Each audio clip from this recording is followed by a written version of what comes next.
Welcome. Stream starts in 5 minutes.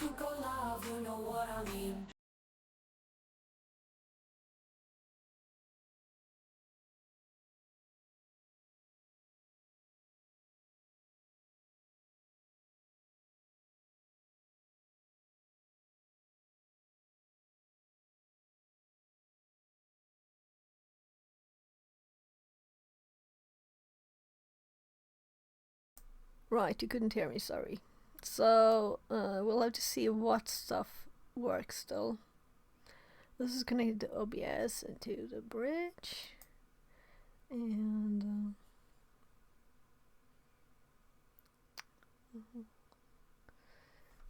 I should be able to 0 show by the 4976616E says. And now I use 2FA in critical accounts as well. Yeah. Fixerbot says. Right, that's T minus great. 4 minutes. So we'll have that countdown for a bit. I'll just go to studio mode here and see if I can get the camera back. I don't know why the button on my phone didn't work right now. So let me try it again. No? So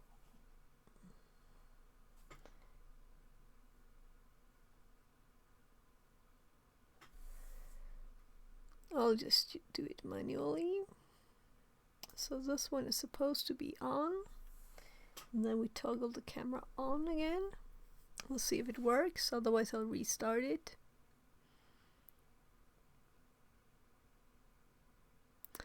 I'm thinking that Windows has the resource locked to the crash program.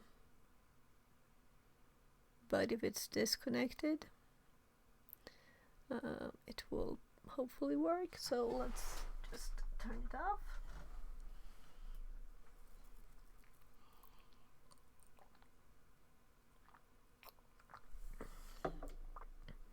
So let's cancel that.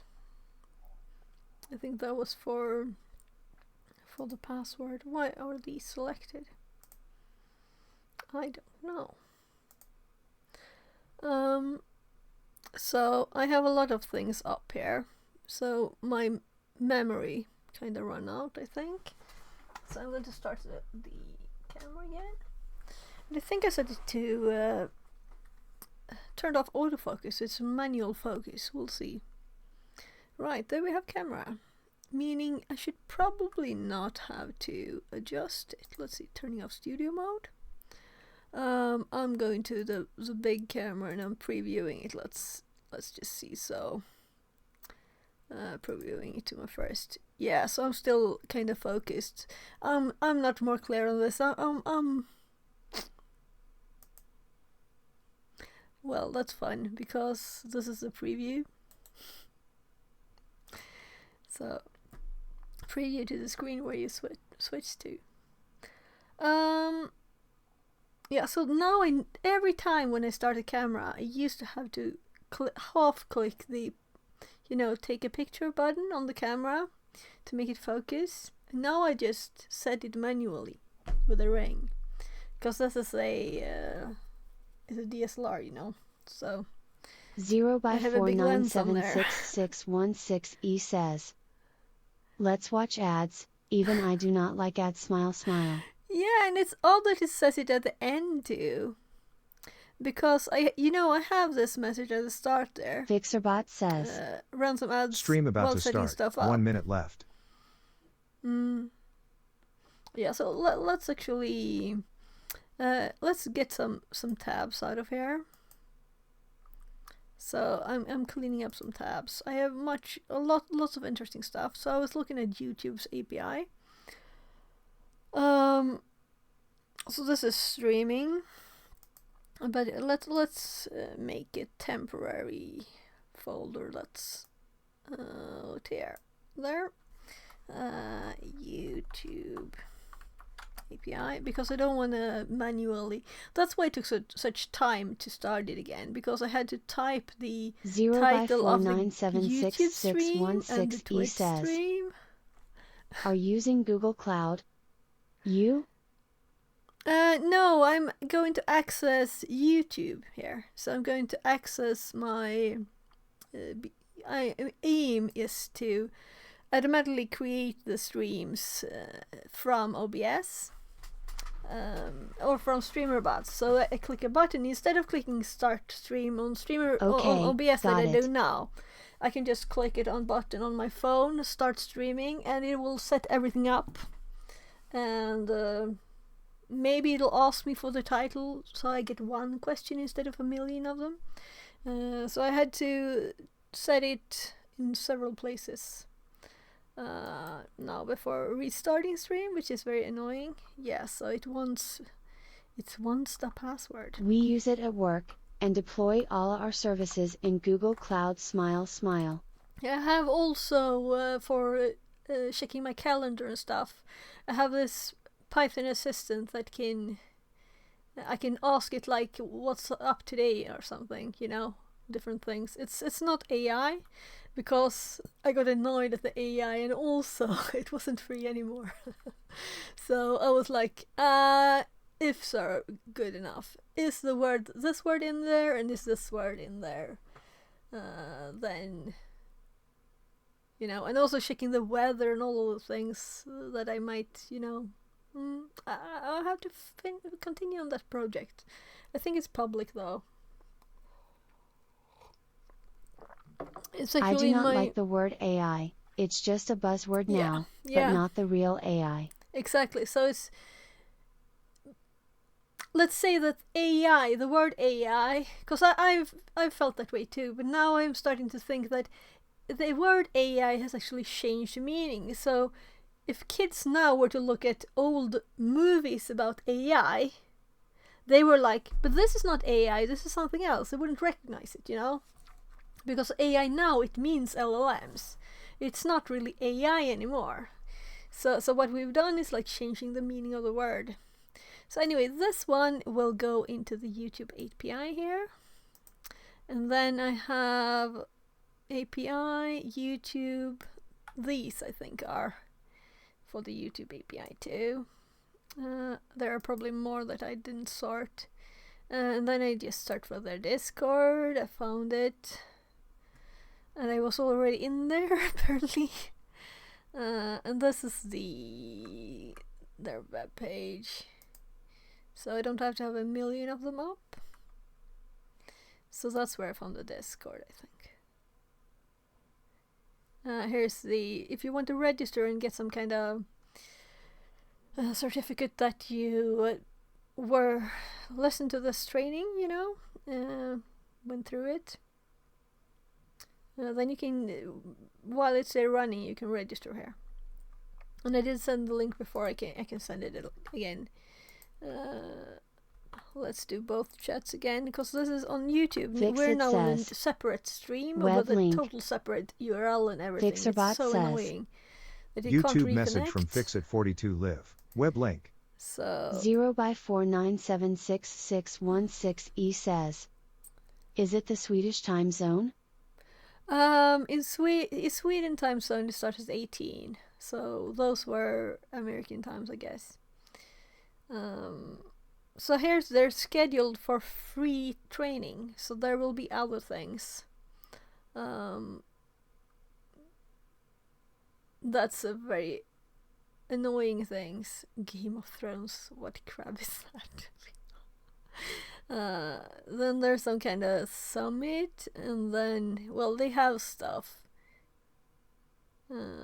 It's not all blue team. It's not my working hours. I'll check it out. Yeah, great. So, advanced endpoint investigation might be interesting. Linus disk forensics. I would like to look more into forensics, definitely.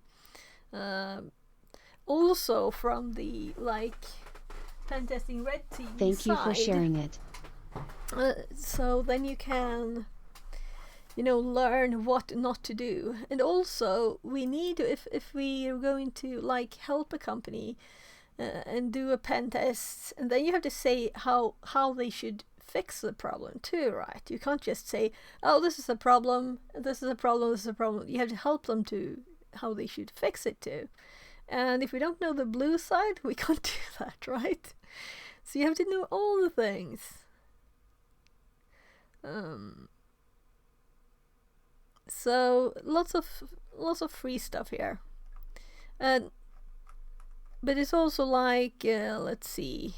So this summit here, it is like the like main talk thing is free, but there are a lot of like courses you can go at the same time that are paid. And these are also all pay what you can. So if you want to pay for this, you can pay for this. So it says here free to $575, and I definitely can't pay $575, you know. I don't really have much of an income at all. So it's free, and this is not free. A lot so it of says money. here. Yeah, so it says here when it's not free. This is not free, not free, not free. They're all so these are just I could never join those. But there are a few free ones. Here's a free one again. So I don't know. Get an epic cyber education for free almost. Okay. So we can just look at YouTube too, you know. Let's actually check. I was going to do that. I'm currently saving memory too. So this updated. Maybe I should activate a limit on my tabs. So my current did I have a limit set? So I'll have to look at this later. I don't think I have it activated at all. I had before so I could see how many tabs I have open. I can have like 300 tabs open easily. Being like 50 of them being YouTube. And they take a lot of memory. And then you open a VM or OBS and it's just well actually it rarely crashes if I don't have this up. So Discord is a big bad guy.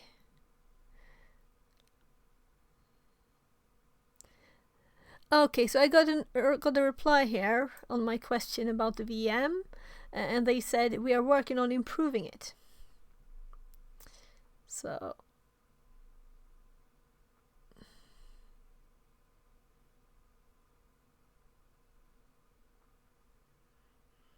lab scripts.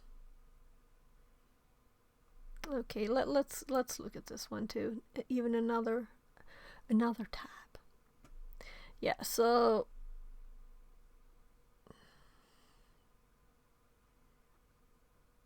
yeah, so this is the command that I saw when I searched.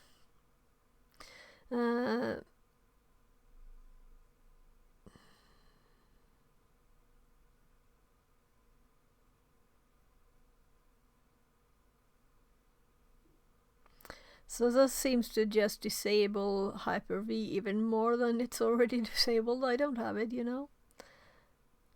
So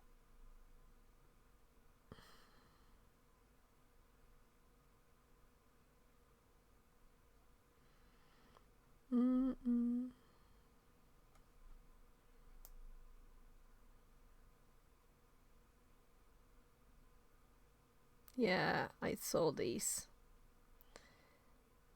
Memory integrity. We're supposed to turn it off.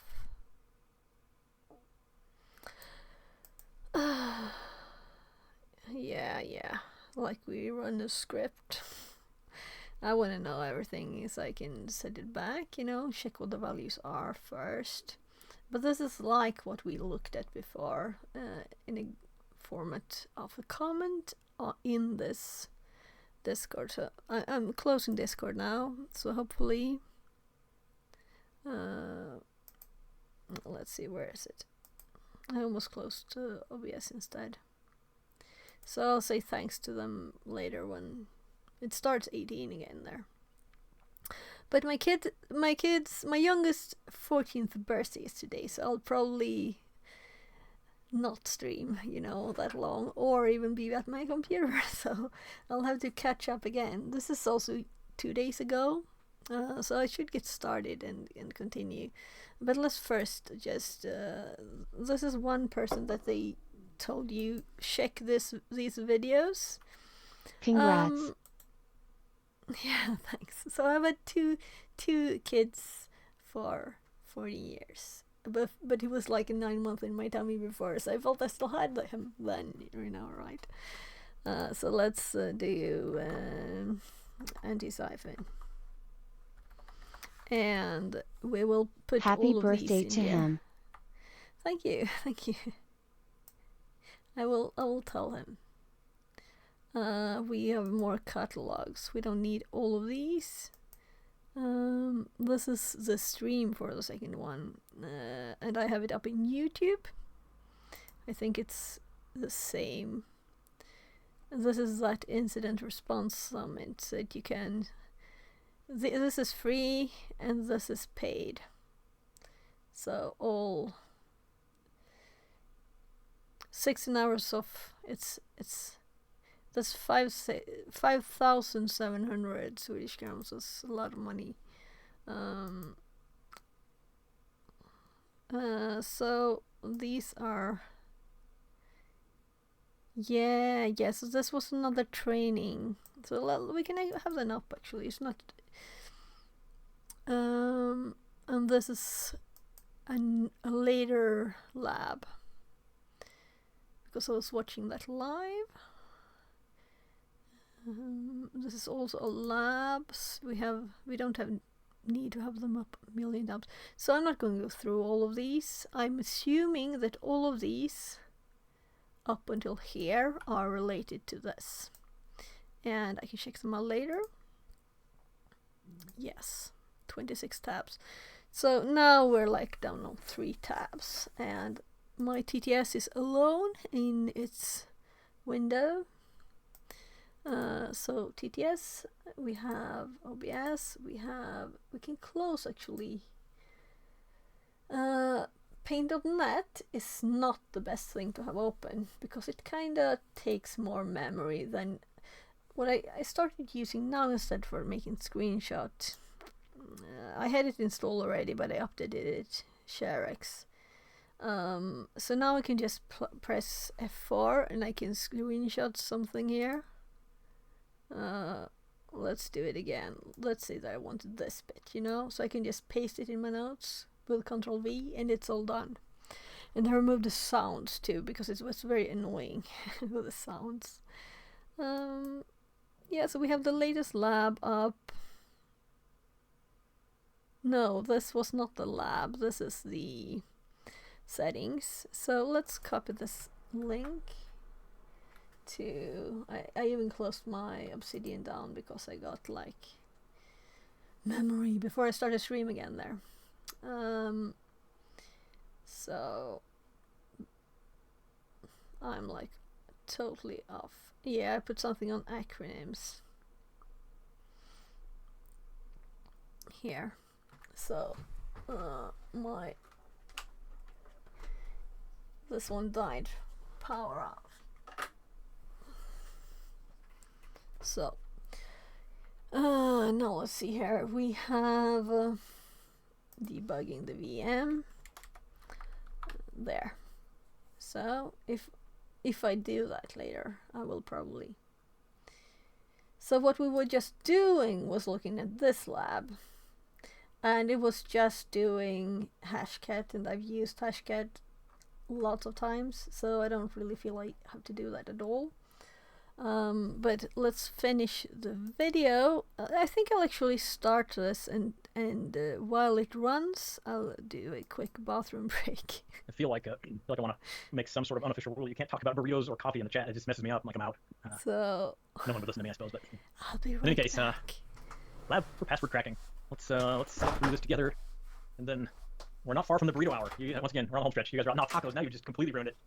You're on your own. Ryan, take over. I'm out. All right. See how fast we can get through this.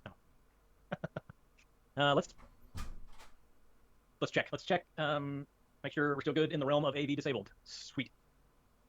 Defender is not going to interfere. Let's do a command prompt together.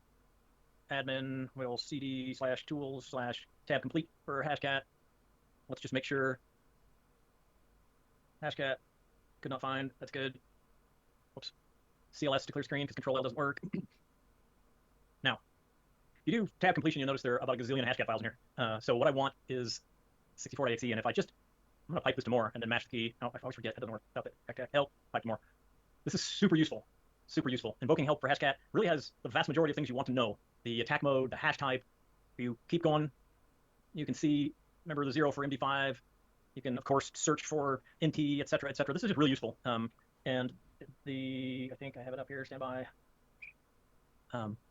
This is pretty slick as well. Lots of cool stuff on the hashcat.net website, wiki, tools. Now, hashcat is not the only thing that they have available. You can dig into understanding this deeper, wider, rules, rule-based, etc., etc. You can spend a lot of time playing with this tool.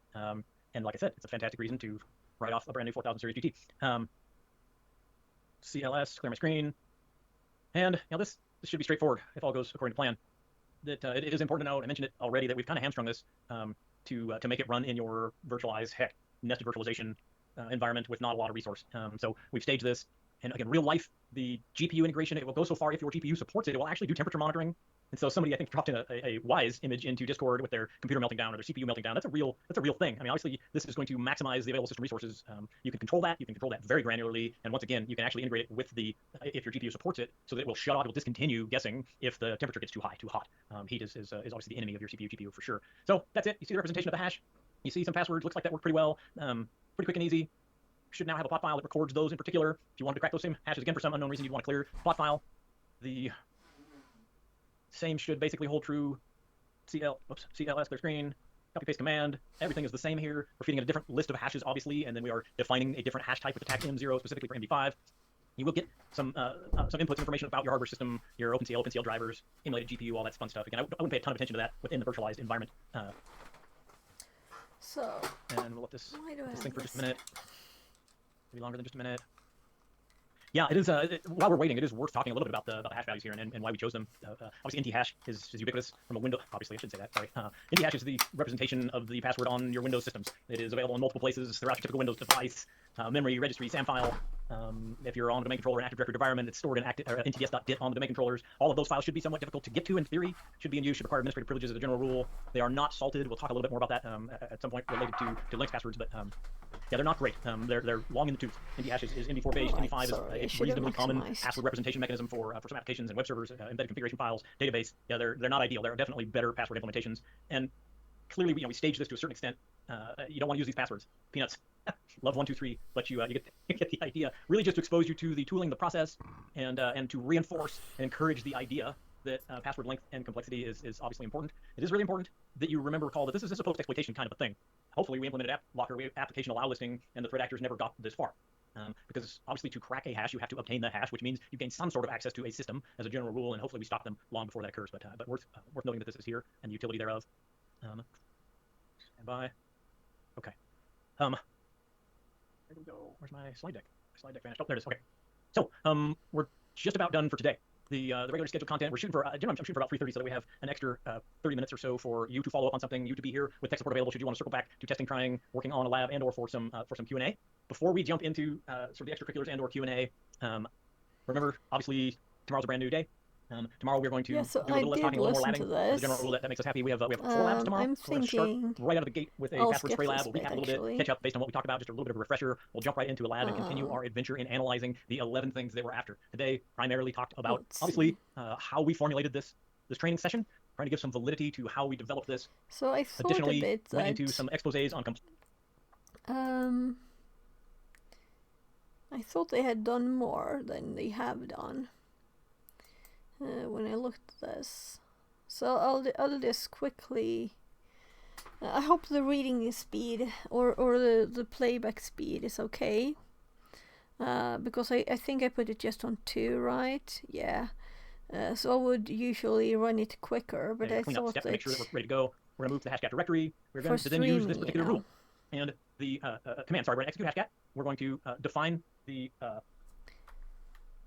the attack type. We're going to define the hash value. We're going to do a straight attack here. This is this is the one thing that if you've used some others, like if you use John is super simple, super easy. When we're using Hashcat, we actually have to take extra effort. Yeah, Yep, so, that's- so I was going for when he Poking Hashcat, spoke cool, which we've already about provided for you, which you don't necessarily have to use in general, but it's pretty cool. We're going to feed it a list of hashes, or yeah, and then the we're going to feed editor it rule. a dictionary list of words, and we're going to let it rip. And obviously, we staged this to work relatively quickly for you, but you should pretty quickly find that Hashcat can crack your So password. What do you mean by It's from cracking this okay, there. but I am still not comfortable sometimes with 2x English smile smile. Okay, yeah.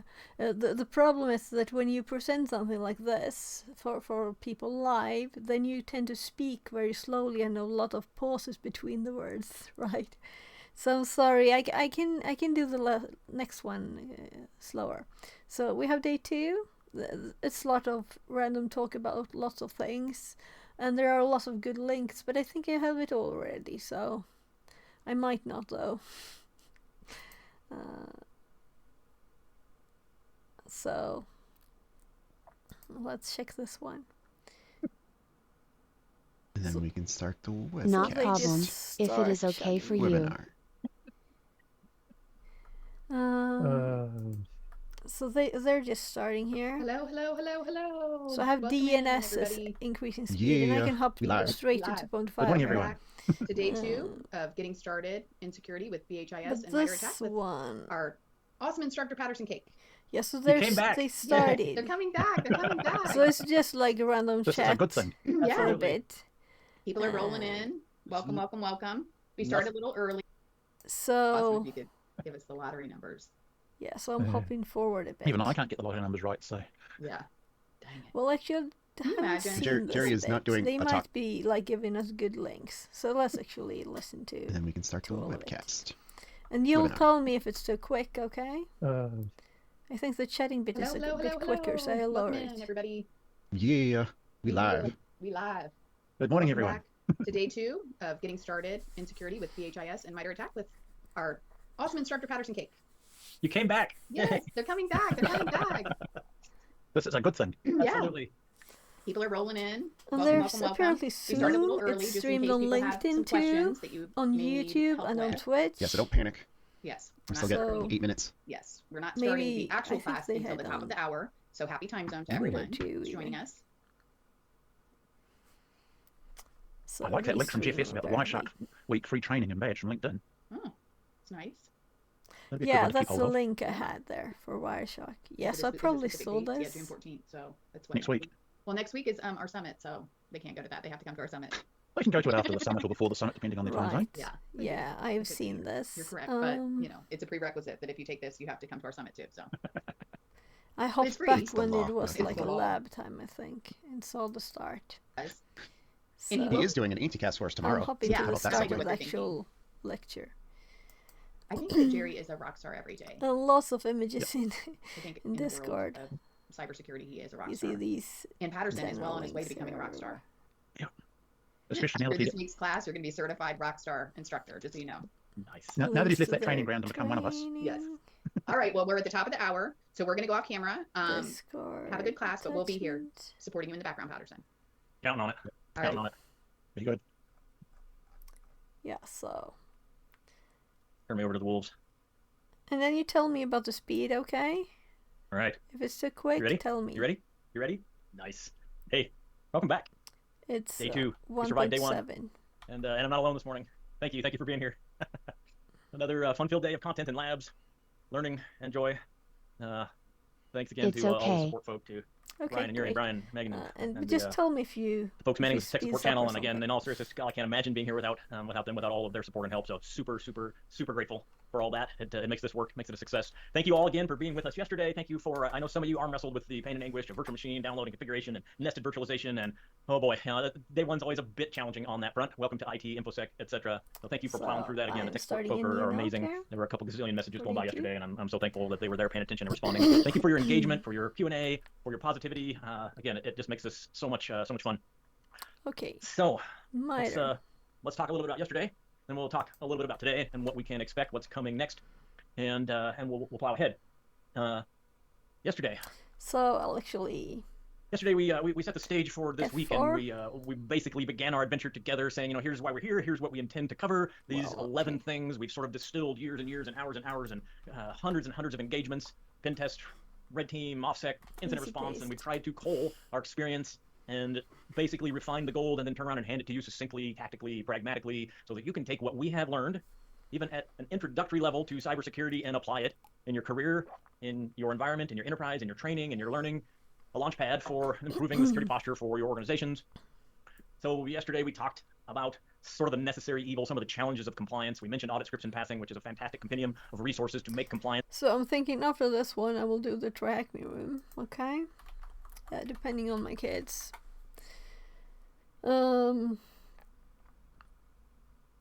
So the Skynet one. So let's have this one open at least, right? A little more logical, a little more accessible, fantastic resource there. Then we started talking about MITRE in conjunction with a list of 11 potential categorical things that you can do in your environment. We talked about application allow listing, password controls. We're going to revisit one component of password controls here in just a little bit, and then we'll move on to the remaining items. We talked a little bit about MITRE yesterday. As you've learned, I love a good analogy, and so we talked about the design intent of a tool, butter knife versus screwdriver, and again, sometimes MITRE gets a bad rep. Sometimes it gets an overly inflated rep, just depending on who you are and how you approach it, butter knife versus screwdriver, but it is a very useful resource, a common body of knowledge, and as it purports, a globally accessible knowledge base of adversary tactics and techniques based on real-world observations. And this is tremendously useful. And again, if you're brand new to this, you might head to MITRE and you might be overwhelmed as you begin to review the multiplicity of techniques, the different categories, and you think, oh my gosh, this is too much. And in truth, that's true to a certain extent, which is why, once again, we're trying to simplify the ingestion review applicability of MITRE, consolidating into our 11 items. And really what we're trying to do, as I'm sure you gathered yesterday, as we touched on MITRE a couple different times, this is the overarching kill chain at the top, just a generalized methodology for many attacks in the wild, from recon all the way to C2 and exfil. This is not necessarily linear, but it does make some sense in terms of an overall approach to an attack.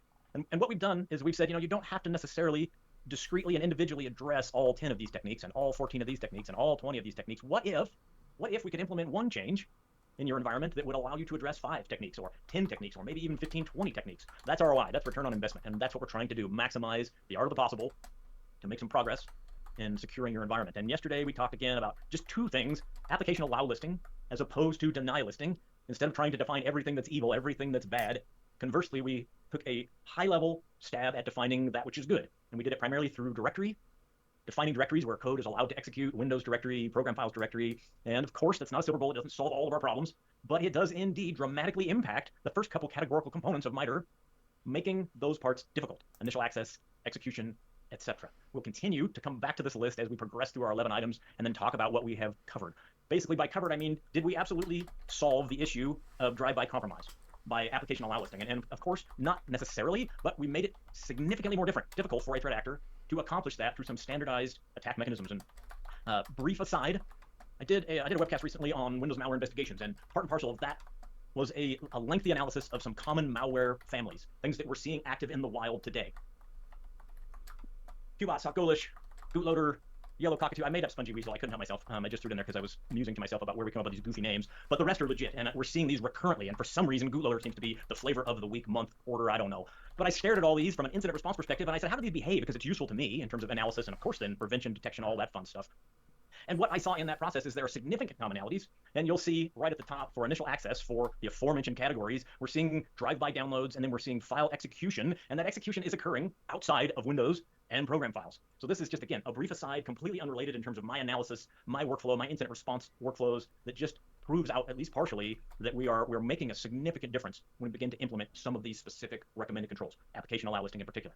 And of course, we talked about password controls. They need to be long, they need to be really long, they should be really, really long. And although that is a bit of an end user give and take challenge, an organizational challenge, the fact is that it's not a huge technical hurdle, and it makes a difference. We combine that with multi-factor authentication, we combine that with socializing the value of both of those things in the org, and once again, we've made pretty significant progress just with 2 of these things. If you stopped, you walked away from this conversation right now, I think legitimately you could provide value to your org based on what we've covered just at Is the speed okay? Just tell me. the outset. All right, so let's pick up where we left off yesterday. Fast forward to password spray. So we talked about password spray just a little bit yesterday. We talked about what we mean by password spray, and it is different than password guessing or password cracking. The idea being, if we can build a list of valid usernames, then we can take a singular password entry, make an educated guess about what that password might look like, and then try that one password against a multiplicity of accounts, 10, 100,000, 10,000, etc. And because of the way we've trained our user base to reset their password generally on a quarterly basis, that we might find some consistency in the use of things like winter 2024, etc.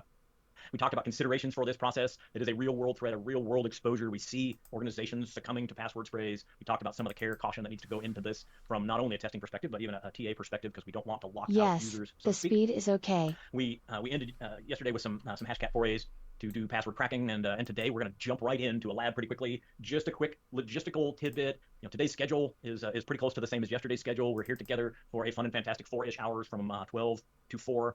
And we'll try and get done a little advance of 4 so we can do some Q&A like we did yesterday. We'll do 3 labs, possibly 4 labs today, just depending on how things play out and timing and our Q&A and any particular technical questions or issues.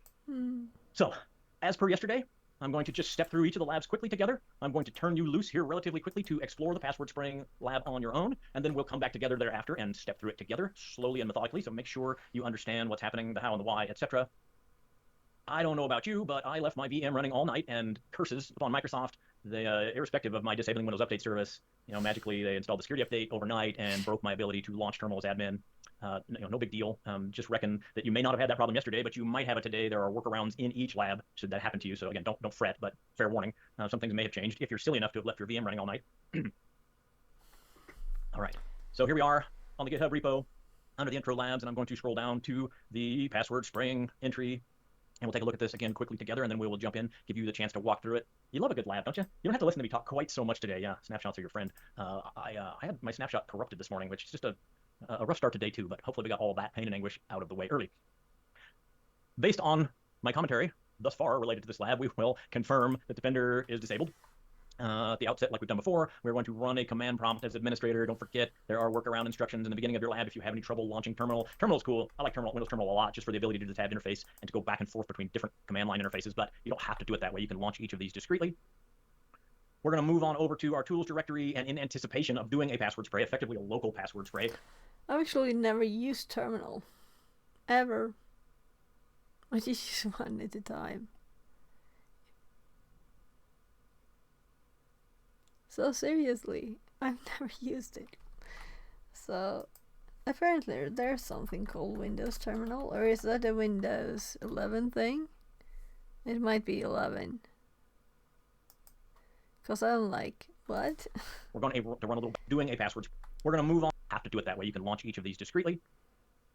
We're going to move on over to our tools directory, and in anticipation of doing a password spray, effectively a local password spray, we're going to run a little batch file, cleverly named 200 user gen, which, as you might imagine, is going to generate a couple hundred users on your system. You should see it cycle through, completed successfully quite a few times, just about 200. There may be an error or two. Don't worry about it. It should be fine. My personal laptop. Then we're going to pivot to PowerShell from our command prompt. We're going to make sure our execution policy allows us to run scripts without restriction.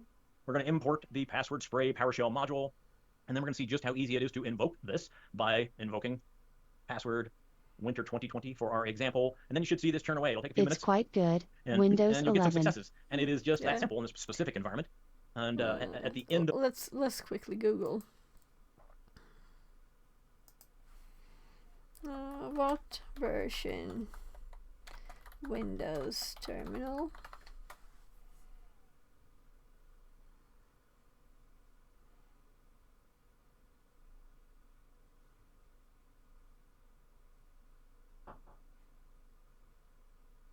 And WSL2 to run Linux on Windows. Yeah, I just installed Ubuntu actually, WSL2. Because let's see.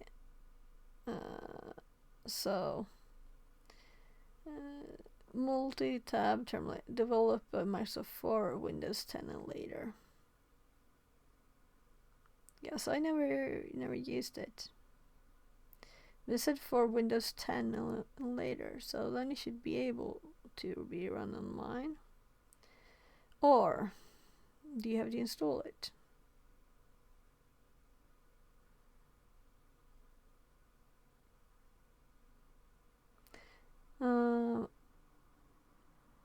replacement for Windows console.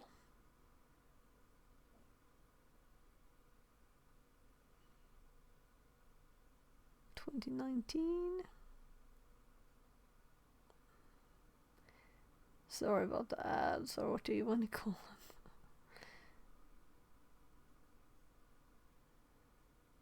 It's funny that these ads appear because I'm used to my ad blockers taking everything, but these are like community helps thingies, so it's not kind of nice that they pop up.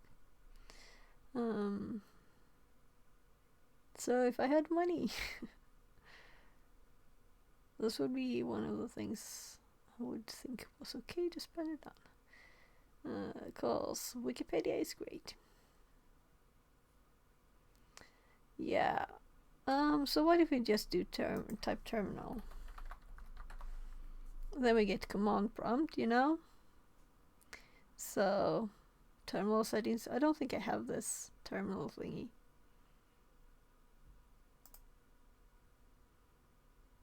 Microchip Studio command prompt even.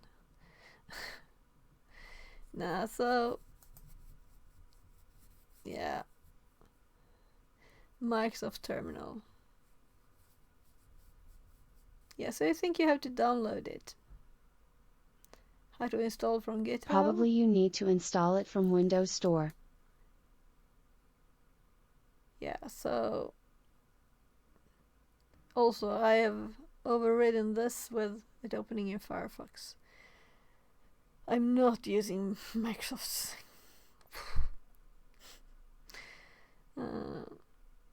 so we have to install it if I want it. I'm not installing anything I don't need, so I'm not installing it. It's very, very good as it is.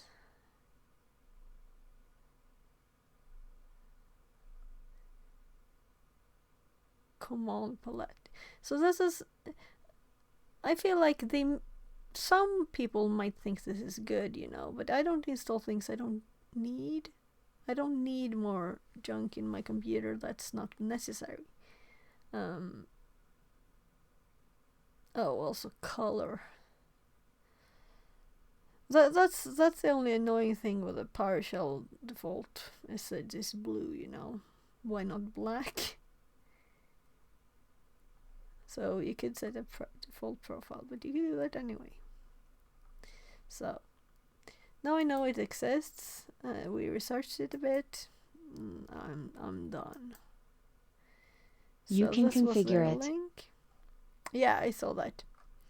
But you can configure it otherwise too, you know. I just opened PowerShell and I used to have, let's see, there. So I used to have a Ubuntu icon here, so I just opened the prompt there, and for CMD I just do CMD, but now they're up here, like on the common ones. So PowerShell link command prompt. I don't need anything else really. It's all there already. So let's see. For this one, you'll want to do user I'm remove. That will updated. clean up to 200. Trust me, don't skip that step. It just makes auth, log in and out, and that kind of thing pretty complicated on your VM if you leave a couple hundred users hanging out. So make sure when you get done, you run the remove.bat to clean up after yourself. And then we'll, this I add really a don't little need bit to into do. the future. We'll come back and talk about some of the ramifications, some of the detection opportunities, some of the event logs associated with this. But this will allow you to get a feel for running a password spray on your own against your local VM.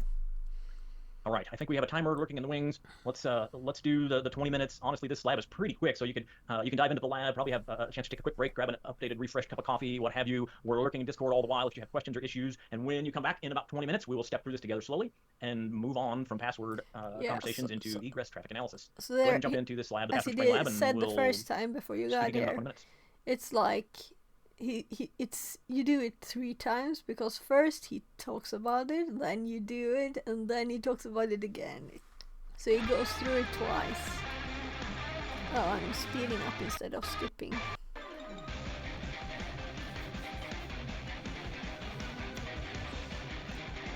So apparently we already did 45 minutes. Welcome back from our first lab of the day. I'll just click Stragglers came somewhere in, no worries. to get If you're just joining us, we the just selection started off. off with a recap of yesterday and then go straight away into our first lab of the day, password spraying, to sort of tie up the categorical conversation about passwords in general. After this lab, we'll move on to our next subject. I was was thinking during that last break, I don't know if you've heard the story, you probably heard the story, it's an age-old tale about the two hikers that are in the woods, and a bear begins to chase the hikers, and one of the hikers stops, pulls out some running shoes out of their bag, puts on the running shoes. The other hiker says, "Are you crazy? You can't outrun the bear." And the hiker putting on the tennis shoes says, "I don't have to outrun the bear, I just have to outrun you." And I confess that comes to mind fairly frequently when it comes to cybersecurity. It's like in a lot of ways, we Time can't to obviate stop the possibility of a bear attack. issues, but that's However, we only- can make ourselves a much less attractive target by just doing some simple things that perhaps the other hikers are not doing. Maybe that's morbid, maybe that's terrible. I guess I do primarily incident response for a living, and the vast majority of attacks that I work are opportunistic. They're not targeted. That doesn't mean that some of them aren't targeted, of course, but the vast majority are just simple failures in infosec configuration, hygiene, etc. And so, again, that's just a brief aside. It's probably So not terribly then germane in that any case. doesn't Let's take a matter. look at the password spray lab. And I Yes, guess what if I'm thinking it as we go through these happens to topics be is that I want yours my organization, I want system. your organization to be just a little bit more secure, a little less attractive of a target than possibly other orgs or competitive environments, so that you avoid getting mauled. So let's step through If they password don't spray. check before, I don't think Let's that matters. make sure, I haven't actually checked this morning, so let's make sure the red error text comes up. Good sign. Control L, clear the screen. I have a terminal open as administrator. Let's go ahead and move to an administrative command prompt. As always, if you're having any trouble with terminal, you can go directly to So, start what do you and type think? in Should we whatever is skip appropriate. it when PowerShell, he run already as like administrator. talked through all this? Ubuntu. Oops, you should spell Ubuntu correctly. Or I could I mean, just what is speed AI good up for? a If I bit can't misspell more. Ubuntu, in any case, run as administrator. You get the idea. Misspell Next thing we're going to do Ubuntu. is cd to our tools directory. Tab completion is my friend. We're going to run the 200 I'll user let gen him bat. do it. There was a question in passing, which is awesome. Why doesn't this batch file or the remove batch file work from PowerShell? And I think in that particular instance, it's just because the current directory is not by default included in the path statement for PowerShell. So if you want to run this, you would have to just directly specify the current path. Now it'll usually figure that out for you if you do tab completion. In any case, we're going to run it from command. I'm going to mash enter, and we should see a couple hundred approximate entries for creation of accounts. Also, some great discussion in the chat during the lab. Is this something we could use in production, or is this custom generated? And as per Brian's exceptional commentary, and we try and make these things useful as it is. We try and equip you with tools that you can I use guess elsewhere. Having there said is that, this not is a bit of a video unique on use the case, screen. in that we're doing a password spray against our local system. Oh, That doesn't Is it sorry, free? not necessarily sorry. something that you would never No, do, no, but often when we think no. about password spray, we're thinking about it from an external facing I and just internet accessible forgot to authentication hop portal, like over an to the other M365 or one. something. Sorry. So as long as you're Great aware that of you the told me. context, There are as also long as you're redeems. reasonably comfortable You with can the switch your functionality, screen as long as you yourself. have permission, written permission in your environment, then this could be potentially a useful I tool. wouldn't listen. CLS to clear screen. Or Go wasn't back here. to PowerShell. Or something. We're going to set execution tab. No, I don't want undefined. That might work, but unrestricted. Then I'm going to do import tab. Yeah. Let me change Local the password spray. A word of warning, and this will happen probably more than once today, definitely into tomorrow. Tab completion is your friend, but pay attention because make sure that the completion is exactly what you want. We want local password spray, so we're good. Now, when we invoke this, if you're going to run this in your environment, of course, I strongly suggest you take a look at the content of this script. Make sure you understand what it is doing and how it is running.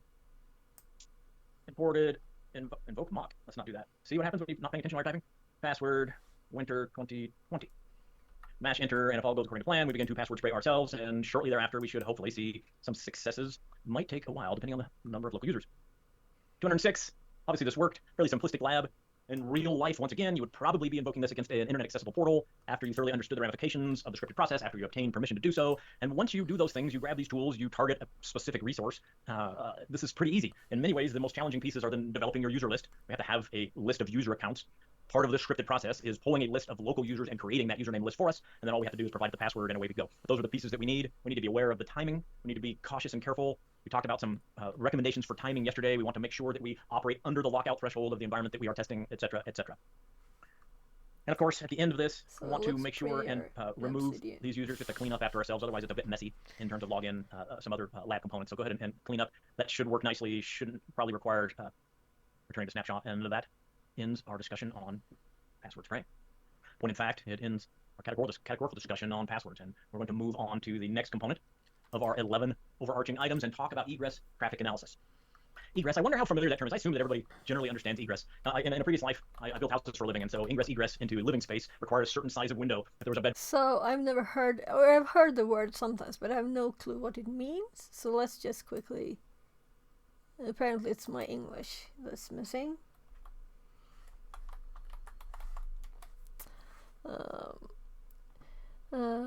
The action of going out of or leaving a place. Ingress, incoming traffic, egress, outgoing traffic. Okay, okay. Yeah, so it's okay. So it's the outgoing traffic then, because this was like Okie dokie. Thank you.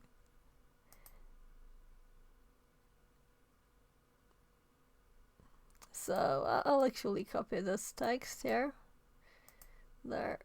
So It's the you make request to some external resources. okay, okay. Then it is, yeah, okay. Okay, so check what the traffic is there. The outgoing traffic.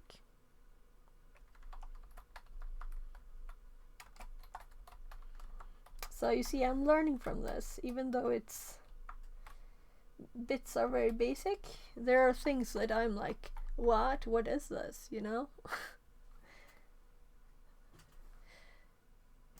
Room, you had to have a certain size of window so that a human being could get in and out being egress, ingress being in. Egress means outbound traffic. And often when we talk about traffic analysis, we don't differentiate between ingress and egress, and kind of odd phraseology if you're not used to it. But here we're focusing particularly on outbound traffic analysis.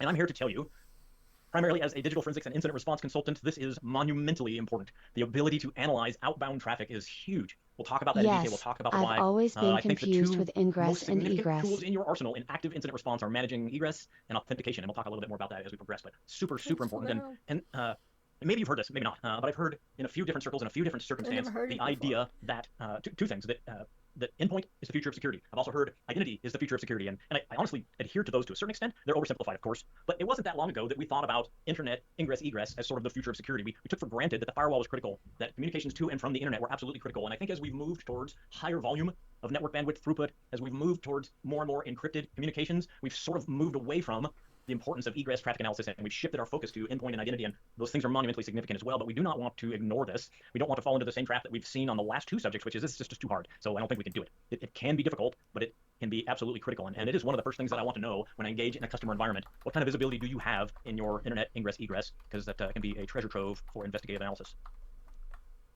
Fortunately and unsurprisingly, MITRE agrees with me. These are some of the categories that relate to egress: port, data obfuscation, data exfiltration, so data encryption, scheduled outbound here, calls, let's transfer, make a command control, remote screenshot file of copy, remote this. access, port knocking, web services, etc., etc., etc. You get the idea. Back to the idea that we're trying to find some overarching controls that can help us to address multiple tactics and techniques. This just needs to be on your list. We need to talk about this. We need to review it. If you think about So why it, not if you have threat actor outgoing and interactions with incoming a system in your traffic? environment, and nothing that the threat actor does ever transits the wire. If all of their Let's- activity is focal to a single endpoint and no Why? network communications, no inter-system communications at all, how much do you care about what happened on that singular endpoint? I'm not suggesting that you don't care at all, but truthfully, when things start to get interesting is when we have command and control, when we have data access and exfiltration, if we have remote movement, if we have lateral movement within our environment, that's when we start to care a great deal. And again, back to the idea that visibility into network is just super important. It probably won't surprise you that I have had fairly frequent and fairly recent conversation with some prospective clients, and I still hear things like, well, we're not really worried about threat actors, we're not really worried about exploitation, we're not really worried about attacks because we have antivirus. I literally had a prospective client tell me a week before last that they use Panda antivirus, and because of how cool Panda antivirus is, they really don't need to worry about any other security components. That is not a dig against Panda antivirus. It is, however, mind-boggling to me that we still think that way. Like, are you kidding me? I see antivirus, of course, bypassed all day, every day. I have heard similar things, although this is a bit more antiquated in terms of, well, we have a firewall. We're all good. Sometimes I hear that relative to certain brands, certain implementations. I hear it about Palo Alto every now and again because of all of the incredible capabilities and complexities of some of the Palo Alto solutions. They pay a gazillion dollars. They have all these different components and Wildfire and IDS and et cetera. And they go, we're good. We're good. We don't really need to worry about anything else. And I think, oh, I'm a fan of a lot of those technologies and solutions, but all by themselves, they're just not adequate. Basic alerting is not enough. Basic alerting is not enough. We will see this as a theme. We saw it a little bit yesterday. We'll see it more today and tomorrow.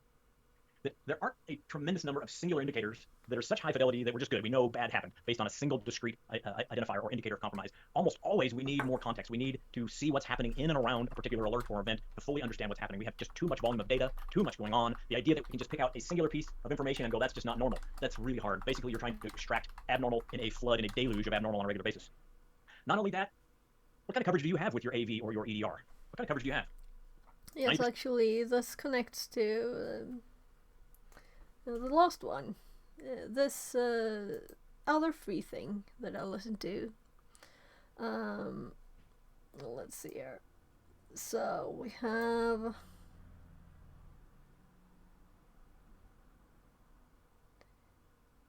Yeah, this one I think. This I mostly just took screenshots of. Let's see if this is the one.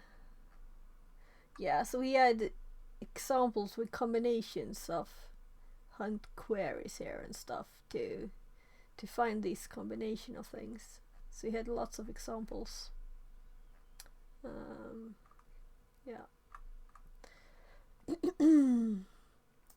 So that was interesting. I think it was one of the most interesting here.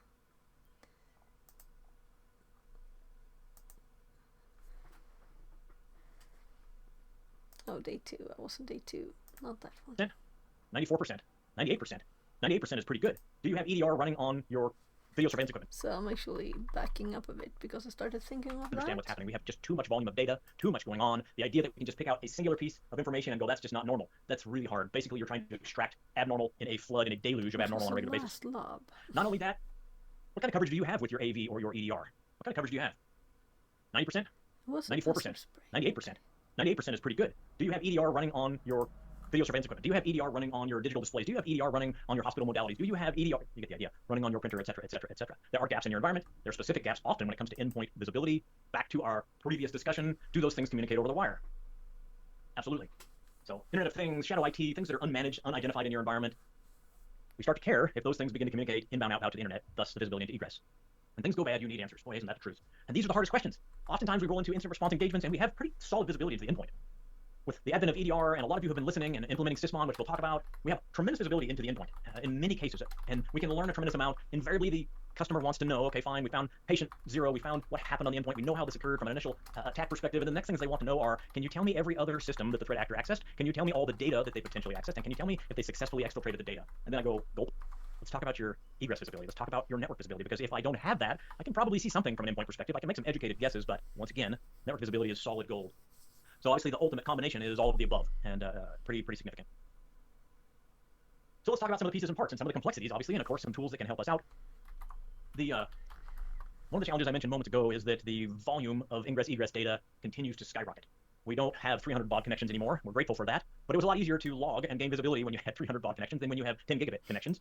So NetFlow is a partial solution to that, and really NetFlow is a proprietary implementation from Cisco, and I relate to NetFlow as a sort of summary of network communications. You get some information, some data about communications. You don't get full visibility, you don't get full packet capture, but it is tremendously useful. Source, destination, volume of traffic, date, timestamp, that kind of thing. Traffic statistics. I would much rather have this in conjunction with endpoint than have nothing, because this does give me a fighting chance to determine outbound communications, potential volume of data exfiltration, that kind of fun thing. Generally speaking, you have your devices that are NetFlow compliant or NetFlow capable, and then you feed that information to some other centralized component, some centralized repository to ingest the NetFlow data, and then you need some tooling in order to analyze that NetFlow data. Could be an LKSIM, etc. So there are, of course, proprietary network implementations. Part of the joy, part of the pain and anguish is that NetFlow is not alone. You know, there's SFlow and JFlow and CFlow and AppFlow, and I did not make those up. Those are slight variations on the Cisco proprietary theme and can be a bit of a challenge to implement the ingestion, parsing, analysis for all those things. This is just one of the joys that we have to struggle with to gain network visibility. And there are more, of course, but generally speaking, again, depending on the nature of your environment, the hardware, the vendors, etc., the idea of flow data, even if we're talking again about VPC flow, cloud flow, etc., super useful. Not on par with full packet capture, which we'll talk about in just a second, but absolutely beneficial.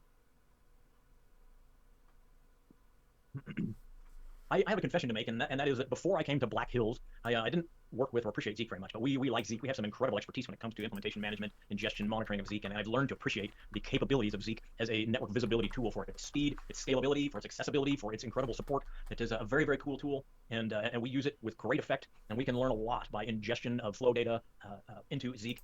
One of the things that I hear a lot, and again, this is sort of back to the idea that the future of security is endpoint, the future of security is identity. There is no more perimeter anymore, and of course that is true to a certain extent as we become more mobile, et cetera, et cetera. But the idea often behind that is network visibility is too hard because all the data is encrypted. And there is, of course, some truth to that, but that is not an excuse. I don't think fundamentally that's a defensible position to just say, well, most data is encrypted. Obviously, we'll see that it's important how we interact with our network visibility data, where we listen in our enterprise environments, pre-NAT, post-NAT, do you break encryption at your proxy, et cetera, but you can't just wash your hands and say, it's encrypted, so let's not pay attention anymore. Just can't get away with that, in my, again, humble opinion. Of course, hunt teaming or threat hunting, depending on what you want to call it, phraseology, terminology, whatever. Basically, what we mean by this is a tiny bit different take on active detection and prevention mechanisms. This is the idea of plumbing our internal visibility, plumbing our internal data, actively looking for advanced attackers. We're going to go proactively search out indicators of compromise, indicators of abnormality, indicators of unauthorized behaviors in our environment. And this fits very nicely into the conversation at hand, the network visibility piece, because if we have that kind of visibility, if we have even just flow visibility into the ingress and egress for our environment, what might we see? What might we find? Potentially tremendously valuable. The idea often is assumed breach, assumed compromise. You've probably been compromised. Let's think about that for just a second. There's a tiny bit of hyperbole there. I get a little frustrated from a... I just realized that since I also screenshot my cursor, I've gotten these last 3 ones like this. So maybe not so smart to press F4 before, you know? I should press F4 and then go to the spot. Learning the tools, right? Sales pitch perspective, when you talk to a security vendor and they're like, well, you've probably already been compromised. APT123 is already in your environment. They've been there for years and you just don't know it. That's possible, but that's not really what we're talking about here. What we're talking about here in this context is there are probably things going on in your environment that are unauthorized, at the very least. And I can almost guarantee you, if you're not monitoring egress traffic and you begin to monitor egress traffic, you will find some surprises like, I didn't realize we were interacting with that vendor. I didn't realize we were using that remote access, remote control solution, etc., etc. The next point in this slide, the next bullet is just the idea that there is value in proactive searching sleuthing. If you were totally dependent upon Panda antivirus and your Palo Alto firewall and you just think, I don't really need to look, those two things are impenetrable, then go on your merry way. But when in fact, of course, we see all the time that solutions like that get bypassed, and so the idea of proactively enumerating is super, super valuable. Oh yeah, and math, lots of math. I was thinking about that. I didn't go into this line of work for report writing or math, but I was suckered, apparently. Maybe you were too. So that's fine. We talked about the challenge of value. What do we actually do with this data? If we can acquire this data, what do we do with it? Zeek is, of course, a tremendous tool. Another tool, we're going to talk about a couple different tools. Another tool. I will actually go back to before I put the full screen on. So that's fine. And let's remember this. And I'll actually do this one too, but the tinier one. We don't want to have more data than we need, really, right? We talked about the challenge of value. What do we actually do with this data? If we can acquire this data, what do we do with it? Zeek is, of course, a tremendous tool. Another tool, we're going to talk about a couple different tools. Another tool that is pretty powerful, and the price is right because it's free, is called RITA, Real Intelligence Threat Analytics. And if you're not familiar, you should be. It's a very cool project developed by BHIS, named after John's late mother. A very, very cool backstory, very, very cool technology, and it was designed to help us with the challenges we just discussed.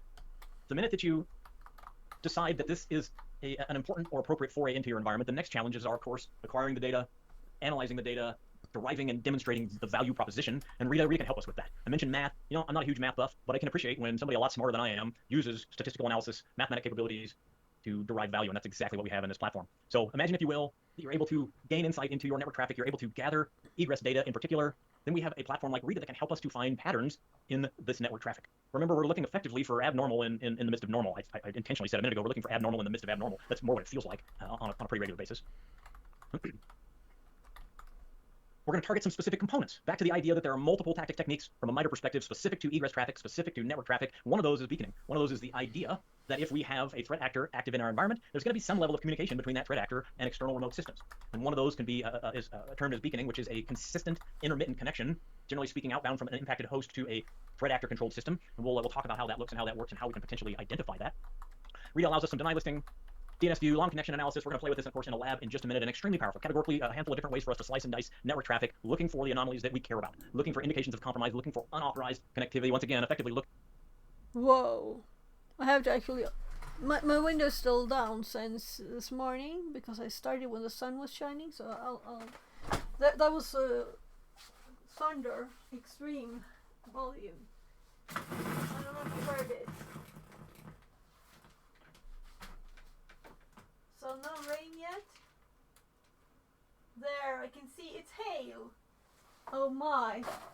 So, just when I opened, it started falling a few hail like this size. And it's no rain, just hail. I'll have to tell my kids. They like hail.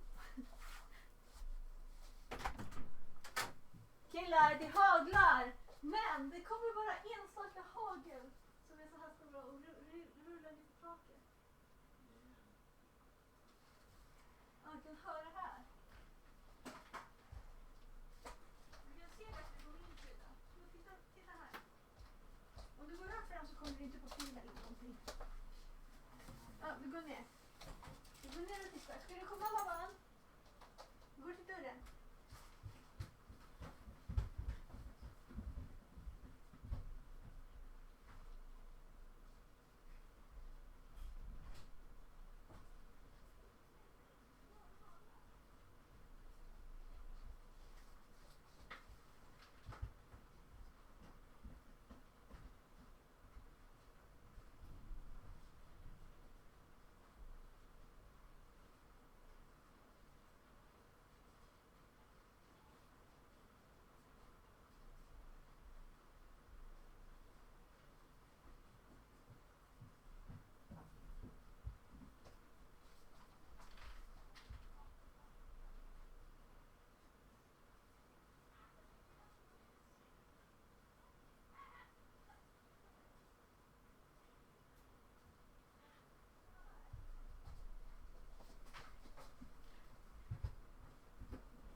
Oh, that was cool.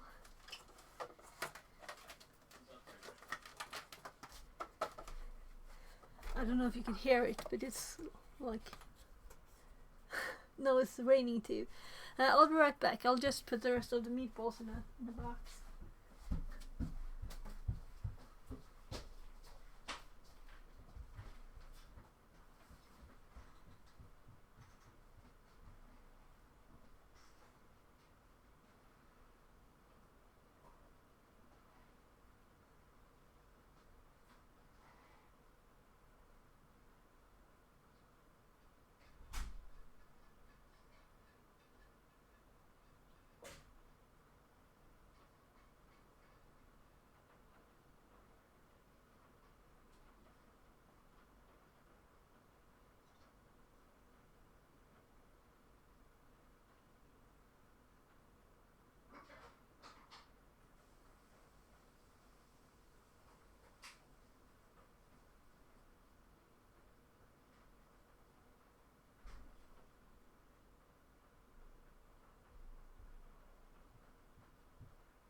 So, there, door closed and everything. So, if I open the window now, you would hear it. I think it switched to all rain now.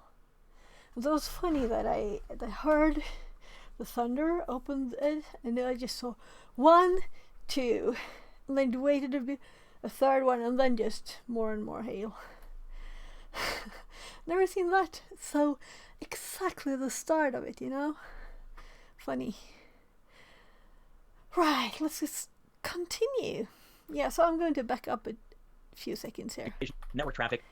There, DNS like view, a long few connection minutes. analysis. We're going to play with this, of course, in a lab in just a minute, and extremely powerful. Categorically, a handful of different ways for us to slice and dice network traffic, looking for the anomalies that we care about, looking for indications This of is compromise, looking for interesting. unauthorized Lab. connectivity. Once again, effectively looking for abnormal in a very, very, very Hopefully. large, complicated bucket of what often just feels like abnormal in general. And did I mention it's free?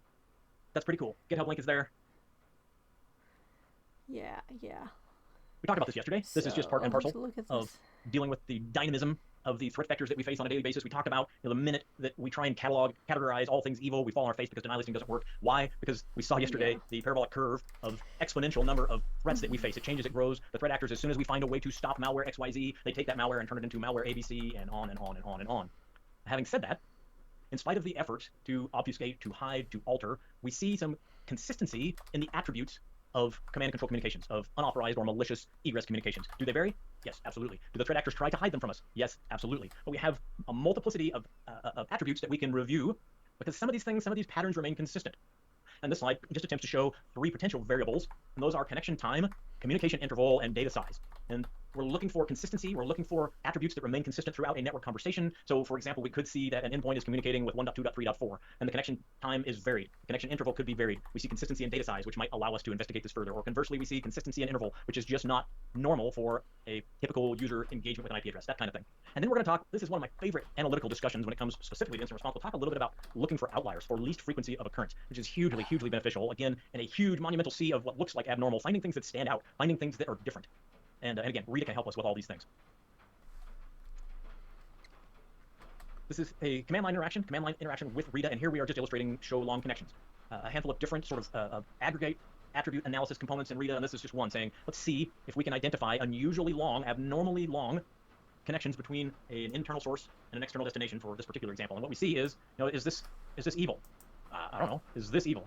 I don't know. But you start to look at these timing, and 86,222 seconds is a mighty long time. Often what this does is just lead us to further analysis. These are some critical clues as we're potentially doing threat hunting. So, yeah, so those were selected. Yeah, I'll do a new screenshot. Meaning, I'll have to delete the old one, which is annoying. I think you can hear it too now, right? So it's hailing and raining intensely now. If I were to open the window a bit.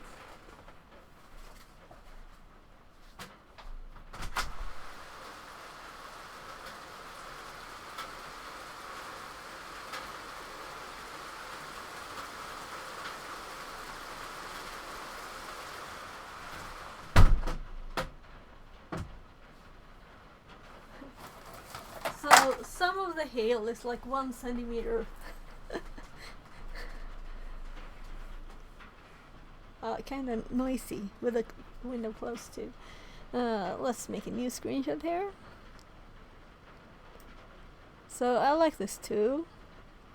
And I had only used it for audio, though I knew I had it installed. But it was an old version. So let's change this one. And I'm going to make it 600 too. This one.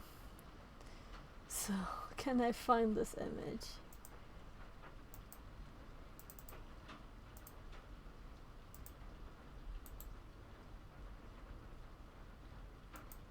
So I think we can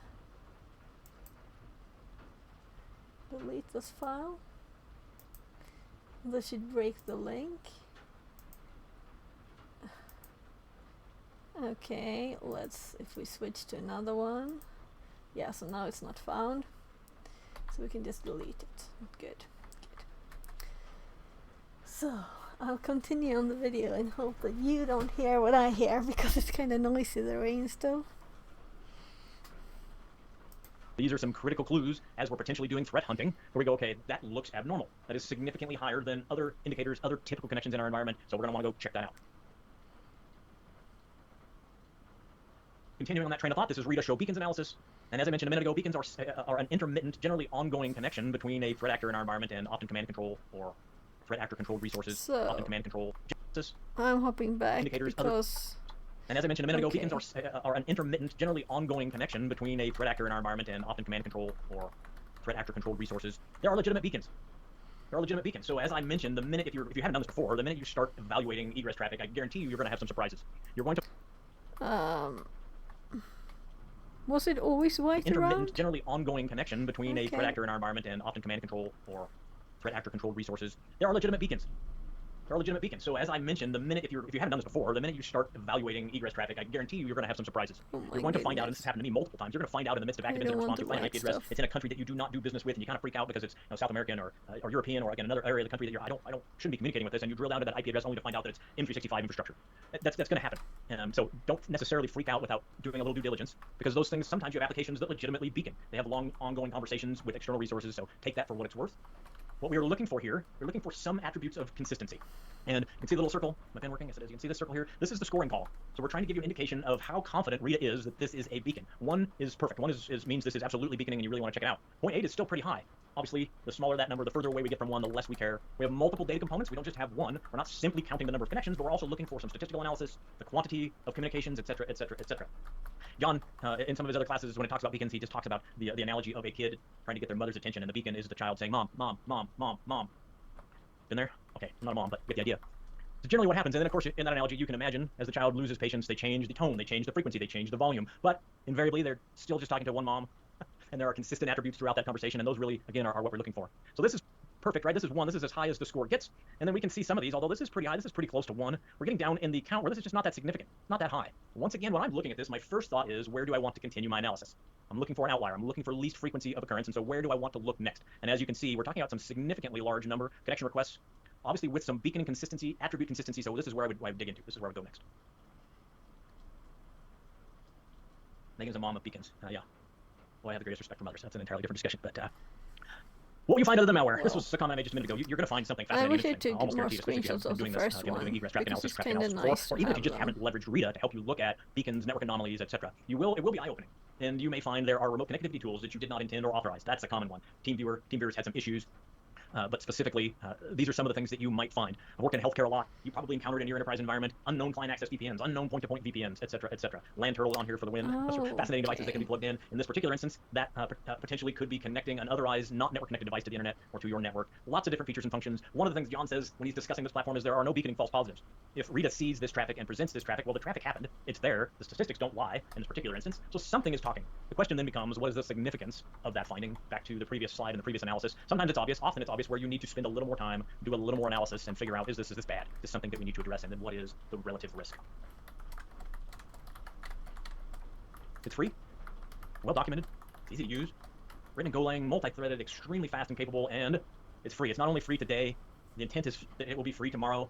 There are a multiplicity of patents that have been combined with this solution, and the impetus behind that is to just make sure somebody doesn't come along and sort of plagiarize this content and then turn it into an expensive licensed product. A lot of time, effort, and energy has gone into this, and I think you'll see as you dig into this that there's a great deal of love and care that has gone into the platform that we know as Rita for obvious reasons. Would I rather have full PCAP versus flow data? You betcha. Yeah, PCAP is awesome. PCAP is portable. PCAP gives me, effectively, if captured appropriately, the full visibility. Is no longer just a summary of network flow. It's the whole thing. I get to see the That was entirety of the conversation now. lightning Can I close. visualize all of that, depending on encryption and obfuscation? Not necessarily, but it literally, at least is a recording, if you will, of the entirety of the captured data. Super valuable. The problem is, back to our analogy, if you're running a 300 baud internet connection, no problem. We can manage this entirely. We can save it. We can save it for a reasonable length of time. If you're running a 10 gigabit connection, multiple 10 gigabit connections, this becomes... Well, if the stream dies, something died here. It might also be like last time, some kind of router, so we didn't have internet for 2 days died. So I'm just hoping that we have good luck. Actually, it's been like this for several days now. So my mom's TV antenna enhancer thingy and splitter died though. So she didn't have TV, and she doesn't use the computer much. She only uses her phone. So let's hope she doesn't get a new one and it gets fried at once. There was apparently my sister got the last one at the store. So well, I think I have spike protection on this computer at least, which is the most important thing, right?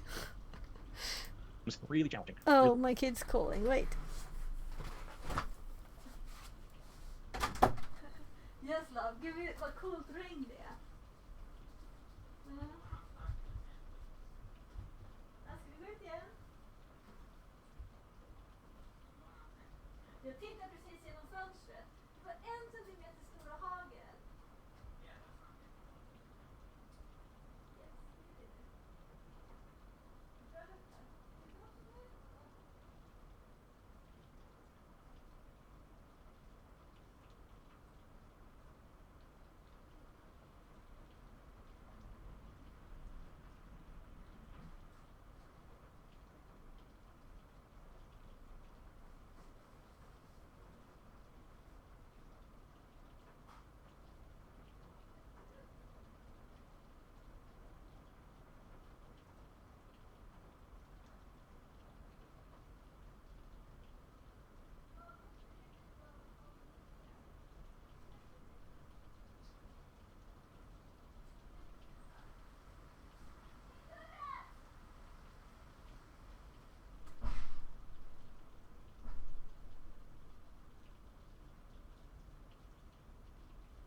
kommer tillbaka!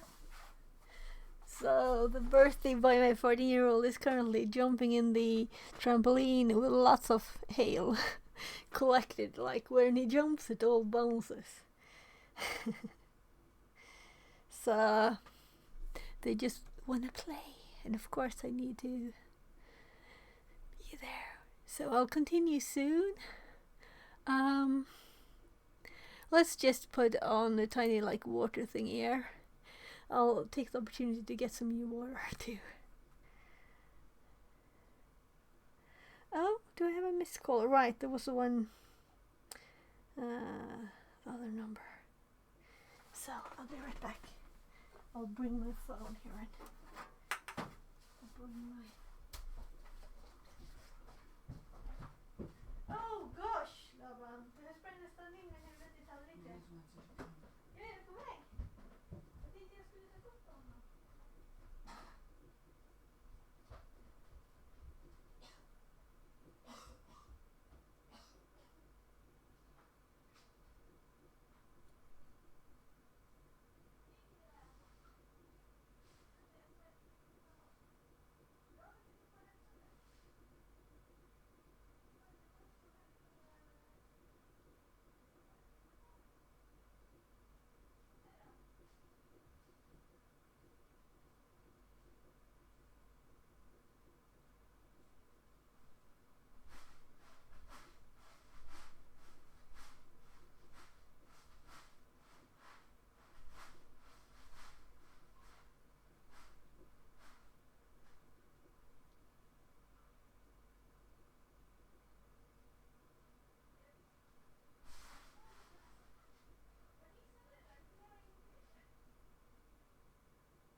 Jag vet, jag är jättebad.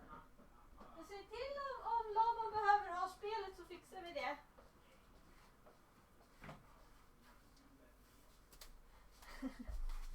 Okay. I think the playing is done. They're talking about playing a game together. Oh my god, 14 and 16-year-old now. There used to be, yesterday there was 13 and 16. So, on that it's 13. No, it's 30 degrees inside. And now it's 14 outside. And the rain stopped, so I think I'll actually open the window for a bit. So I'm sorry for not just...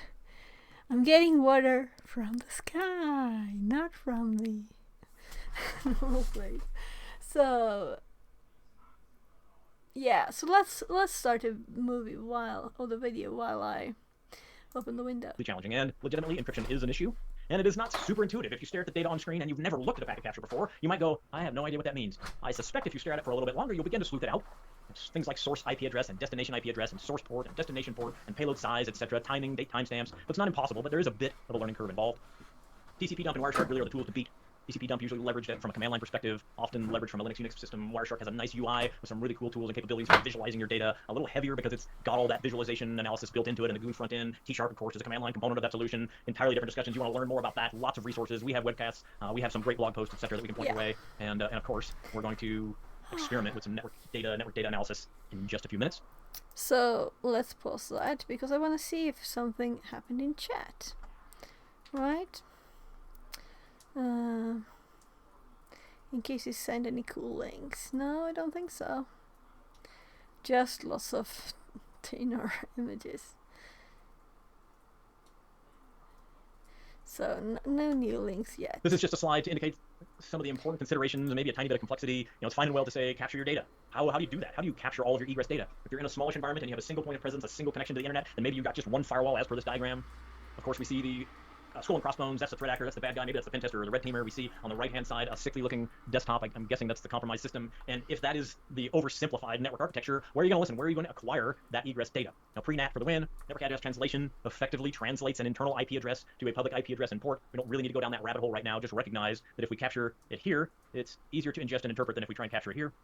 So pre-NAT, we need an ingestion system like a Zeek, and then we can use something like a Rita to analyze the data that we have acquired. This is not trivial. It's not overly complicated, but it's not trivial in terms of performance, network taps, data storage.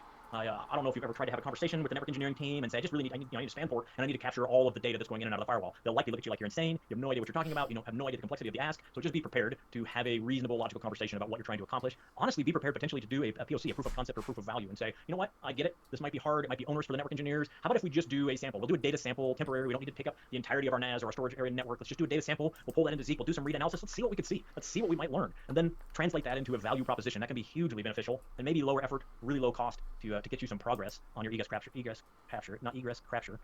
I made it all the way through what, 14 slides before I made up a word? Not bad, really. Not bad at all. Just wait till tomorrow. I've worked in some very large distributed environments. I've worked in, again, repeatedly in healthcare for some unknown reason. And at some point after the proof of value, proof of concept, making the business use case, the security use case for egress traffic monitoring, you may outgrow the free solutions. And at some point, it's probably worth your while to consider some of these commercial implementations. I've used Gigamon a little bit and super impressed with sort of the plug-and-play ingestion analysis storage capabilities. It's a lot easier than the idea of sort of roll your own, build your own storage environment, provision your own span ports, implement Zeek and Rita. And again, that may work beautifully depending on the size of your environment, the requirements of your egress retention and analysis, etc., etc. But some of these tools are really cool, and you need to calculate the opportunity cost of all the time, effort, and energy you might invest into a homegrown solution or a Zeek Rita solution versus some of these very extensible, capable platforms. Okay, hang with me. We a couple more slides, and then we'll step into a lab here in just a bit. User agent strings. Oh man, I love user agent. So just a sec. Let's make a rain filter.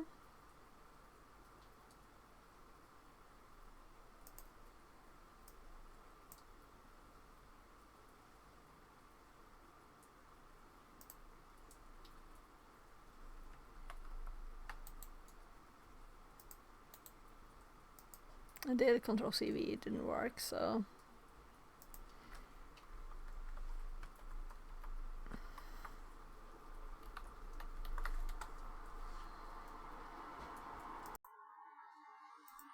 there's a car there too.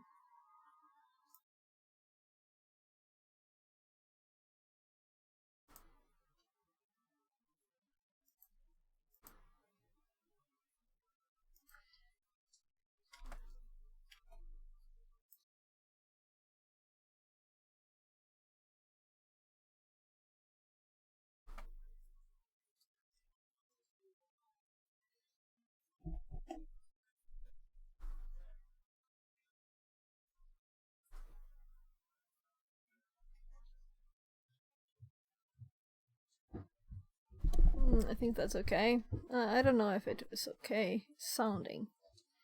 But at least you don't have to hear the rain, right? Because it's nice to have. It's already 29.7 in here. Nice with some air. So we have the rain on for now. Strings versus some of these very extensible, capable platforms. Okay, hang with me. We a couple more slides, and then we'll step into a lab here in just a bit. User agent strings. Oh man, I love user agent strings from an incident response perspective. I mentioned I love least frequency of occurrence, long tail analysis, outliers, least frequency of occurrence. That sticks with me, so I go with that. User agent strings are just one component of relative consistency for most users and honestly for most enterprises. So when you use some sort of browser, when you use some sort of internet connectivity feature function, again, often browser, the browser basically purports its level of functionality and service often to the server when making a request, a client request from browser to server. It says, by the way, here's the level of functionality and capability that I am using, whether it's Firefox, Edge, Chrome, Safari, Opera, Brave, etc., etc., etc. So the idea behind user agent is just to say, here's my basic feature function set. So give me things that I can understand and interpret from client to server. And the cool thing about this is if we can track this, if we can pull this egress data post pre-NAT, we can learn a lot about our environment. This is one of those things, if you've never paid attention to this before, what browsers are authorized? What browsers are authorized in your environment? Some environments are very restrictive. Often there's one or two enterprise-approved browsers simply for the purpose of keeping those patched and up to date. And invariably, if you start to look, you'll see that there are browsers that are unauthorized being used. And then often you'll see a pattern. Most of our users use Edge version 12.3.0, or most of our users use Chrome. And this can be really, really, really interesting, especially when you start seeing things like Python or Yandex or things that, why on earth is a user segment, a typical user segment in accounting or biomed, why are they using a Yandex browser, a Russian-based browser? Maybe that's perfectly legitimate, but those are the kinds of things that might pop out. This is solid gold when it comes to business email compromise, I'm here to tell you. This is often the smoking gun because we see user consistency.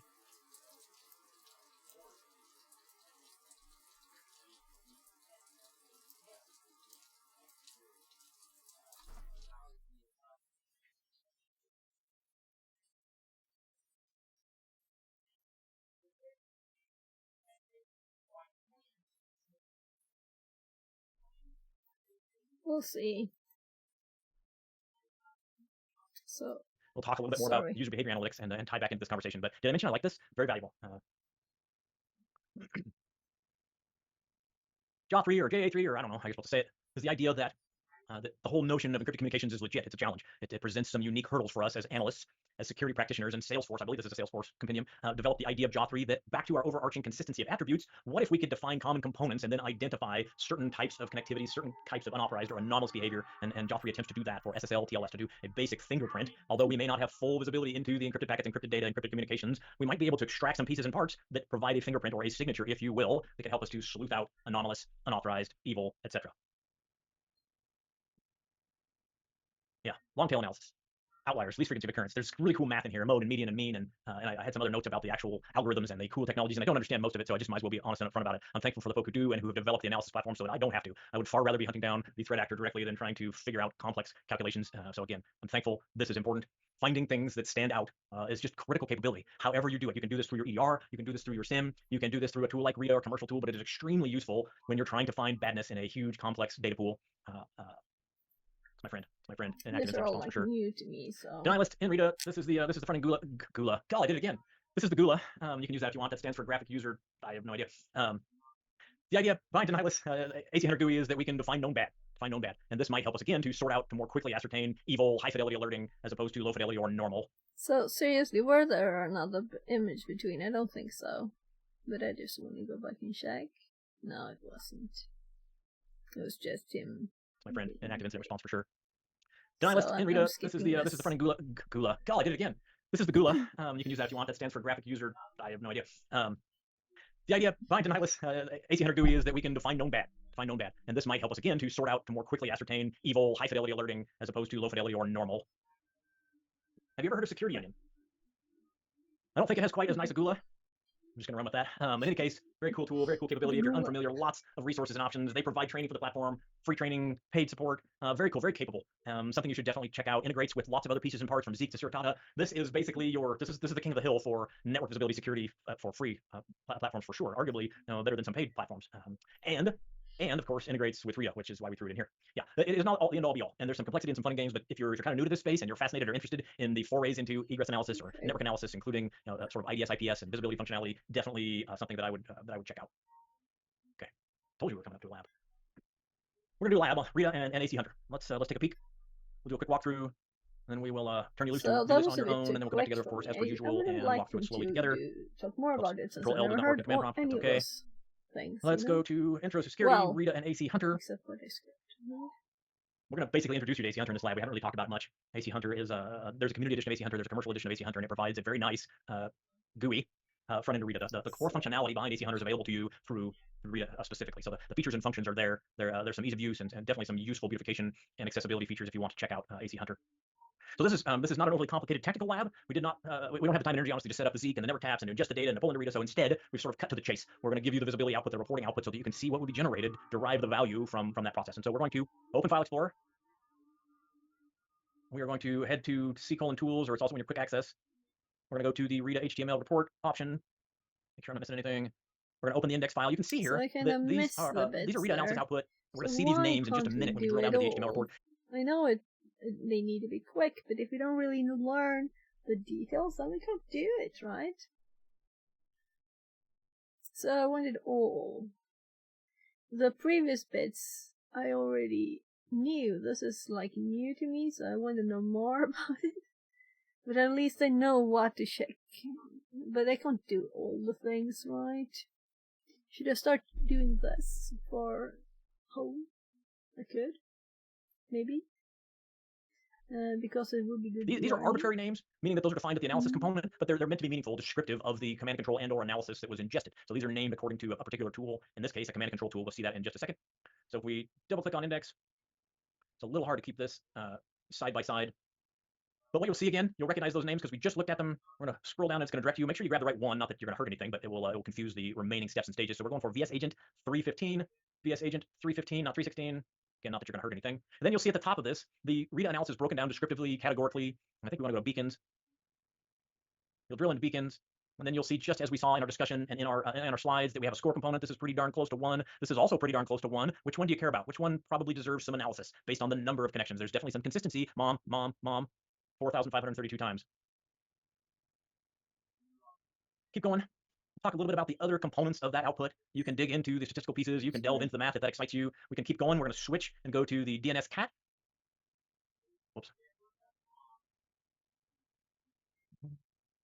I forgot which one. DNS cat 321, continue our process. This is intended to highlight, of course, that there are more ways than one to do beaconing. And there's 2 very different takes through VS Agent and DNS cat. I'll let you view that. I'll let you visualize that difference on your own. But obviously, DNS cat, spoiler alert, relates to DNS. So you drill into the DNS and you see weirdness. We'll talk about that in just a minute.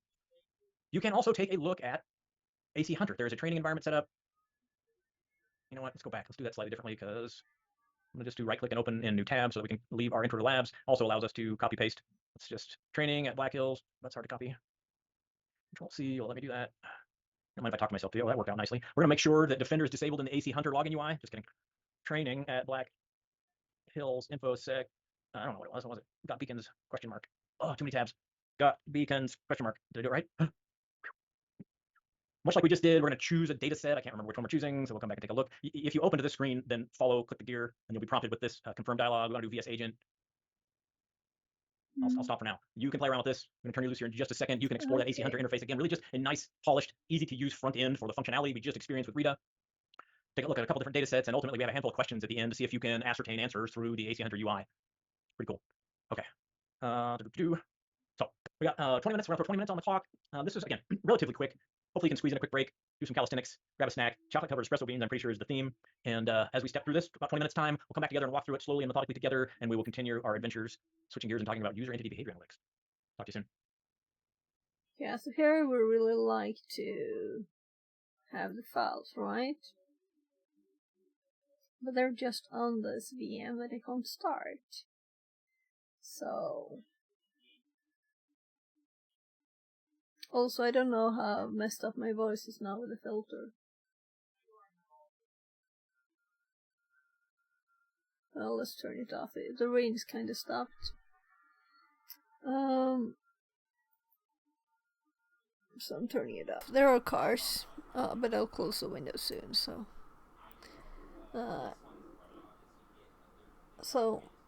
on the table is still 29.5, but I can tell you that it's now 13.9 outside, and the cold air is like pouring onto my legs, so it's kind of nice. I do like to be warm, but third is a bit much, just a bit much.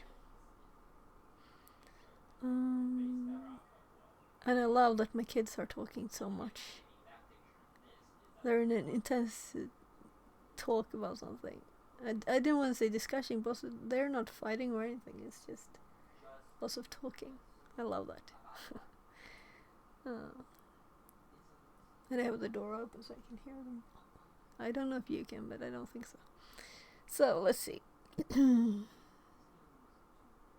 Airplane also.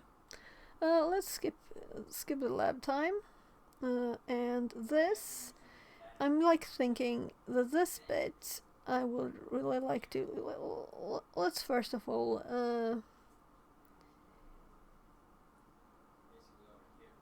Interclass file navigation. Well, Rita and AC Hunter is the name of the lab. So okay.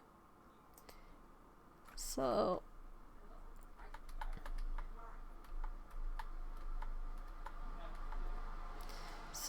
there, this is forwarded and ready. I know you can hear the cars, but a tiny bit more. Yeah, so I didn't actually have this open now. So I'll just open it long enough to get the URLs. They hopefully paste it in here again.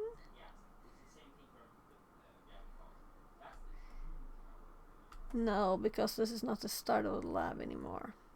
So that was kind of stupid of me at the start here. I'm sure they did.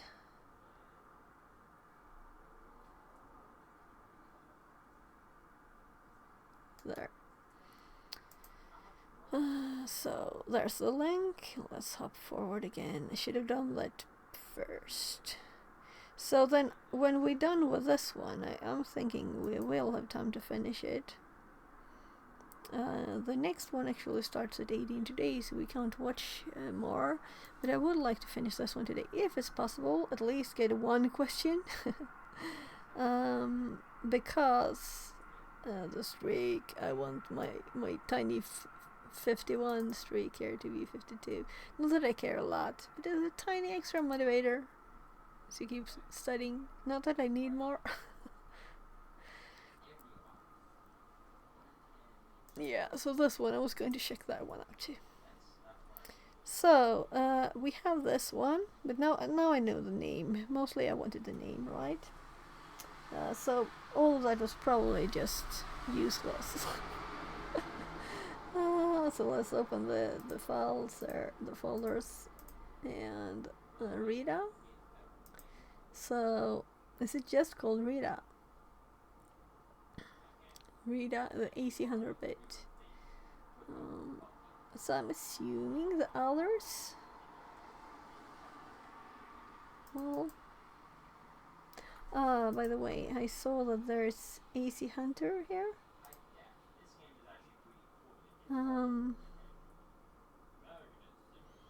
So let's actually move this one too. And I'm going to move the full Rita one here now. No, let's do as the others. It worked fine. So we're moving the Rita, and I'm going to, let's move all of these into here. And hopefully two. No, some, okay, they skipped the start ones. Cause, oh, look what it did here. Oh, that's a bit annoying. Well, there are doubles. So, whatever. Just deleting the Rita one. So let's call Rita 4. And let's look at the other one too. So, that's stupid. I was going to click it, not click it, so I didn't see it. So, just to repeat here, this is the lab. This 3 arrows. This is important. Click these files. So what it looks like. Yeah, so while I continue scrolling, let's TTS this bit with this very kind of funny TTS. It's in here. S. Some backdoors have a very strong heartbeat. This is where a backdoor will constantly reconnect to get commands from an attacker at a specific interval. The interval consistency of the heartbeat is the TS score where a value of 1 is perfect. The top value in the set is the VS agent communication. We will talk about the other connections Yeah, in a this few is moments. login. We also have the number of connections. While some beacons have a strong heartbeat, they are very short in nature. Our VS agent connection had a very large number of connections which had very strong intervals, while some of the others, e.g. the 64.4.5.4.253 addresses, had a strong heartbeat, but not as many connections. We will also talk about TS duration. This is detecting how consistent each connection duration is. For example, if every connection is 2 seconds and there are 8,000 plus, it would have a very strong TS duration score. The other fields are statistical analysis fields showing things like mode range and skew. DNS Cat2.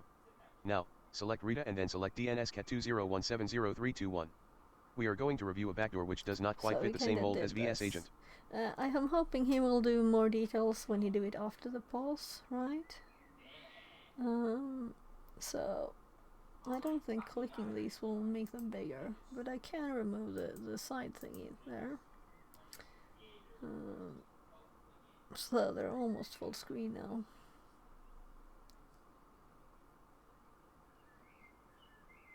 Datasheet select. Dataset selection screen.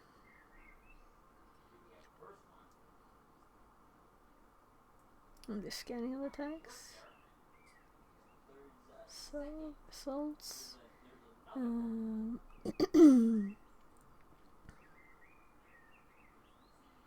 Notice a histogram on the bottom of the scoring criteria in the middle.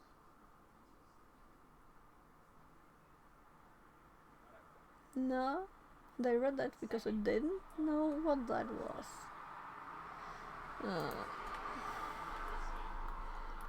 Too long since school, I don't remember what a histogram is. Yeah, it's like this. So bar diagram. To use a more normal word, right? But I don't think it's like in the middle anywhere. That's why and it also can be these bars and these bars and these bars.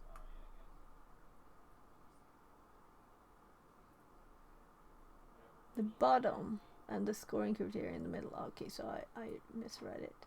So the scoring criteria is probably this then. Or because it doesn't say scoring criteria anywhere. Scoring criteria should be like a list, right? Is it these it means? Yeah, it must be these. Because dispersion, data size, skew, connections.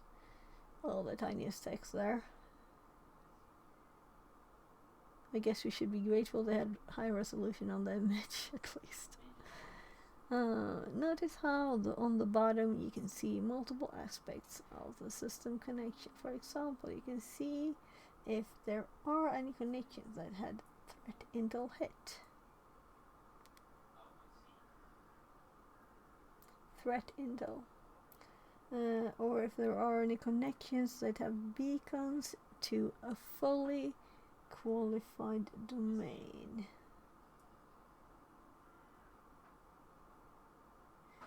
My god, I can't read this. It's too tiny.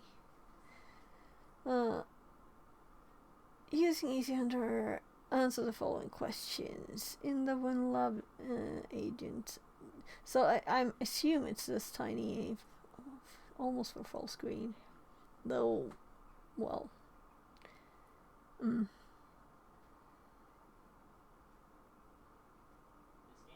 What is the connection interval in the GCAT dataset? What's the historic FQDN? Okay. What domain has the highest lookup count and who is doing the lookups? Okay. Now that bright light really hit me now when I've been trying to see tiny text. There, so let's go back to the notes. Oh, right, we had this one too. So, I missed some images. So this one is actually a link to a... Oh. Okay. So, let's open this one. And so here the images are for this one. ACHOCE. Okay, okay. So let's actually just get these into the attachments one. There. And then we can make these the same kind of links that the others have. So if we click down here, we can copy this one.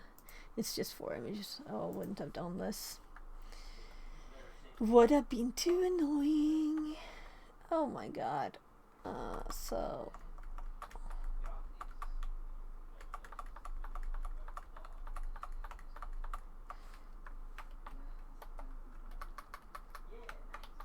there. And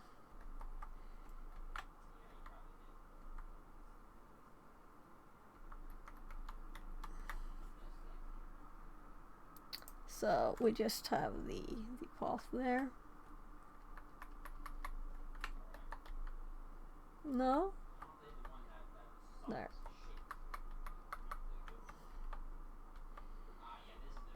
So learn something for the last second two once more.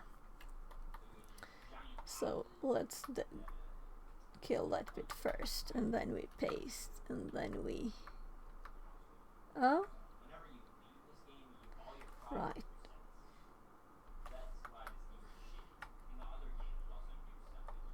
So my kids are still talking. Love it. So this is interesting, right? But I'm not going to do all of it now. There's supposed to be another broken image. Isn't there? There were 4 images.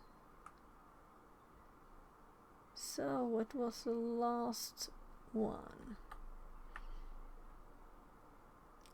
PNG, images here. Okay, so images here is obviously not an image. Let's just see the size here. So this is 2 bytes. Okay. Let's keep that up. I don't want to close it, but we can delete the images here from here. Not that it takes a lot of space. So am I blind? See? Whatever. So, this one has not been... They haven't talked about this one. But this is what's interesting. So let's actually do this on this one. And let's update the name of this one. Come on, I clicked you. 4. Let's add the rest here. So we have the same names. App logger. So it's easier to find whenever we want them. And then at the end here, let's add the lab. So lab. And then we have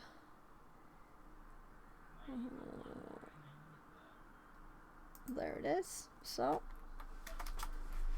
the lab is linked, so we can just click between them, and we can continue, see if there's anything more to add here. So I didn't really need to open this one. I could probably just copy all of this, but since we cloned the repo, it feels better to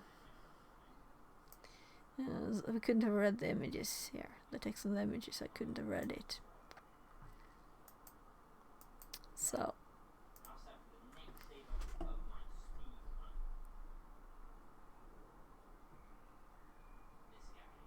I I don't know how or if I should comment about the current conversation in Discord.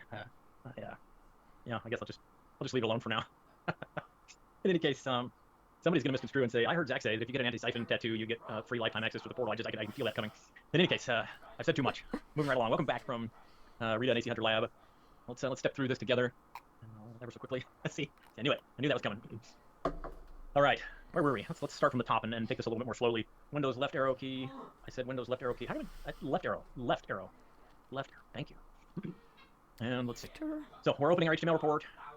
I should have that open right here. And if I keep doing that, I'm going to be very upset with myself. Right arrow. I'm trying to get, yes, thank you. My goodness. Make sure we're in the right place at the right time. Always important. So we started off by looking at VS Agent. And you can obviously pop back and forth and take a look at these. One of the cool things about this is, for me at least, is the ease of use. I don't use this a lot, so to speak, in active incident response. This is not the kind of thing that you roll into an environment and then deploy in the midst of active incident outbreak, etc. If it's in place and you have this data, tremendously valuable and useful. But the thing I like about it is its accessibility. It's just not super complicated, at least from a UI perspective. Now, when in fact, if you're going to use this tool, you're probably going to port this data someplace else. You're probably not going to be discretely outputting an HTML file for all of your analysis. But for the initial foray, for the initial analysis, maybe even initial point of value. So of course, seeing info like this is just very accessible, easy to use, and so we start by taking a look at the beacons, much like we did before. And just me from an analytical perspective, as I mentioned a few slides ago, I'm looking for outliers. I'm looking for next points of analysis, next points of interest. In many instances, when you're going through this process, you may be looking for some discrete indicators to feed to another analyst. What you heard me. In any case, source destination, we're looking for as close to 1 as possible, meaning perfect score that does not obviate the value of a lower score. Back to the very nice Gulu. In any case. This is significant. Yeah, it's not rocket surgery to go, that looks anomalous. And then, of course, as mentioned, if you scroll rightward, you can dig into the details, the reasoning. To be honest, and maybe this is just my bent, as soon as I got this far, I would probably pivot to additional analysis of the destination, maybe analysis of the source, plumbing information based on the data points that we have here now. Just simple, pretty easy to work through. Go back. DNS Cat is different. It doesn't use a traditional network beaconing model like the VS Agent does. It, as the name implies, leverages DNS queries. Did anybody translate to Portuguese? Just curious. Tempting, isn't it? I guess it's from Portuguese, but I didn't dare try. Maybe that's just my browser. Excited about foreign language. From Portuguese. Once again, the outliers pop. It doesn't take a super keen mathematical statistical analysis to gather that, what domains use com.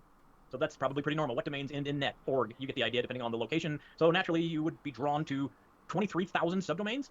Almost 41,000 visits to nanobotninjas.com. Wow, I think maybe we better investigate. Potentially, you look at that and go, we do business with Nanobot Ninjas. Possible. Maybe they got an Antosyphon tattoo, and so we're a sponsor. I mean, you never know. But generally speaking, this bubbles to the surface, the long tail analysis. Again, the consistent distribution of attributes that guide our investigative forays. Super, super powerful, super useful. And then I suspect I'm still successfully logged in over yonder. Yes, I am. So we can pivot to AC Hunter. As I'm sure you noticed, this is a pretty nice, clean, user-friendly interface. If you find yourself on the screen and you need to change data sets. See if I dare to that didn't work at all. Maybe I'm not still authenticated. Nope. Training at blackhillsinfosec.com. Got beacons? Got beacons, question mark. Tapping under pressure. Speaking of Mavis Beacon. Where do they want us to go first? Wow. I gotta stop changing tabs just to confuse myself and everyone else. VS Agent, where we wanted to be. And you have the same general distribution of data, just some different ways to drill down, different ways to analyze. So we're going to click on a particular host. I think we're going to click on a particular host. No? Do you hate me? So here we can see this information Yes, clearer. me right myself. As the case may be. That's really not easy to read. Let's expand this just a little bit. Just a slight variation on view. We see the cumulative scoring. We see some statistical dispersions. We see some really cool summarized data based on the attributes, if you will, of this potential beacon. We see the date and time interval in which these were detected. We see some consistency. There's some variation, obviously, in the interval, so not a perfect score, but the vast majority of these had 10-second connection intervals, 3,658. Definitely sounds anomalous. Definitely sounds like something that we want to investigate further. Let's see, where do we go from there? That's almost all the same. Check out the WinLab dataset, dashboard, icon, WinLab, confirm. I can't remember what questions we were trying to answer. 10-10-98-30. Beacons, 10-10-98-30. Again, you can see some variability in the beacon intervals, and then you can see the vast majority of connections for this particular potential beacon are at 15-second intervals. Pretty high score, pretty large frequency of occurrence. We can see the date and time scale. G-dataset, stork, FQDN. Let's go back to dashboard. G-cat. Did I say G-data? Yeah, that's the one they said we should click, And we can poke around these different data sets, different IP addresses, and again, up here you have some really useful summation, summary data. sorry for And if the we hover audio. over this, we can see the full historic, fully qualified domain name related to Google/Gmail as appropriate to that tool. If we, can I see that in this view? Thought could, maybe not. My screen's a bit truncated. In any case, you get the idea. All right, pretty sweet. Can't beat the price or the functionality.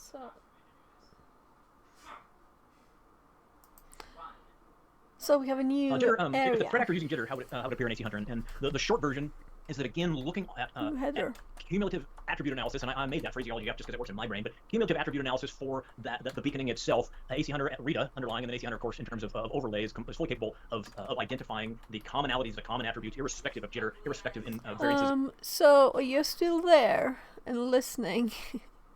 Otherwise, I would increase the speed of it. So please tell me. In latency through that command and control communication. So great question. But It's generally would already not be a at problem 2. based on the mathematical Wow. statistical analysis that Rita performs.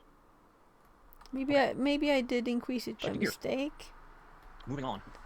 Application allow listing, And let passwords, me do- excuse me. Network egress visibility, user entity behavior analytics, UEBA. And you might be tempted to think that this is just another This industry. was very interesting. Why did it switch? Because I switched another window. But this, I didn't switch. That's YouTube being odd. Acronym, another sales pitch, and I suppose, frankly, in some instances it is, but it's a relatively new take on a long-standing conundrum. And we'll talk more about that as we move into the... You can increase speed. I can manage it. Okay. You don't have to.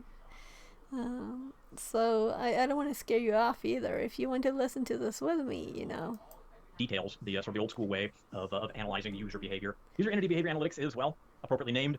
Keywords, of course, user. But entity. It sounds so like users are entities. What? Or what is this? Let's listen to him. I guess I talked over a bit, so let's back up. Right. Network egress visibility, user entity behavior analytics, UEBA. And you might be tempted to think that this is just another industry acronym, another sales pitch, and I suppose, frankly, in some instances it is, but it's a relatively new take on a long-standing conundrum. And we'll talk more about that as we move into the details, the sort of the old school way of analyzing user behavior. User entity behavior analytics is, well, appropriately named. Keywords, of course, user, behavior, and then analysis. We're already collecting a lot of data about our users as a general rule. We've talked about this. We've talked about ingestion. We've talked about SIM. We've talked about logging. We've talked about some endpoint characteristics and EDR and all those things. The bottom line is we're paying attention, at least to a certain extent, to what our users are doing. We're commonly paying attention to Windows event logs related to users, related to things like user auth, event code 4624 for successful login or 4625 for failed login. Those are somewhere. They're captured on the endpoints for sure. They're probably captured on your domain controllers, assuming you're using Active Directory, which you probably are.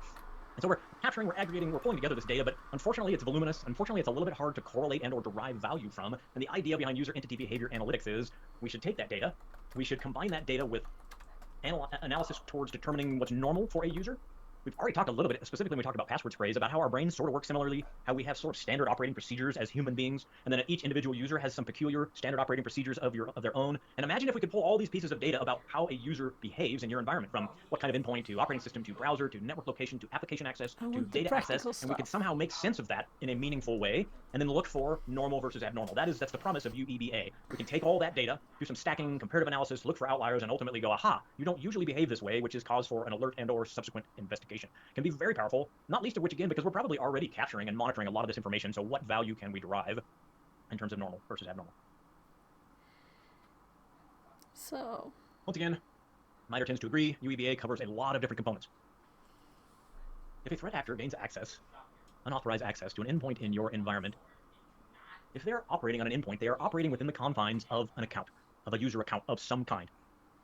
It's just a fact. So if we can take advantage of that knowledge, take advantage of the knowledge that almost every important, pertinent endpoint action occurs within the context of an account, again, for the most part, with some slight variations, but for the most part, we can hone in on that and then say, is the threat actor going to behave like a typical user?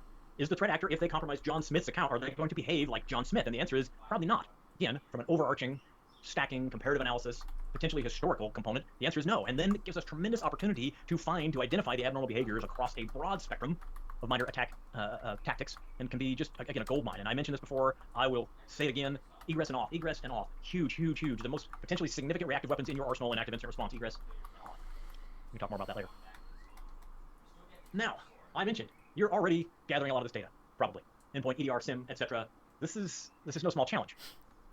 Logs are a train wreck. Logs are a challenge. The volume of logs, the veracity of logs, the value of logs vary dramatically. I mentioned Windows event log 4624, successful authentication 4625, failed authentication. How many of those occur in your enterprise environment moment by moment? And the answer is a significant number. Could be hundreds to thousands, for example, and the vast majority of them are just normal user behaviors, authenticating. It's shocking how many times your workstation authenticates for you in the back end, assuming you're running Windows in particular. It is authenticated all sorts of things all the time. Impersonation, authentication are just part and parcel of the way Windows behaves, and so 4624s are occurring on a continuum and So diminishes the value. Gee, let's thanks. get We've got this 3,492 organized. successful authentication events. What do I do with that? Less than 5% of detections are from logs. Wow, let that settle in for just a second. So we're logging all this stuff. We're logging all the things. We got Windows logs, we got security logs, we got application logs, we're logging firewall, we're logging audit trails, etc., etc., etc. And at the end of the day, in terms of active, practical, tactical detection and response, very few of the things that we actually detect and respond to come from those logs. This is frightening, it's illuminating, and really it just says, timeout, we really probably ought to think about this just a little bit differently. And again, based on what we know about the 5% detect, what should we pay attention to? What should we be logging? How should we be storing, parsing, analyzing? And we pick on Windows, but Quite Linux is not a lot better, interesting right? stuff. I don't do nearly I as many am active not so response much cases in on Linux. Shocking. InfoSec, but it's interesting. Yeah, it's kind of interesting. So, how much are you in InfoSec then, or you're a bit interested? I'm just going to. What was I going to type? It doesn't matter.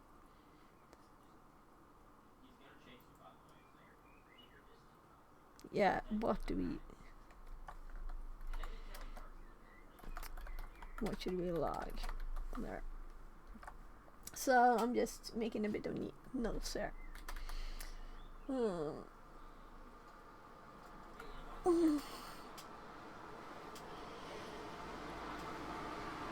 So that was a bus. I should probably close the window again. I think it's okay I here. graduated from university many years ago with a degree in some kind of InfoSec. Oh, cool. So, how many years ago? I mean, I feel like InfoSec is like new. It's not totally new, but it's kind of like slowly emerged But I am from not working from that IT. area. Okay, 2009. 2009. Yeah, well, that's 50 years, right? Time flies. It flies. So, what was like the name of it? I'll close the window.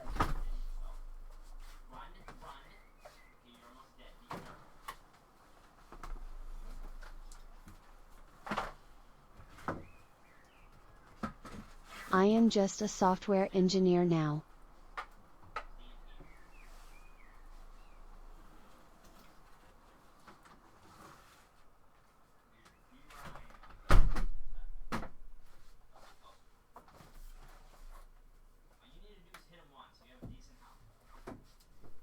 So I'm closing the door to my kids too, because they're playing some game together now and they're talking kind of loudly. So there. Right. Oh right, I forgot. It was kind of protection of computer systems. Oh cool. Yeah, because that we've always done, but it was just IT before. Now it's InfoSec, so it's also like. But my knowledge is outdated. So we have IT and we have general information like papers and stuff too. So InfoSec is also like not IT, not technical information too. So it's like overlapping a lot. But most things, what you mean with InfoSec, you mean IT InfoSec, right? So like cybersecurity, all these things overlapping, almost being the same, but not really. Of course, IT contains so much more than just security. Yes, I think I see, like cybersecurity is definitely a part of IT. So I worked as an IT specialist. So I guess it's like, there's a lot of networking in there. There's a lot of, well, when I learned programming in school in like 7th grade, I had already been programming, but then I was in school. Then we had lots of, all of the security stuff about thinking about strings and everything. We had a lot of thoughts on security already then, and that was, I guess I was 12 or something, so like 87. Something like that. So we were already thinking of all the security things and like software things. By the way, cool you're working in software. That's cool. I am interested more in ops now, but security it's just my curiosity. Yeah. Yeah, and we didn't think like ops like that either before. It was more like you make a program, you install it, you never update it, kind of thing, right? Long ago. And now it's more like cycles and constant Yes, all new integrated. words, smile, It's smile. all integrated. Yeah. And that's nice, but it's also much more complex and I imagine much harder to keep safe also. The updates are nice, but they can also break things again.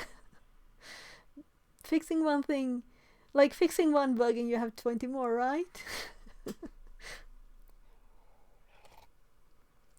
It's hard not to do that. Yeah. So,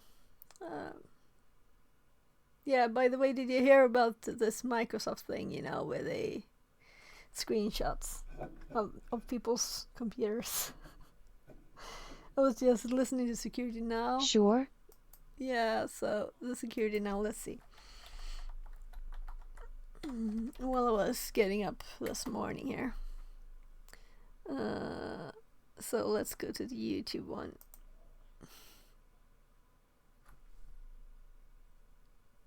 Right, of course.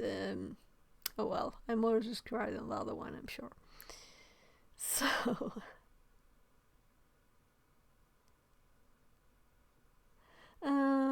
let's see. This is 11 hours ago, so the one I'm listening to is the old one. BTW, have you seen Mr. Robot?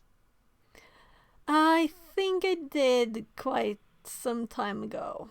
I don't know if I saw it all, but people have been telling me to rewatching it, and this kind of, I know that the bits of it, they're actually using real tools. They're not just crazy clicking on a keyboard, and you're looking at like something totally irrelevant on the screen. It's a lot of hacking, real hacking. Yeah. Yeah, so, but I think the times were like very speeding up, like hacking some system that would have taken a long time. Wouldn't have been fun in a movie, so, or in a series or whatever it is. It's a series, right? It's not a movie, it's a series.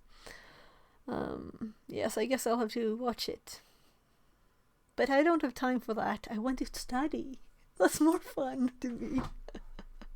I'm crazy. But it's more about psychological problem. Yeah, that's a real thing. It's just like the scene it's on, the hacking bit. It's more about that. It's like the background or the surroundings. Yeah, so I don't remember very much, but it's like what's this, Fight Club or something? It's kind of the same thing, right? He's like fighting himself, and it's right, isn't it like that?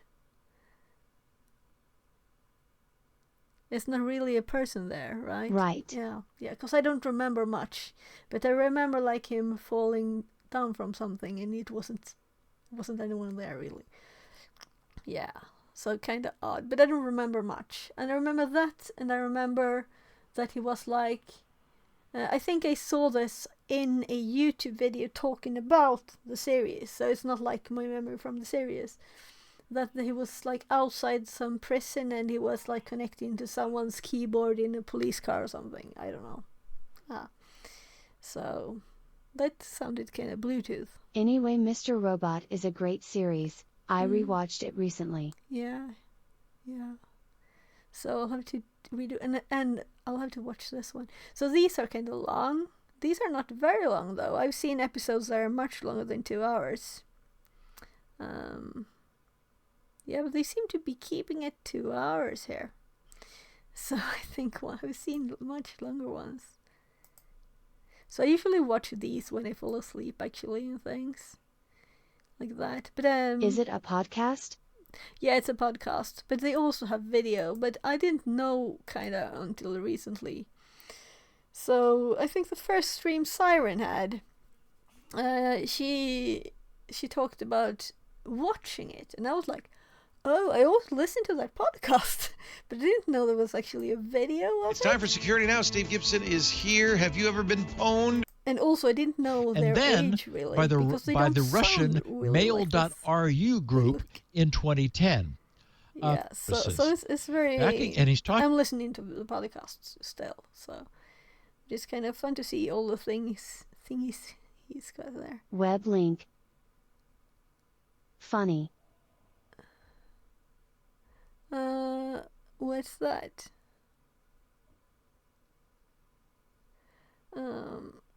So I worked in web link. okay. I don't know what it is. You'll have to tell me. So whatever they talk a lot about. I mean, I'm closing this. So they talked a lot about this recall thing, and that they think that this is a part of Microsoft building an AI that's specific to the person using the computer, and that's why they think they're doing this. So they're collecting all this data, and it's mostly text, not images actually, it seems like, because it's kind of tiny in size. So it's not taking It's a big company screenshots, in Russia. images. Now they control all major services there. Ah, okay.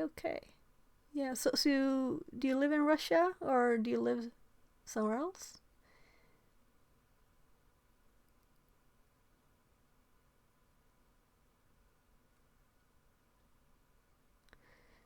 Anyways, I wouldn't feel comfortable Microsoft collecting all the data. I left Russia 3.5 years Okay. ago Oh, and sure. live in Finland now. Okay, then we kind of close because I'm in Sweden, so that's very close. But you have 1 hour time difference. Yes. Yeah. So you're from Russia, are you? You're very good in English, anyway. So.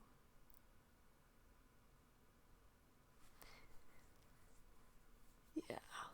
So I think a lot of people left Russia. I think you had a good timing too, right? When I grew up, when I was a kid, I'm born 75. Sounds so old.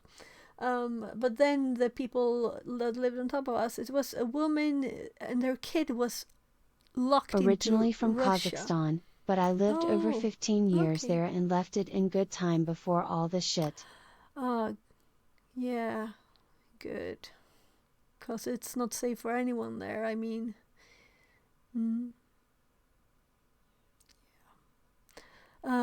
Yeah, so Kazakhstan, I must say that the language is beautiful. I think it's very beautiful. And there's this, oh my god, Dimash is his name, right? He's from there, right? I think it was related to Turkish, the language. Am I right? Could you repeat it? I'll Google.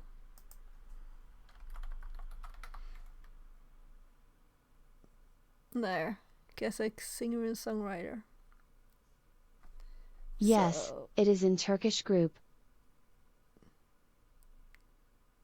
yeah, it's a person, but I guess they're so like his YouTube, for example. So it's kind of good. We shouldn't listen to music now, cause But I am not speak it unfortunately. My native language is Russian. yeah. I think it's a lot of languages in a lot of countries, right? Yeah. Anyway, so I just thought of him when you said Kazakhstan, so That's the only thing I know about the country. I'm sorry. I don't know much. I just recognized it. Yeah. But Russian is a good language too. I mean, just because of one politician or some do stupid things, it's not the people's fault or the language's fault. But I don't know the Cyrillic letters. I should learn them, I guess, because someone was making a comment Yes, from YouTube. but not so useful as English nowadays. Smile, smile. Yeah, of course. English is very useful to know. Very useful. Yeah.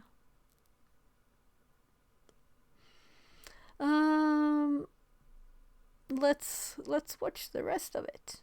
Right? We have here's a long lab, 20 minutes again, and then they're kind of like the last bit is probably maybe it's all. Yeah, he's looking at chat there for the last bit, so it's probably ends somewhere here.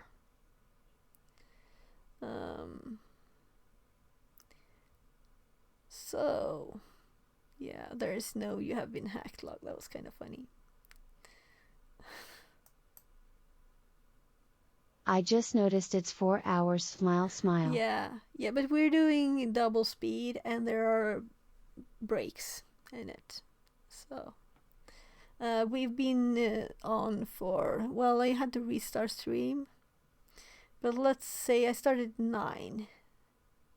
Yeah, so there's quite a few hours. Yeah, let's finish it actually, because I want to spend some time with my kids too, and they're playing with each other. They're playing some game. I think it might be like the rounds or something. I'll do a quick check. I'm curious now to see.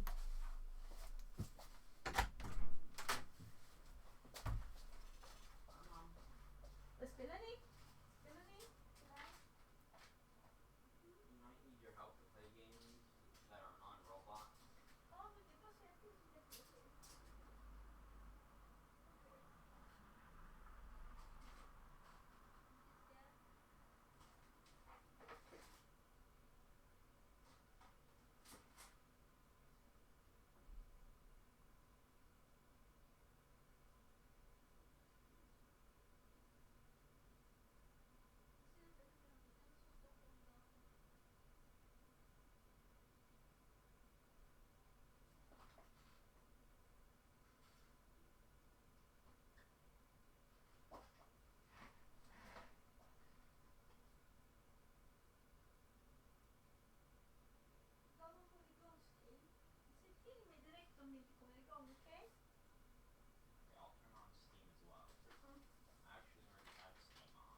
So I'll have the door open. They were just trying to start a game and they had a bit of problems. We'll see.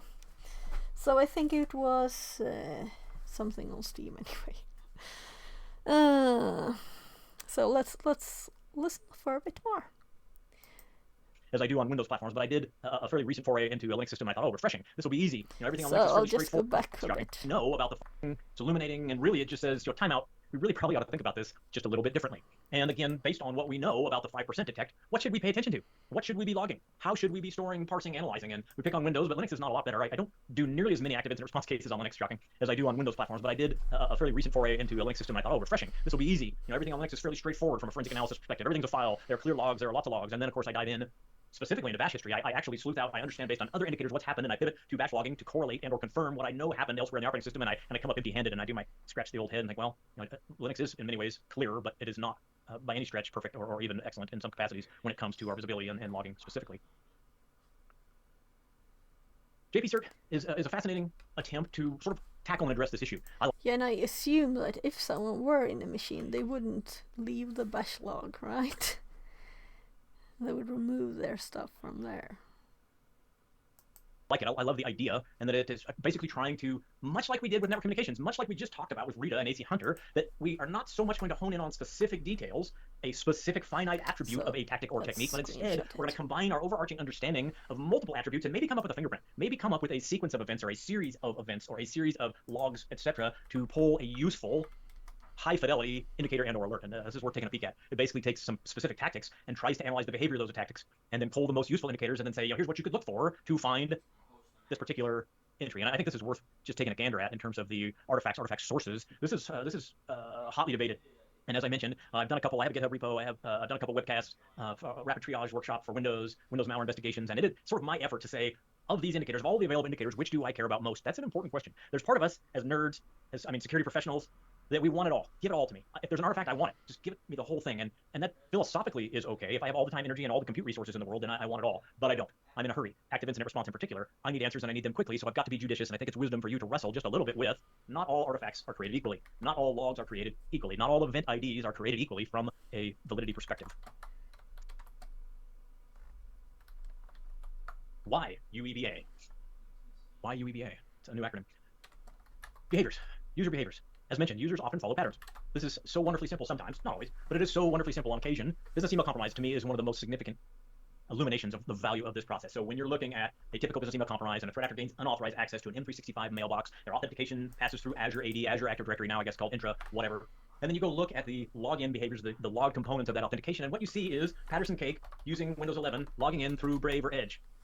And I do that regularly, and I log in regularly from East Tennessee. Occasionally I'll hop to a VPN or some other IP address space, but almost always I'm using some variation of those things. I'll use Linux. I don't have a Mac. I don't use a Mac as a general rule. So if you're looking at my user behavior and authenticating to M365, and you see a Mac entry with Safari as the browser, it's not me.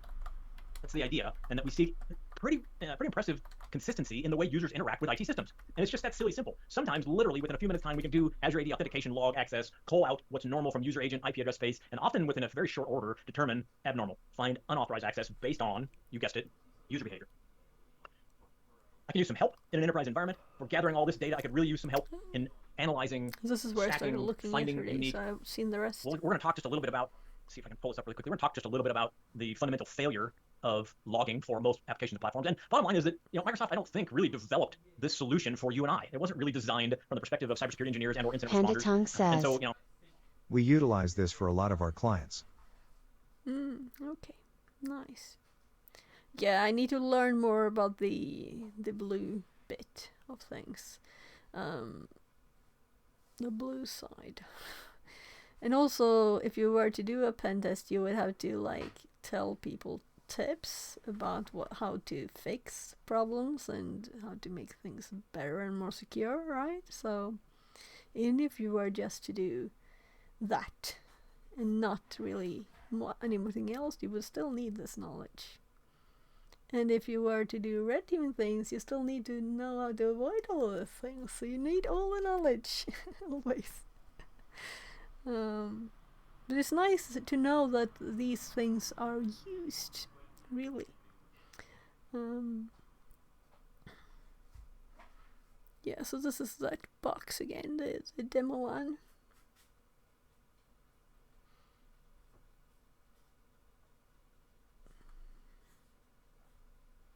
Yeah, so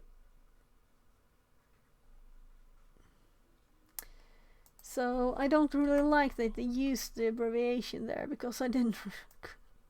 Also, why on earth Fixerbot says, user entity New behavior follower not on analytics? Twitch. Less than Welcome 3. in. So I'm just copying this bit here of the notes, because I don't remember what this is, right?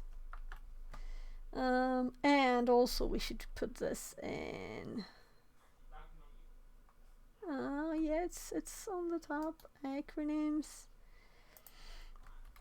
And I hop to the top. Why entity? It feels bad to call people entities. But I guess it's not actually the people we're calling entities. But still, it sounded very much like that. So, let's continue. And welcome in, Panda. Hope you're having a great day. It's not started work time, right? It's a bit later.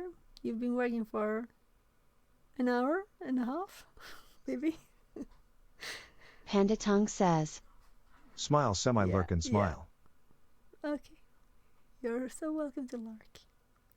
again, back to the butter knife versus screwdriver conundrum. I'm trying to see if this will respond sometime soon. Let's see. Let's get past my couple hundred user account management entries. Well, I stand by. Special login. This is actually a perfect example. While I scroll through here and try to find something meaningful to suggest to you how hard it is to find something meaningful, I can't find anything meaningful. I think my my hope was to find all the denied auths, and now I can't remember if I yesterday snapshot it didn't since I have did the password any- spray. So pretend, if you will, that we find some 4625s or failures. How long ago was that? I mean, I look, just I didn't even do started anything on this system. watching here, so I didn't know what it was talking Don't make me about. filter. Let's see what we can find really quickly. This is an adventure. All right, fine. Make me filter. See if I care. Now I've sort of ruined the demo to a certain extent because you're not supposed to see these all stacked on top of one another, but here we go. Welcome to Event Viewer and the joys of EVTX. And really the idea here is, so if I click on this one, this is a 4625, which is a failure. An account failed to log in. And you see a bunch of these together, and at this point in time, a singular event, we see that Zachary failed to log in. You know what? I'm highly suspect of anybody named Zach or It's the Zachary. same It's just part and parcel second? of my line of work. Having said that, this could be totally normal. This could be totally normal. Zachary just typed in his password wrong. Big deal. Is this a high fidelity indicator? By itself, it's moderately useless. And if we continue to go through this process, I say, well, Willie also had an issue. And William. And WDAG Utility, and Wayne. You see a pattern, Walter, and Virginia. And the idea, and this is oversimplified, but the idea being that you just look at one of these, you go, well, could be totally normal. That Zach character, again. But what about Willie, Wiley, William? You begin to discern a pattern, and now you should be potentially concerned. Why is Zachary, William, Virginia, why are they all logging in from the same endpoint? And look at the date and timestamp. Dang, they are fast. Talk about 100 words per minute. Clearly they're on Mavis Beacon expert level, and they must be really cranking them out. Context, stacking, quantity, temporal proximity. I like saying that, makes me feel smart. Temporal proximity, meaning timing. And all of a sudden you combine those components, and you're like, aha, now I care. That is the promise of UEDA. Welcome to Logon Tracer. This is another attempt to help us with this conundrum. How can we discern abnormal? And again, what may look like a sea of abnormal in this is doing analysis of EVTX, Windows event logs. And you can see at the top here, it specifically pulls out the event IDs in question, 4624, 4625. We'll talk about some of the 4700 series. We're looking at additional account interactions and then potentially Active Directory Kerberos interactions. And it's ingesting all these and helping us to visualize a pattern. And you see here is a service account. Remember we talked about service accounts yesterday. Service accounts are often high privileged, often overlooked. Passwords don't get changed real often, might be subject to Kerberosing attacks, shouldn't be used by a human being, often not interactive login. Then why on God's green earth is this service account authenticating to all of these different nodes? Bummer. This would be indicative of the beginning of a bad day, in my humble opinion.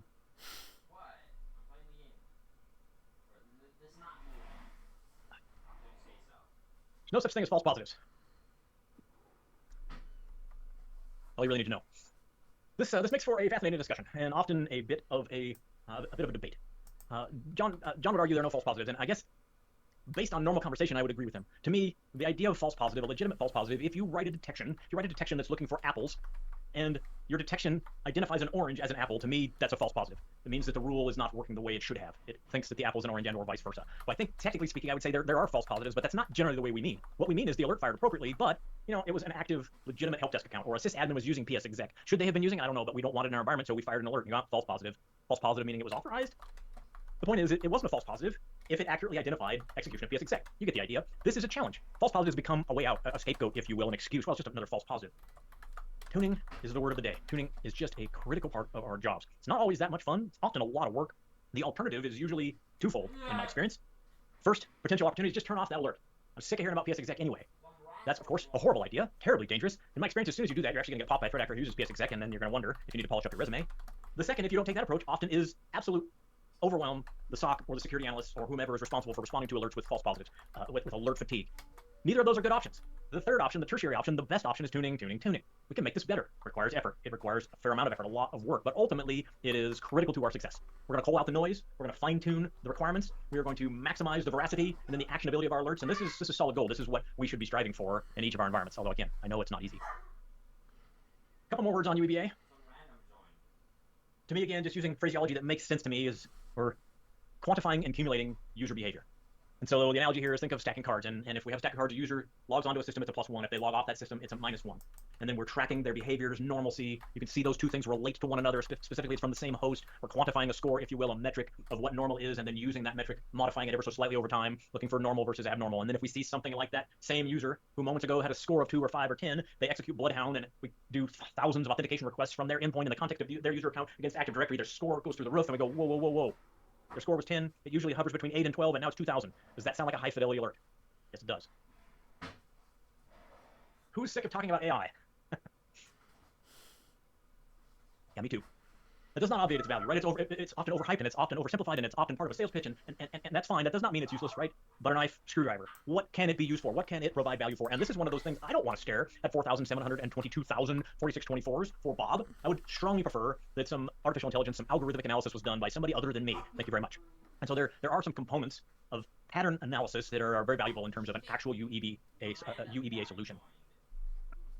And I've touched on. So I'll just go check on my kids that they got started. I think so, because they're loud again, so I'm going to close the door. Ni kommer igång va killar? Ja, bra.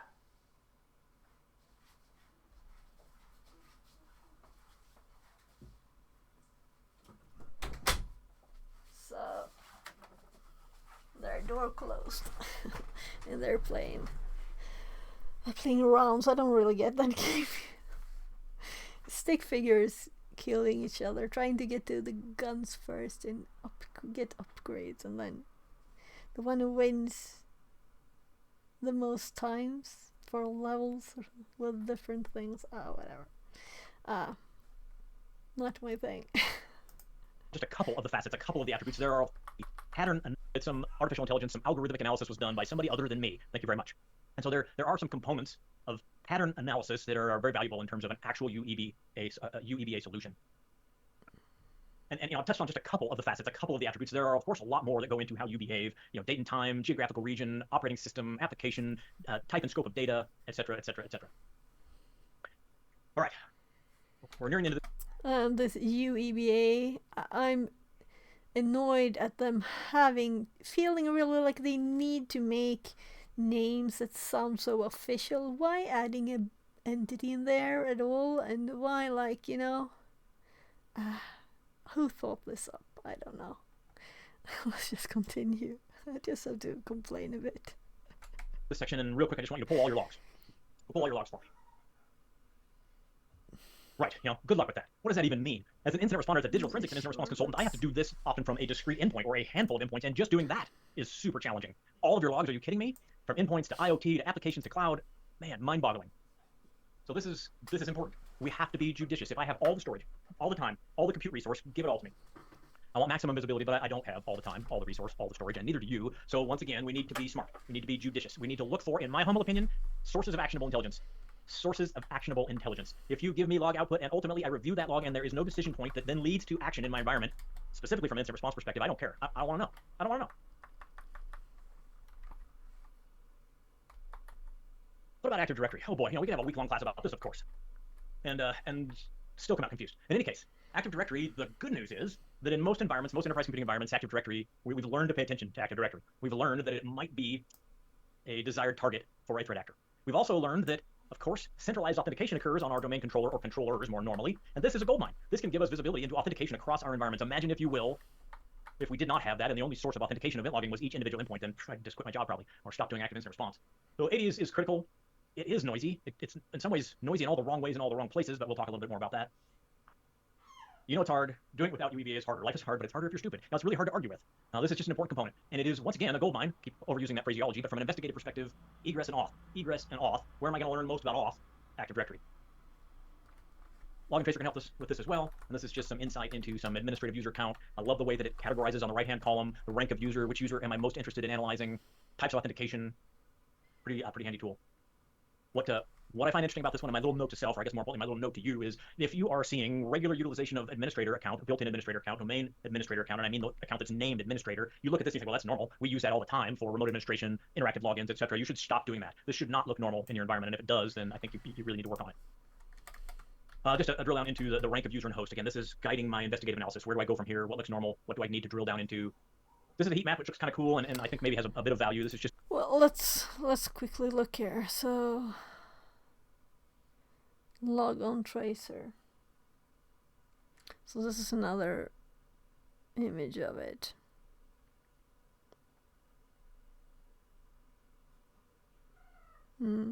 I'll just type it out here because it's switching so quickly now.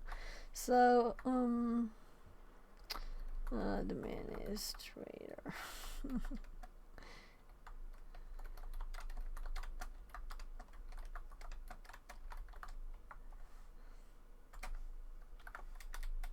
There. It even got a smiley, the kind of obvious thing, but This is a heat map, which looks kind of cool, and I think maybe has a bit of value. This is just trying to make a graphical interface to show us, again, where should we focus our analysis. User date and time range, and then number of authentications, etc. I don't find that tremendously useful, but sort of interesting. All right, hang with me, a couple more slides, and then we'll jump into another lab. I'll actually pause while I paste this. It feels like he was like, oh, I have slides left. Let's speed up.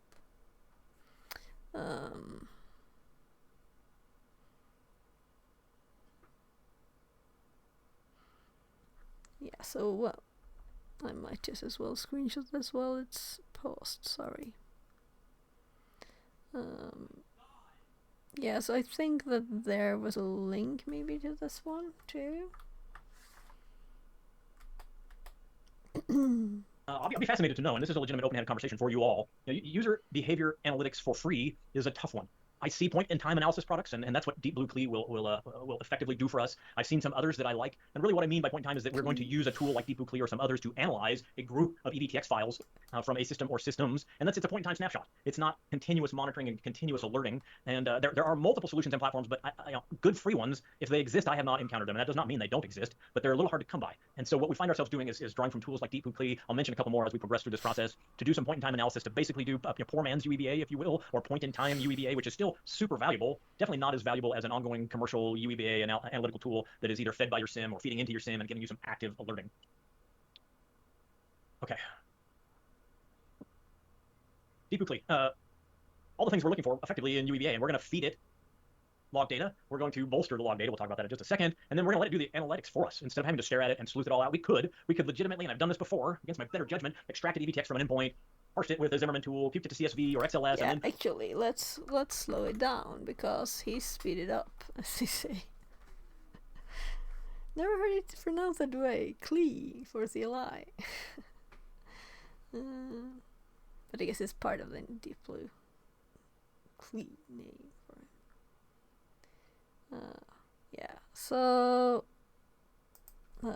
since I thought about speeding up, let's hop back to, and let's also make it bigger again.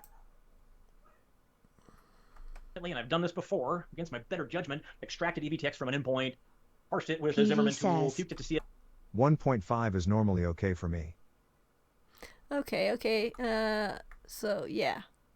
It depends all on the person who speaks. Some YouTube videos I don't have to speed up because people talk fast, you know. But this is like a live presentation for people, and then people usually talk slower. But I think he was like, oh my god, time's almost up. I have to get through these slides, and he sped up a bit, and then we'll have to slow down. But usually I do 2.5. That's why I have a button for 2.5 there. At least. We'll see. Yeah. So it all depends on the person talking to you. And also how much notes you want to be able to have time to take. And now I've screenshotted a lot of these, so a lot of my notes are not actually notes there. It's screenshots the last bit. I haven't typed as much at the end. There's me typing a bit.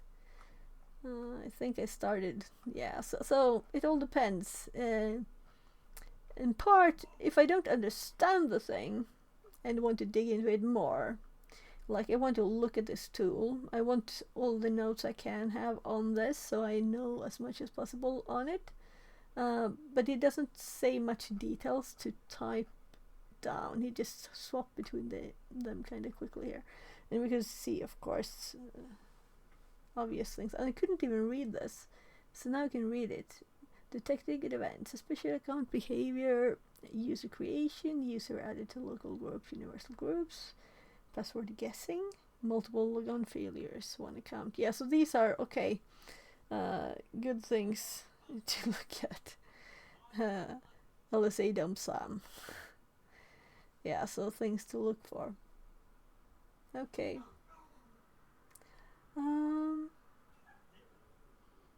Okay, Blue Team Summit, because I had another one of the Sun's summits. Right, I should have looked at that one too.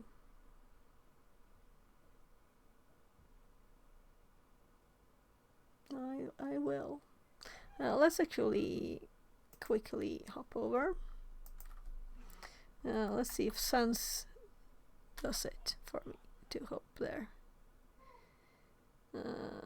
Is this the same place that I logged in before? We'll see. Nah. Yeah? Okay. Let's log in. Because I joined this other summit. Ransomware.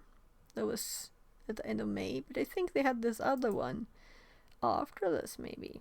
They talked about something else. So where's the just general thingy? General thingy for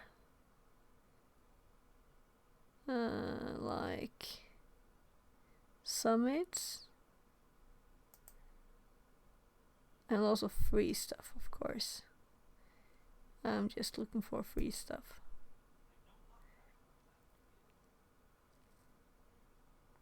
So let's see, June. So there's actually the 16th. But that's not a virtual one. Let's see. Live online. That was not helpful. Let's go back. And I think there's like free.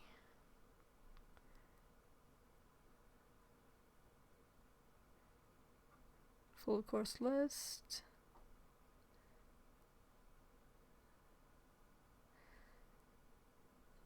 Yeah, I wanted to look at the online ones. I should have clicked this one, I guess.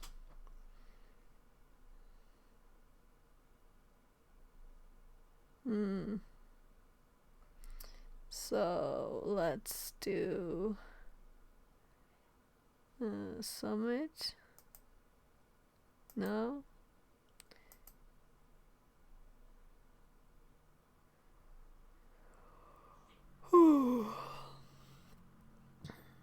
Ah, well, I can look more at this later. So I'm starting to gather tabs again. So let's put this one into here. The links I got from this. And let's look at this actual link here. SV or XLS, I'll and then pause it just to see if we get a link. So let's see. I screenshotted this so we could read it better. Let's see if gone through the any process of links sorting, pop up. filtering, finding all the 4624s, the 4625s, cataloging the usernames, cataloging the endpoints for auth or failed auth. That's horrifying, especially when you can use something like this that can do some automated analysis on our behalf. And as you can see from the list, lots of useful components, lots of useful analysis built in, and I don't have to do it manually. Thank you, Mr. Conrad.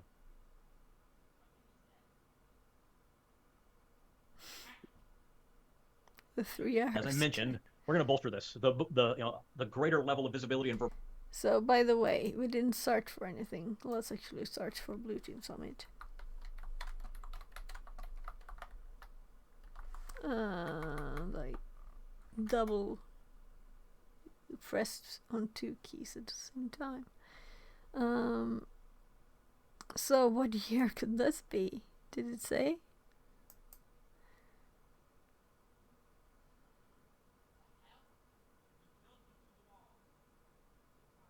This looks like the most recent one, right? So you can register for things that are already over.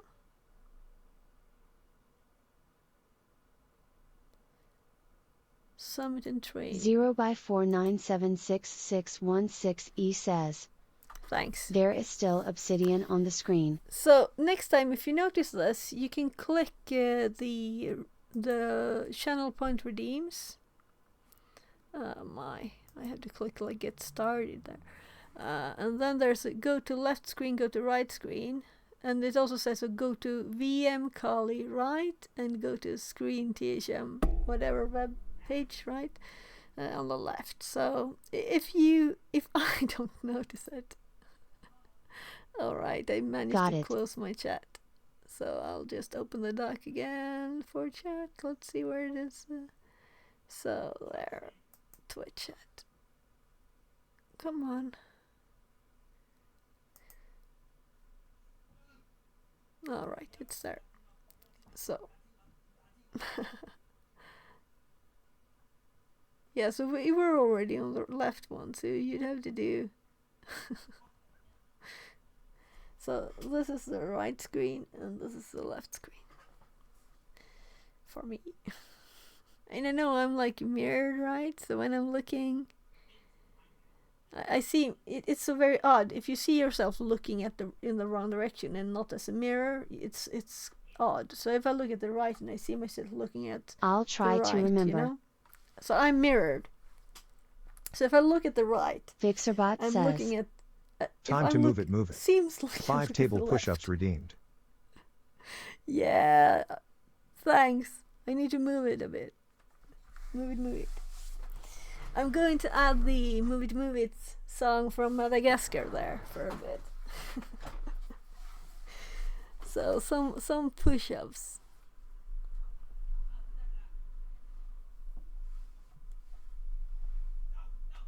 I should do more of these so I can do real push-ups.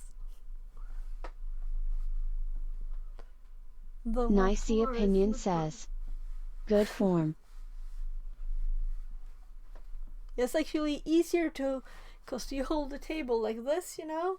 The floor, my elbows go like odd. So, I can do a few more.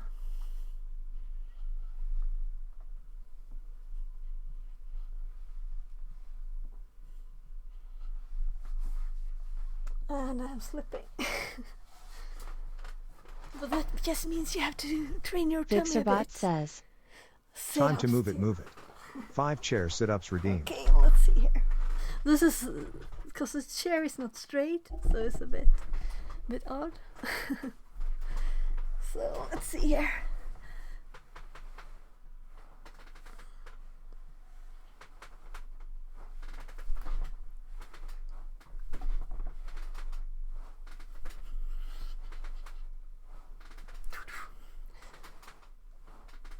Nicey Opinion says. Excelsior? 1 exclamation mark 1 exclamation mark 1 exclamation mark 11. You have to move it, right? You should have like something for arms too. What could we have? Actually, Fixerbot I bought says. this yesterday. Time to move it, move it. 10 squats redeemed. So I bought this yesterday.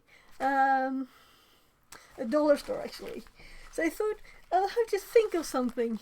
What can you do to try and get more training into? Because when you sit by the computer, you tend to end up like this, right?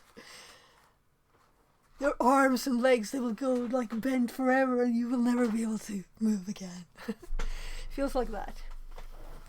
So it's nice to move a bit, but space. Actually, I have a flea market outside, though it's raining now. But it's still outside. And I got this monitor in from there, so I have to see if it works. Because it's always useful when I'm going to set up like a lab now. To see.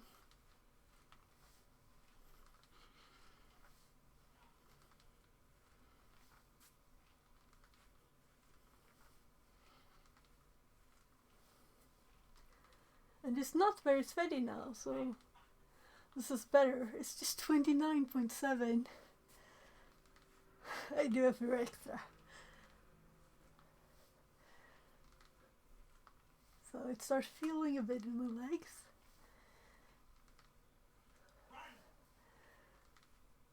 Nicey Opinion says. There. Fix it 42 descripto.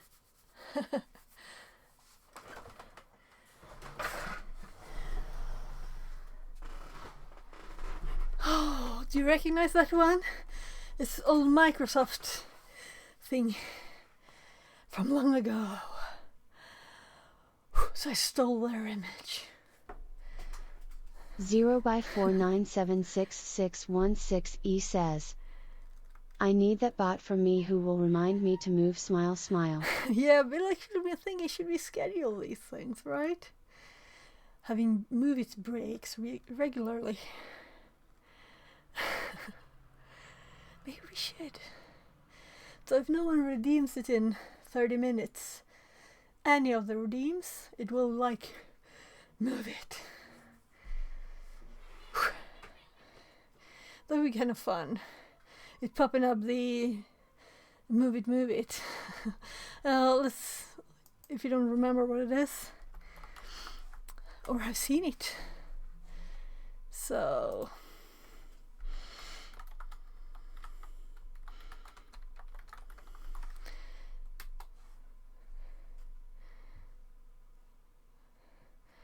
yes, Okay. I'm sorry for the volume. Good impression on the people. Smiles, everyone. Let's get it together. Is that the best you can do, Melman? Oh, I'm not smiling. Not This bit.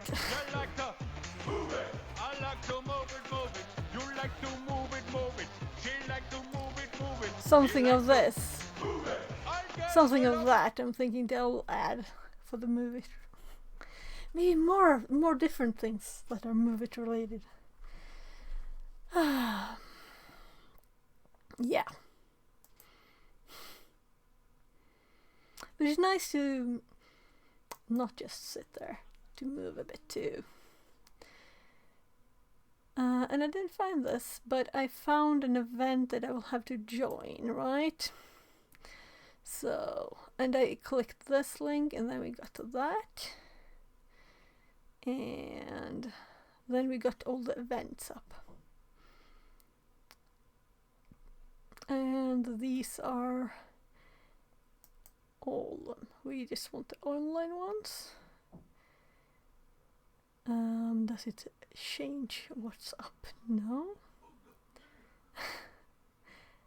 So I click this and it doesn't update.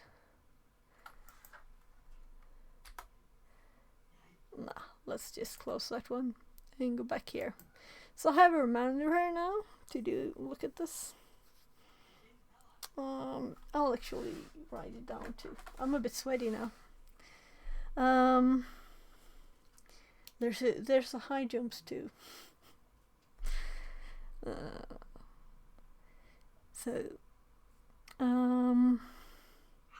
So Eric, Conrad, Blue, Team Summit, and it's Sans. And they're on the last one. Wasn't there some more information? Right, it's a GitHub link. No one sent the GitHub link, so I have it in the notes. I can just type it. Verbosity of the data that we can So feed let's to a listen tool like this, the at the better. same time. Sysmon for the win. We're going to talk about Sysmon. We're going to do a lab on Sysmon, then we'll talk about Sysmon some more, and then we'll circle back and talk about Sysmon some more. It's one of those things like, why would you not use this unless you have a better solution in play? And we'll talk again about what that means and how we can deploy it and the value of the data. But effectively, if I can put it this way, Sysmon makes the EVTX logs on your Windows system what we always hoped and wished they would be. I don't know why Microsoft didn't just do it that way in the first place. We can speculate. It's not useful. The value of Sysmon, man, I cannot tell you. When I roll in to do endpoint analysis, especially if there's no EDR available, no deep telemetry into the endpoint, and I find out they're running Sysmon, it's another one where I want to hug them and or send them burritos because it's just monumentally valuable. We'll see that in action shortly. I don't think I've ever actually hugged a customer in an incident response engagement. I'll get back to you. So here we are, executing the deep blue PowerShell script against security EVTX. And it really is just that simple. We can do that, of course, on the system in question. More than likely, we would have gathered these EVTX from some other source. We might gather security EVTX from multiple endpoints, and then we just let it rip. We let deep blue CLI do whatever we want or need it to do, and it does the automated analysis. And again, let's say you have no idea what a 4672 is. If you have no idea what that is, which one of these should you look at? Which one of these would you investigate, knowing nothing else? It's pretty clear, right? There are some significant outliers. And even if you don't know, we can take a look. Oh, multiple admin logins for one account. Well, that sounds fascinating. And then we might derive a little additional information from looking at Bertha.Schultz. This is all done for me, again, automatically through the scripted process, which is pretty cool, pretty straightforward, pretty lightweight. And then we might, in this particular example, we're using some inherent PowerShell functionality to further search parse filter the EVTX logs. This is not part of Deep Blue CLI specifically. It is leveraging some built-in win event filtering to say, let's dig into Bertha Schultz, see a date and time stamp range, again, just to do a little further analysis. Super cool. Taco, stop that. I like this. This is cool. I love something that allows me to quickly and effectively do some initial triage analysis of EVTX logs. Hayabusa. We'll talk more about that later. Huge fan. Love that solution. We're going to talk about Sigma rules in a bit, and we'll circle back and talk about Hayabusa Chainsaw and some other cool utilities. Same kind of idea. And this, again, my favorite phraseology of today is the temporal proximity. This particular filter stacks it in such a way that we can see some things happen in really close time sequence. That's always concerning. Faster than a human being can type. I can type really fast. My mom was a typing instructor when I was a kid. I had no choice but to type really fast. And there's no way that we can make those authentication requests or privilege changes or account changes that quickly. And so flashing red light, high fidelity investigative alert. Without further ado, let's take a look at Deep Blue CLI.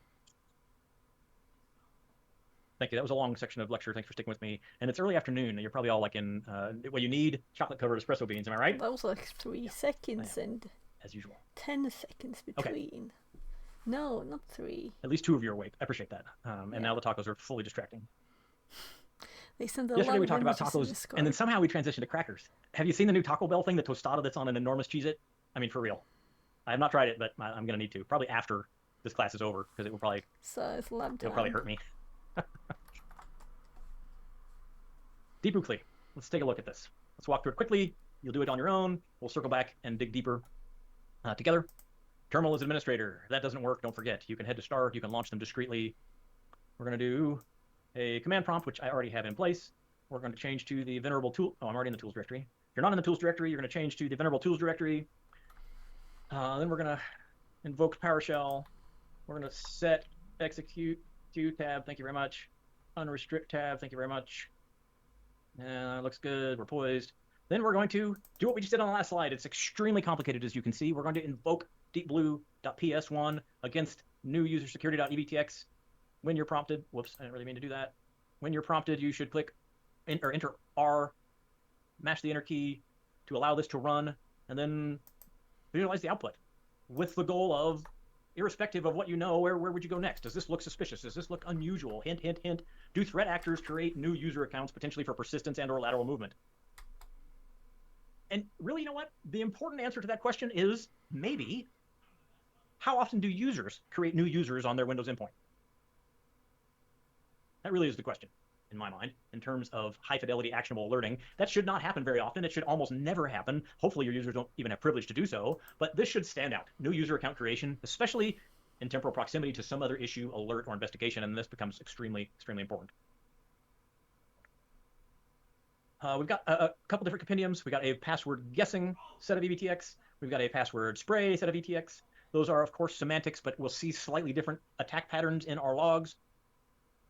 And last but not least, and you can stare at this one for a few minutes, probably for quite a few minutes, to take a look at obfuscation and encoding that's found in EVTX. This is, if you have no other clues and indicators, this is a fascinating thing to look at for in-plane analysis in your environment to take a look at obfuscation, some of the common obfuscations. You'll probably find obfuscation, legitimate obfuscation, PowerShell in particular, in your environment. And the first time you see it, you're going to freak out until you realize it's a legitimate interaction with your EDR or something like that. So definitely worth taking a peek at. Let's do 20 minutes. That, again, should give you plenty of time to step through this lab, give you a few minutes to take a break. Then we'll circle back and talk about a few more quick topics. And we're nearing the end of the day. So hang with me. Move around a little bit, get something to eat or drink, and we're nearing the end of the day. So jump into this lab, and we'll talk to you in about 20 minutes. So I'll just hop a bit here.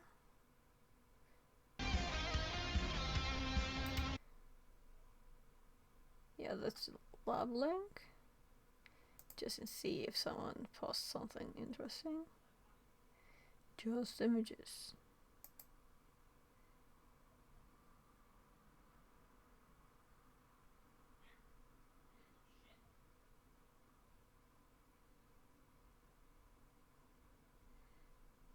So let's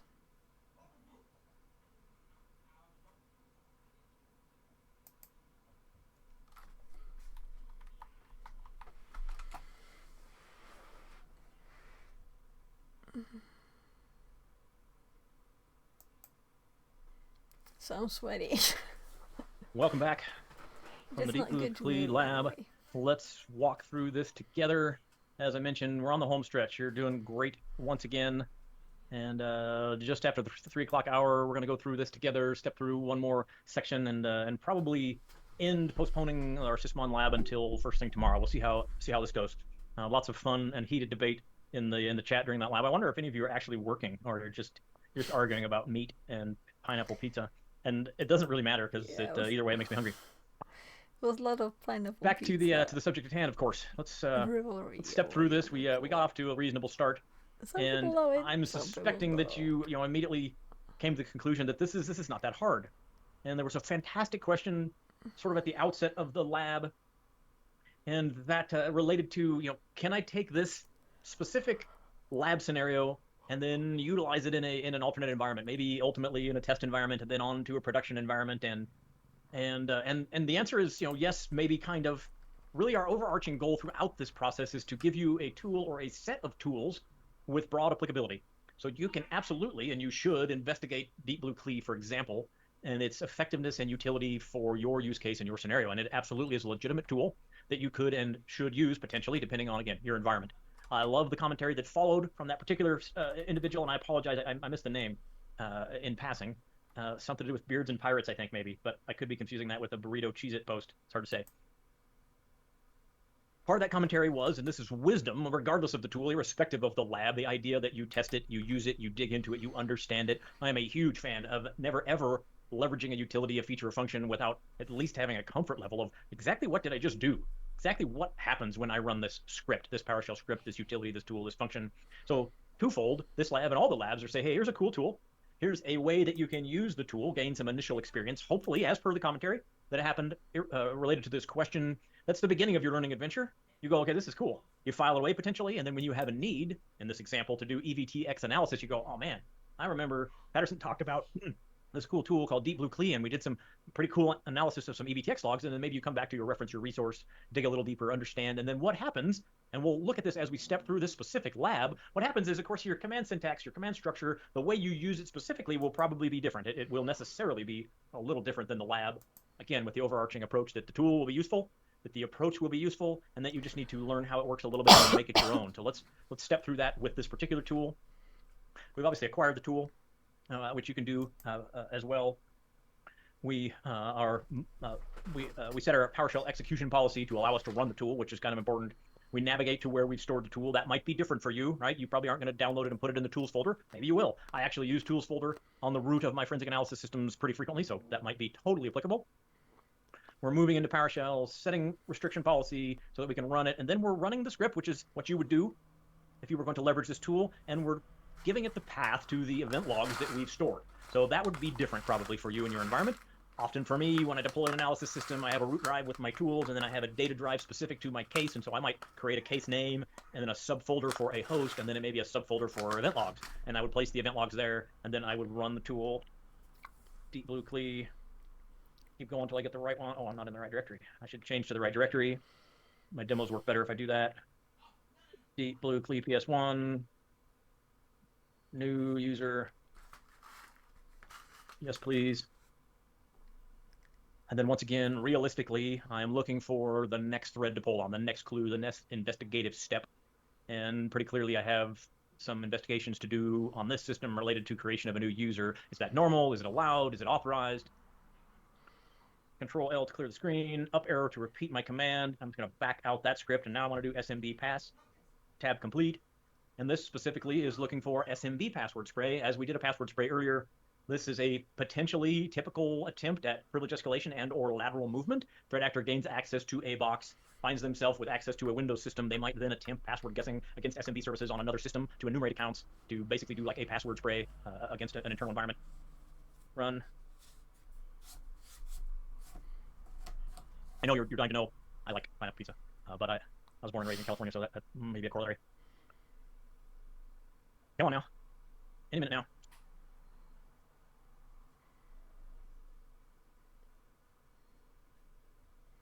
I need to quantify the time required to instantiate an anecdotal input or corollary story.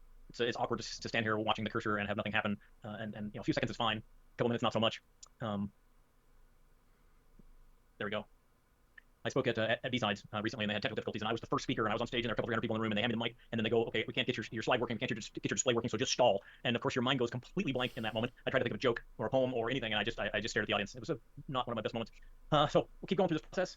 Control L, up arrow, backspace, move on to our next, and obviously, all we're doing, we're not changing the script parameters, right? We're just running deepoo PS1 repeatedly. All we're doing is providing it a different set of event logs. And these are categorical event logs because we know that they represent a certain attack. But really, all that we're doing is pointing this tool and then seeing if it can detect this type of attack in a series of event logs. So that's all. There's no magic here, so to speak, other than acquiring EVTX. And in real life, of course, you would gather this from an endpoint that you're trying to investigate or something like that.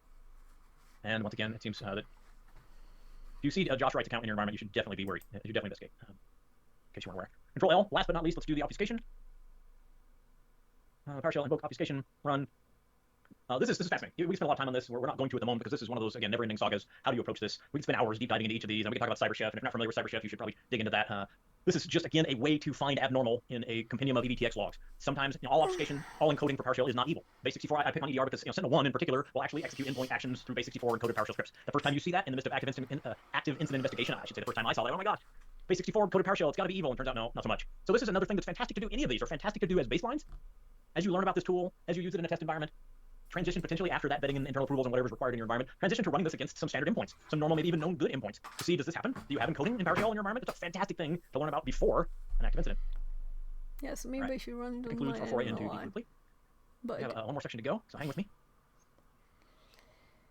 I don't think that's the case here. I need to mention One deep moment. likely. One of the coolest things about Sysmon. Oh, right. I'll talk about Sysmon more momentarily. One of the coolest things about Sysmon is included hashes for process creation.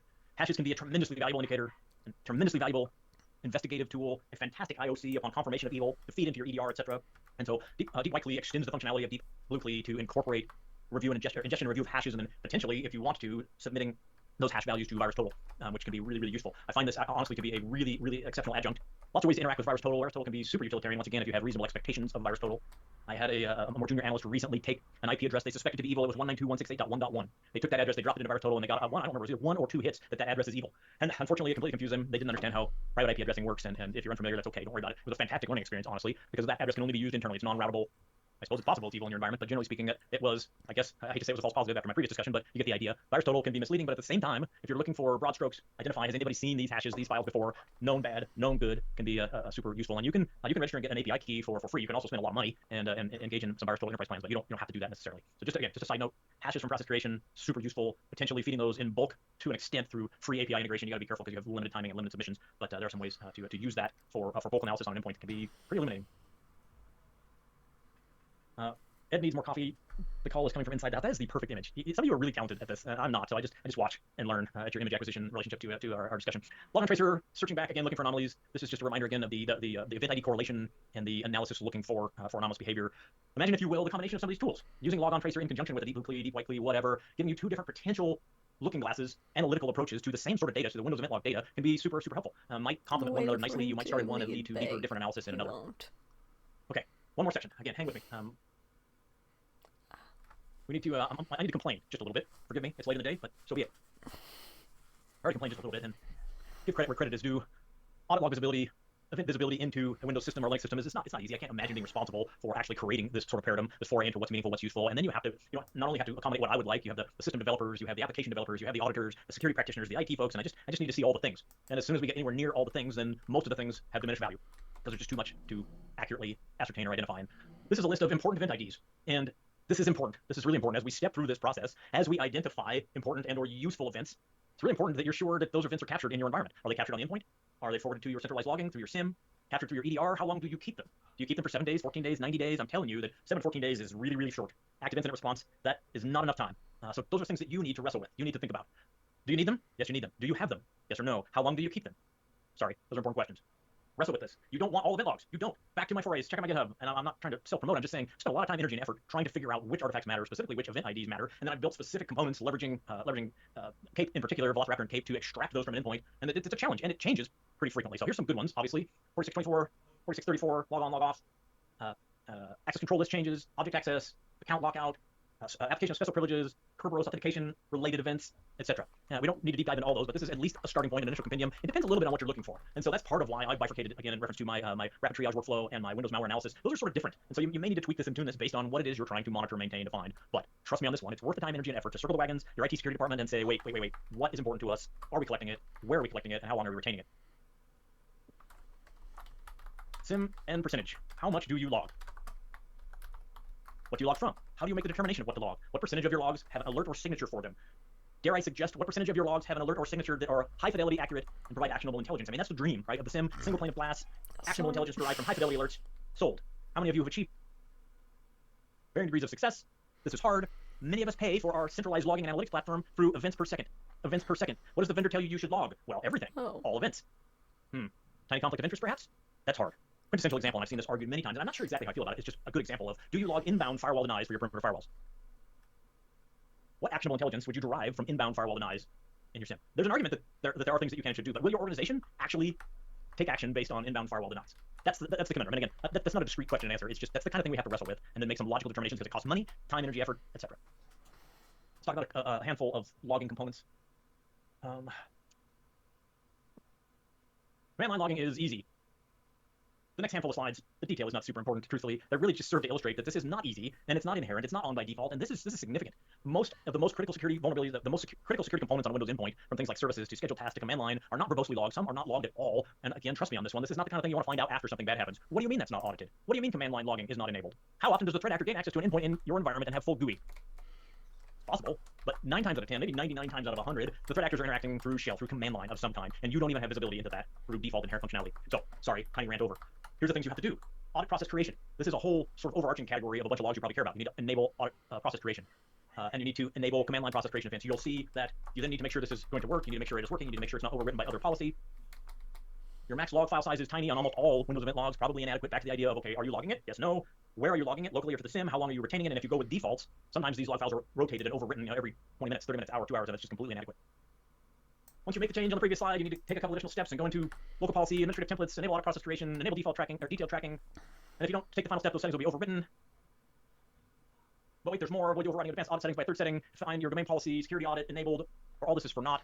Once you get to that point, it's like a pretty good idea to test and make sure this works. So here's an example command, net user domain. How often does a user run that command from command line? Should be. Yeah. So taking a lot of screenshots, but also I clicked the wrong way. So let's take this one too. Or detailed tracking. And if you don't take the final step, those settings will be overwritten. But wait, there's more. Avoid overriding advanced audit settings by third setting. Find your domain policy, security audit enabled, or all this is for not. Did I do this one? Pretty good idea to test and make sure this works. So here's an example command, net user domain. How often does a user run that command from command line? Should be pretty much never. And so if you see this output in a 4688, that's for the bottom box. Sorry. I don't want to paste it if I know it's not the same one. Good.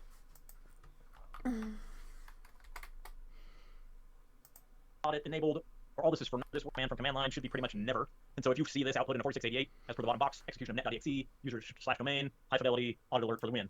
That's it. That's all you gotta do. It'll probably be fine. And really all we've accomplished is command line logging for an endpoint or multiple endpoints depending on the scope and nature of the policy. What about PowerShell? Well, dang.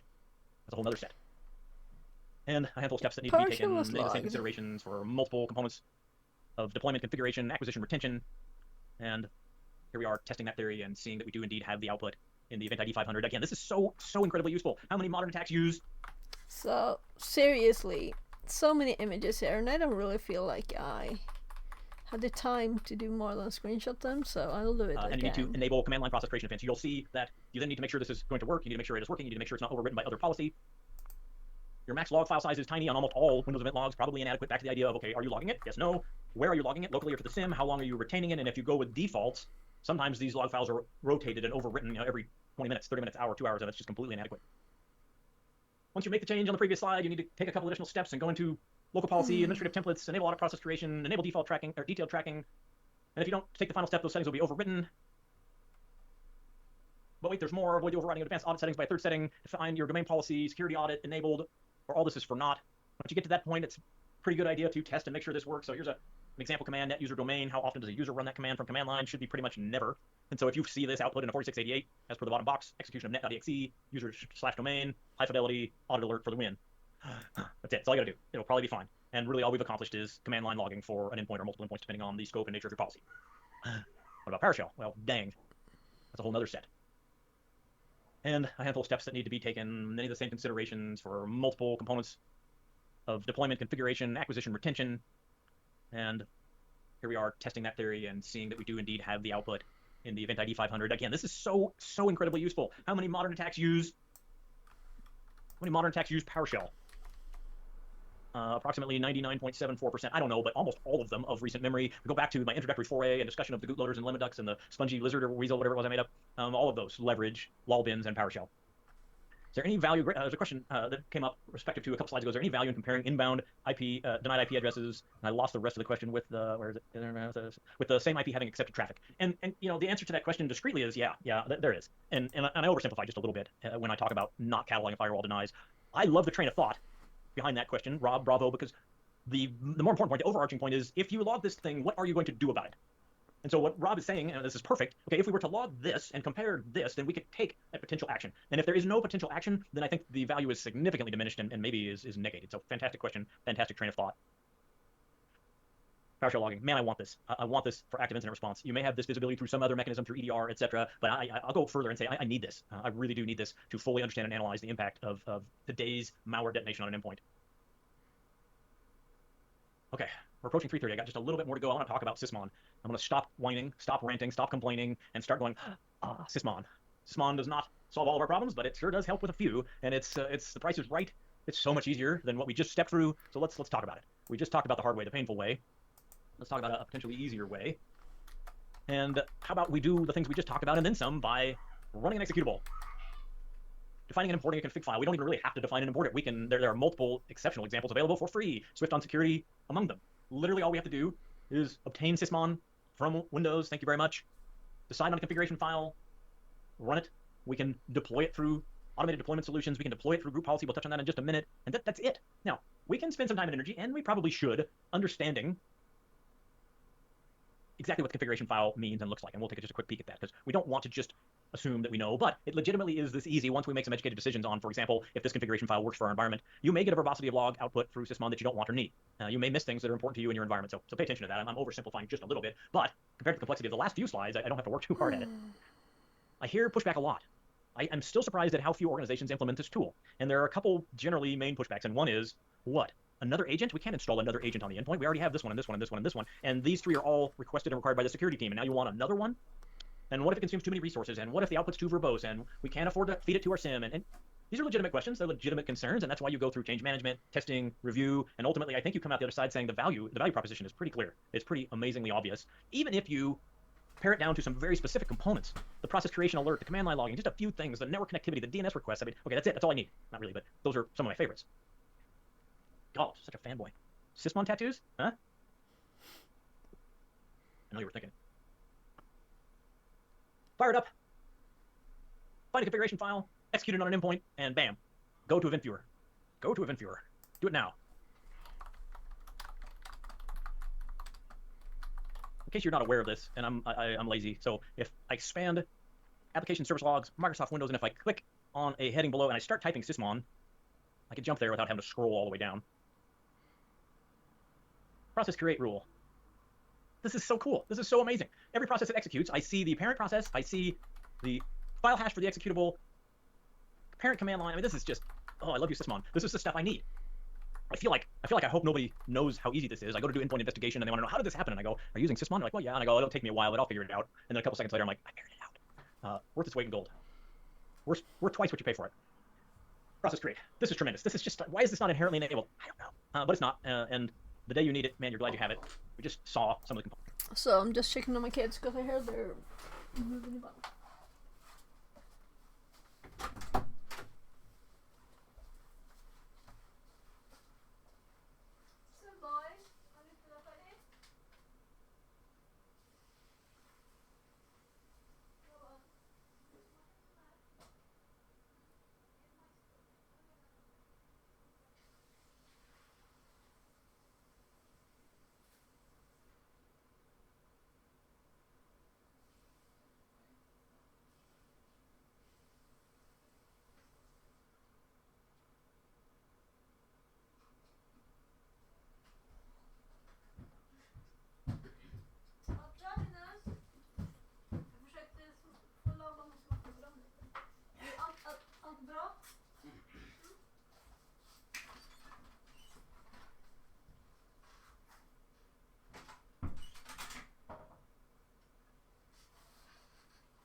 they're still playing. My youngest just went and got some water. Have to check in since it's birthday, especially. I don't want to sit here too long, you know. But as long as they're playing, I'll just continue. Let's see.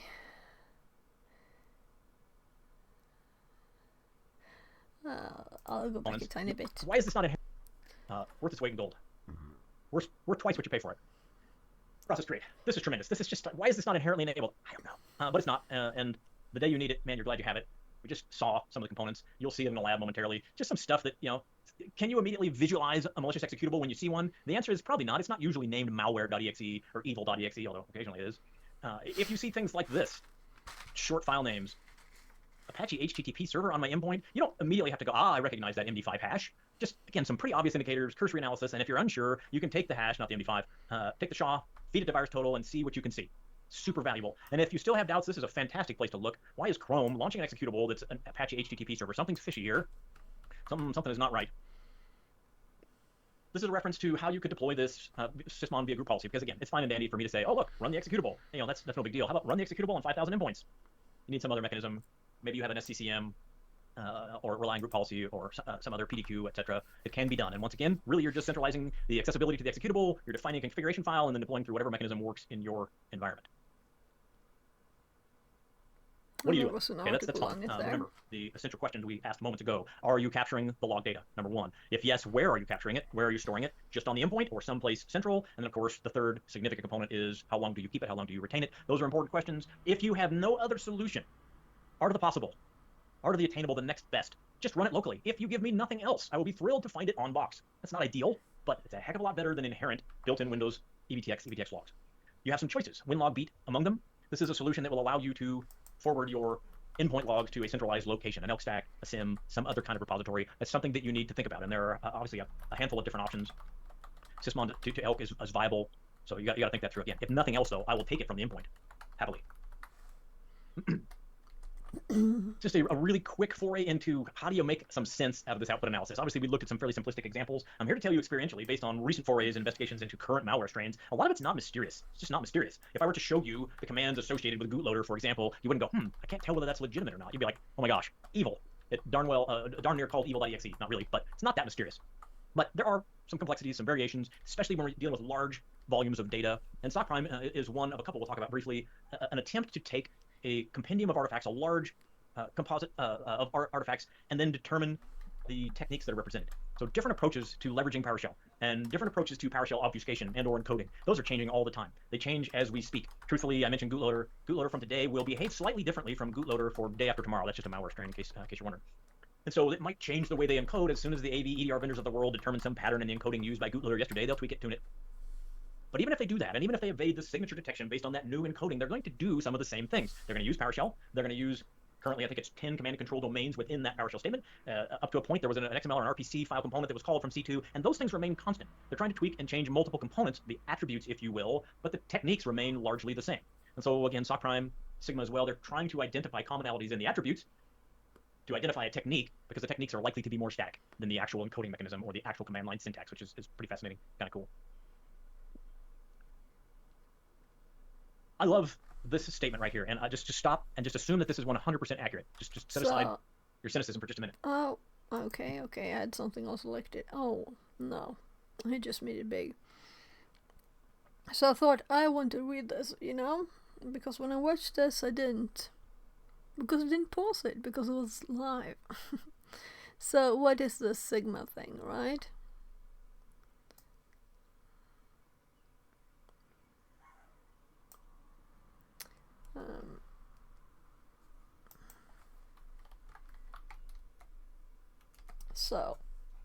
Sigma is a generic and open signature format that allows you to describe relevant log events in straightforward manner.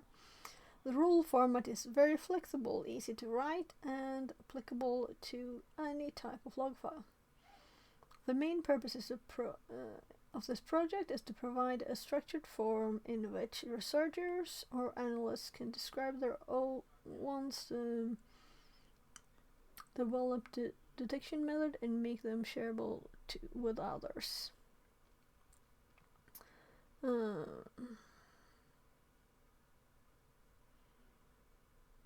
Sigma rule specification in the wiki. Repository for Sigma signatures in rules.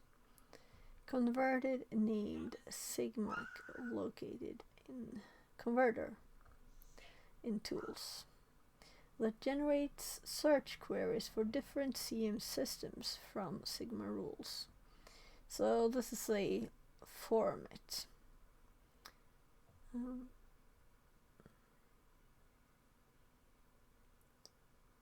Okay. Generic signature format for SIM systems. That is just a beautiful concept. Am I right? I mean, for crying out loud, what a wonderful idea. What if we could just all agree on signature and query syntax? He just started talking like that. I'm like, I never heard of this. I don't know what this is. You know, for being getting started with security, he assumes a lot of knowledge, you know, or they do. It would be marvelous. That would be marvelous. This is an attempt to create generic signature format that work cross-platform. And the cool thing about this is that it can be leveraged and or incorporated with other tools. I mentioned Hayabusa, and it's a tool that leverages Sigma rules to find evil, to find badness in EVTX logs. Once again, if you're interested, you can check out the Rapid Triage workshop, Rapid Triage workflow from my GitHub. I'll share that if I haven't already, can't recall. And that leverages Hayabusa as a component of Cape to do some really cool EVTX analysis, kind of like Deep Blue Klee, with a little bit more logic and the application of Sigma rules to help you find evil. Chainsaw is another option. Yeah, I was gonna say, there's a couple different kind of Hayabusas that I like. One is a Suzuki and one is a security tool. Peregrine Falcon, I think, Hayabusa, Japanese for it doesn't matter. You should check it out. It's very cool, and it leverages this sort of feature function technology to make quick work of EVTX analysis at scale. I like it. So, I didn't get all the names there, and I was thinking maybe they send a links to them. So it's very cool, and it leverages this sort of feature function technology to make quick work of EVTX analysis at scale. I like it. Almost done, for real. Seriously, don't leave just yet. So what about exchange logging? I moved the wrong direction, which is not good. I must have clicked forward instead of back. Yeah, I was gonna say, there's a couple different kind of Hayabusas that I like. One is a Suzuki and one is a security tool. Peregrine Falcon, I think, Hayabusa. Oh, okay. Japanese for it doesn't matter. You should check it out. It's very cool, and it leverages this sort of feature function technology to make quick work of EVTX analysis at scale. I like it. Almost done, for real. Seriously, don't leave just yet. What about exchange logging? Oh gosh, are you still using Exchange on-prem? Are you? Don't tell me. Don't put it in chat. Don't want to know. This is significant, you know, and we've sort of just scratched the surface for your logging. It's an overarching perspective. It's a methodology, if you will. Don't just assume it's on, and then if it's on or you need to turn it on, don't just assume that all the log values are equal. Give it some thought. Think about how this works out. There are lots of bad things that occur in and around Exchange. I mentioned business email compromise is a new ransomware, and at the risk of sounding trite, it's just a bit of a truism that this is so frequent. So if you don't have visibility into your email logging systems, heaven help you. Same thing holds true for M365, by the way. Make sure you are logging, auditing, retaining the things that are important to you, and do it before you have an emergency. Thank you.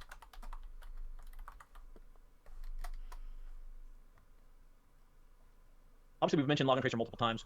Definitely worth taking a peek at. And this is just like the ultimate succinct 6 event IDs, if you can choose no other, and obviously you can choose some others. But these are super important, and these encompass, for most enterprise environments, at least on-prem enterprise environments, these encompass the authentication events that you care about. So make sure that you have these somewhere accessible, that you're retaining them for a reasonable amount of time, and yeah, you're going to have to work at it. You're going to have to remember our favorite word of the day, which was tuning. Tuning is important. Tuning is super important. Visibility, not only in individual user authentication, but then user account interactions with Active Directory a la Kerberos. Active Directory is Kerberos LDAP based, with ticketing as a normal component of service interactions. So we need to pay attention to this. This is pretty important. And we're a quarter to the hour, and so I'm going to propose, because you're tired and I'm tired. Been a fruitful, productive day. Covered a lot of ground, set the stage for the value of Sysmon, and I think honestly the Sysmon lab will dovetail nicely in tomorrow's introductory conversation, which is advanced endpoint protection. So we're going to, I'm going to postpone this lab till tomorrow. We're going to call it a day. We have a few minutes for some Q&A. We're going to be effectively done with today's regularly scheduled content. So if you're exhausted, tired, just can't wait for a taco burrito, pineapple pizza, then fairly well. We're going to pick up again tomorrow noon to 4. Again, we'll start off by doing the Sysmon lab. I'll walk through it with you initially, let you jump into it straight away after a brief recap, and then we'll transition into endpoints. Because I mean, endpoints, we probably care about AV, EDR, endpoint protection, I'm thinking. So let's be done. Let's be done with lecture for today, and let me know if you have questions, you have thoughts. Circle back. I apologize. I think I might have missed a couple questions in the Discord, so don't hesitate to regurgitate those questions. And we have just a few minutes to yak. And again, if you're ready, then we'll see you tomorrow. Oh yeah, let me drop my GitHub in there. It's kind of tiny and not that exciting, but there are a couple things that I've spent a fair amount of time, energy, and effort. I created this for myself, just to be completely frank. So manage your expectations. Yes, I don't think there's like lots of stuff in here. It's mostly like chat and saying thanks and things. Um, yeah, so let's actually look a bit for the things. I did put this link in there, but I also open this up. We see a bit what it does, but I guess this is a huge script, you know? This is just one file, it's 869 lines, it's nothing we just read like this.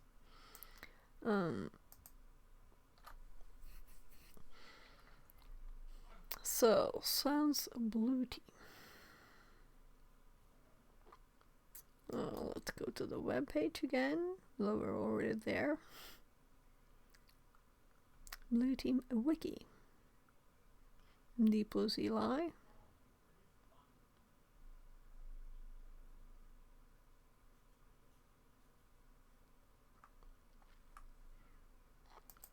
So we came from the CLI one. Let's look at this wiki one then.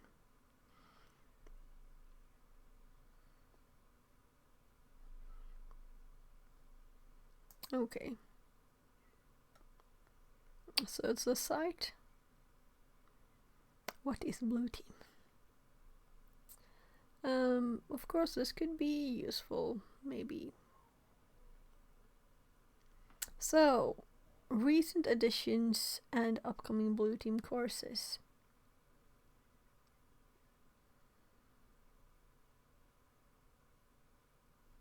So this is upcoming because it's in 2019. Let's check the update date of this one. 7 years ago, yeah, so I kind of thought that. So it's not updated. Might still be some good stuff in there. And this is the site we're at. Yeah, I'm thinking it's time for Skynet here. Terminator themed Linux machine. Cause day 3 is not out yet because it will start in 1 hour. So we have a bit of time. I'll keep this one. Let's actually put this one in here so I don't have lots of links up. And this one is free training for the day after tomorrow there. Yeah, is this my time zone? Yeah, your local time. Which means it's the same time as the last bit of this.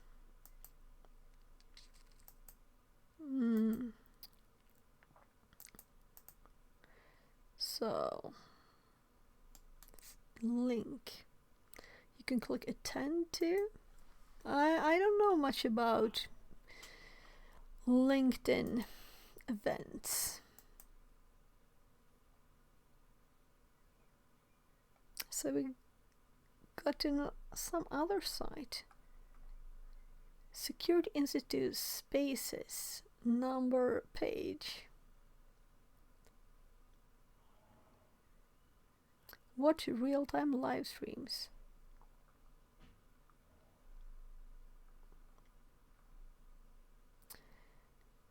So this is a funny thing. It looks like it's like a Discord group. The layout looks like it's a Discord group. Feeds, you know, everything, topics. Ah, well, so I didn't like that one.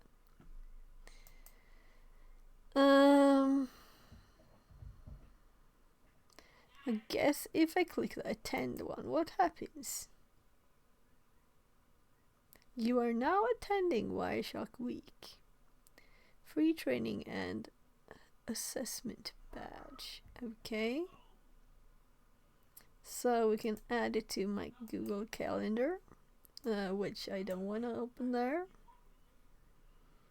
Because when I save it, so it's 2 hours. Oh, week, meaning it's to the 23rd, 21st, 14th to 21st. Yeah, and this is a Friday, because it's my brother's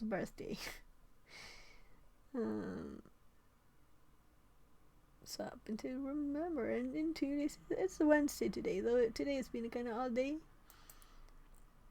And no school. The first day where the kids don't have school on this day, so on Wednesday.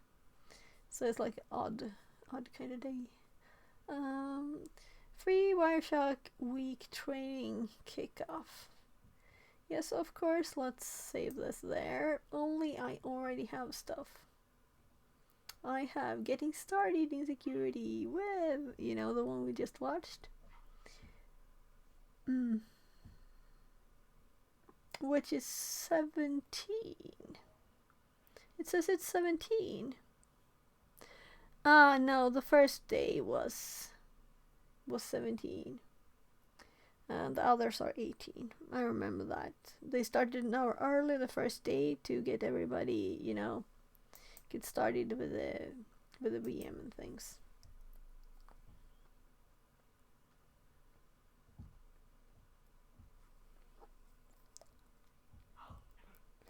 Oh yeah. Fixerbot the last says, day it's the 13th, so this YouTube is the message day from after. MandemSec. Good job. Good job. Welcome in. Welcome in. Yeah, so we just finished watching, let's see. Nah.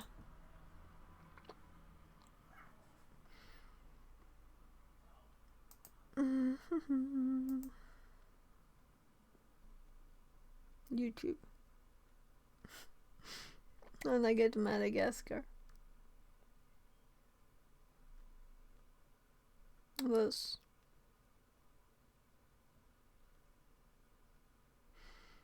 So, I did close it recently though. Oh, I probably hopped to something else in the tab. Did I? I don't think so. Well, anyway, we did the Antosyphon, and it'll finish today or tomorrow, and then the 14th it will be the Wireshark thing. Yeah. YouTube message from MandemSec. Did you watch NahamCon vids? It's not this one, I think. Do you have any special one you have a tip about? That's extra good. I probably have it in one of my I should watch this things, but I have so many things. And I usually don't watch things on stream. It's just that I wanted to catch up, and I could only do this time when I'm supposed to be streaming, so I kind of had to do it on stream this time, since it was 2 times 4 hours. I could only do it now. So it's 4 hours today too, at 18, like in 1 hour and 11 minutes. That's the next part of it. Let's open it. So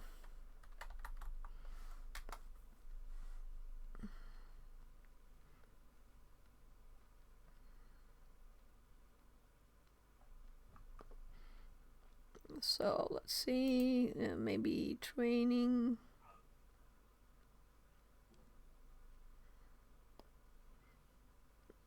No, the live things, not this. Live online. So I'm just looking for the current thing. Let's click calendar instead. Yeah, so this is the thing.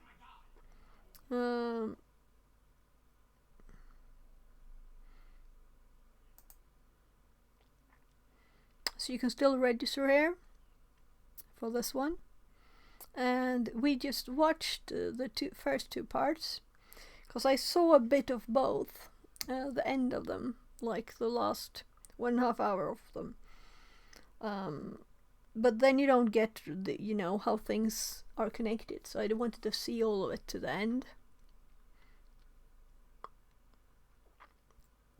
So this is today in 1 hour 10 minutes, about that, something like that.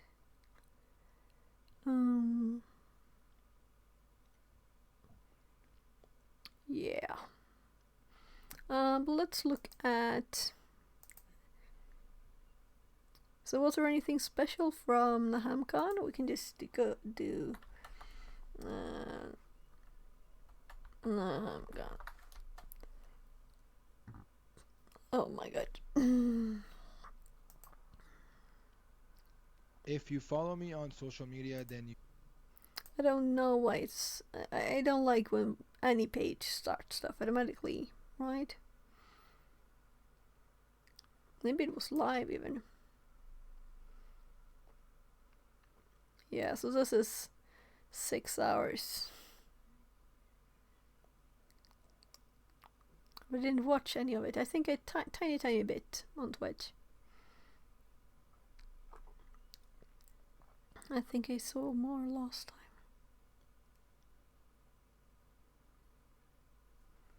But this says workshops. 2 weeks ago already. And I did look at the start of the 5-week program thingy too.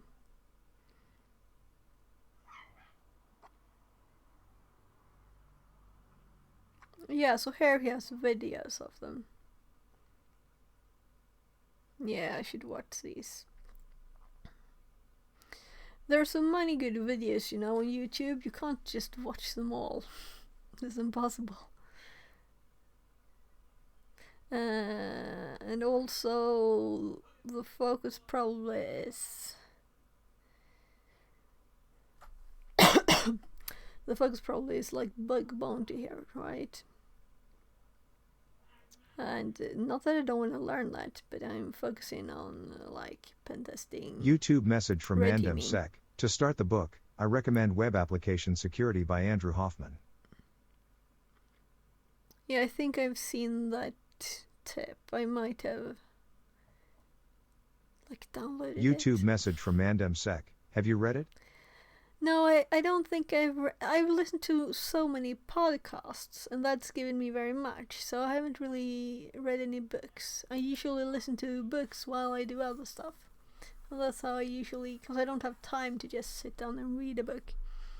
You can't like read a book on stream, right? And you want to do practical stuff. By the way, let's actually get started with this one, so we have any time. And as long as my kids are playing and my hub is still at work, I can continue a bit. But I'm ready to, since it's my youngest 14th birthday today. We'll see how long I will do this. Let's just start. I'll close my calendar and let's open VMware. So I feel like this one is quick. This is a part of the learning path. So it's also says 0 minutes. That's easy. So the previous one was very easy, I guess. And there's not a lot of, since I read everything, you know, that takes a lot of time. So I'm just starting my Kali VM. And hope stream doesn't die from too little memory. We can stop the ShareX. Cause I'm not watching it. Well, let's actually keep it up. So Sammy, we need. That's how I switch screens. Of course, we need StreamerBot and OBS. We need Obsidian. We need the TTS. We might not need these because these are the actual. It's me copying the labs here, the lab notes. So let's actually make a shortcut there. So if I forget where it is, we know.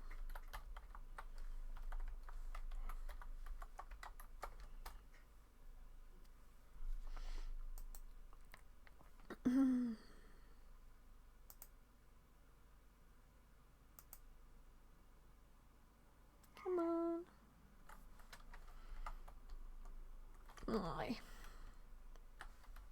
Oh, that's cute. I forgot.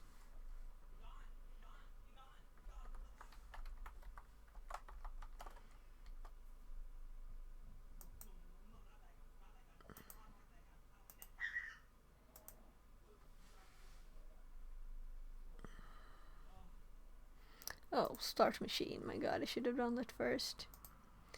It's starting.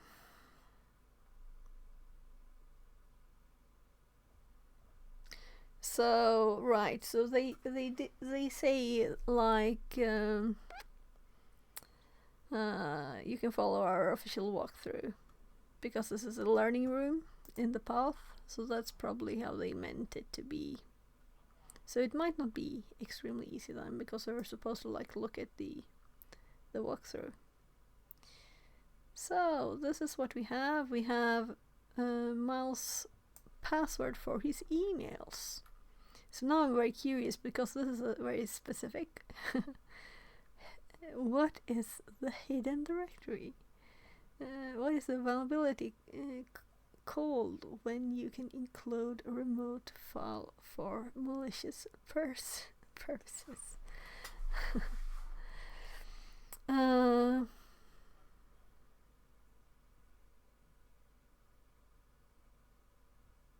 Well, let's start with the box and then the user remote flag. This is the hardest question. Probably. No. So I'm thinking remote file it's probably remote file inclusion yeah. Should I just type it?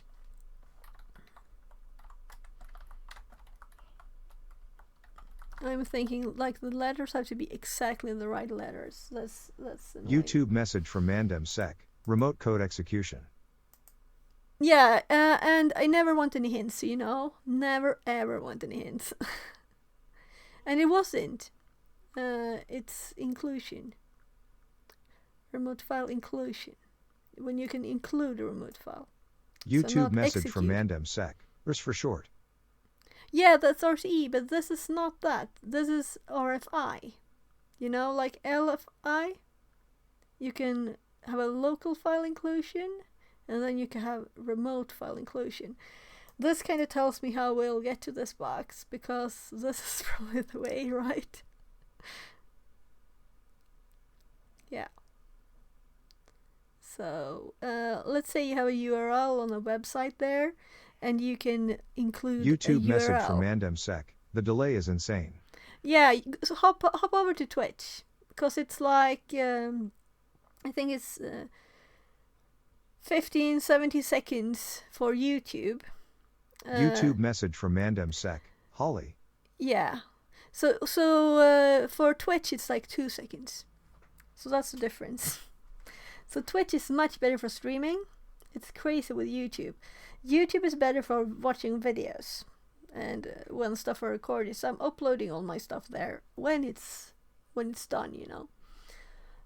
But I started actually streaming to YouTube to have it as a backup automatically, but then YouTube is not as good on streaming. So this stream was actually started a few hours before that it looks like from YouTube, because I had to make a new stream when OBS crashed. So it's a mess. In Twitch it'll all become one stream, because I just started streaming within a certain time period again. It will realize something crashed and just put them together for me. Yeah, so was I showing you this and not... I was pointing things out and I wasn't showing it to you. So let's go. Let's just open the web page first, because I'm kind of thinking we will need that, but we want to, of course, nmap it first. Oh, right. And also I want to make notes. So while this is going, let's make notes for it. And we'll hop over to my box notes. make a new folder called, what on earth was it called? Skynet. And we already have this copied, but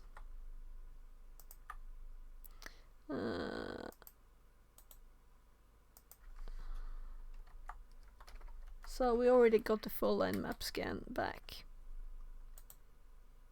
Let's scroll up a bit, create a new node here that's called 0 info and IP, and let's make a new node again that's called 1 nmap, and I'm going to paste the nmap here that we got, and we have quite a lot of information. Oh my.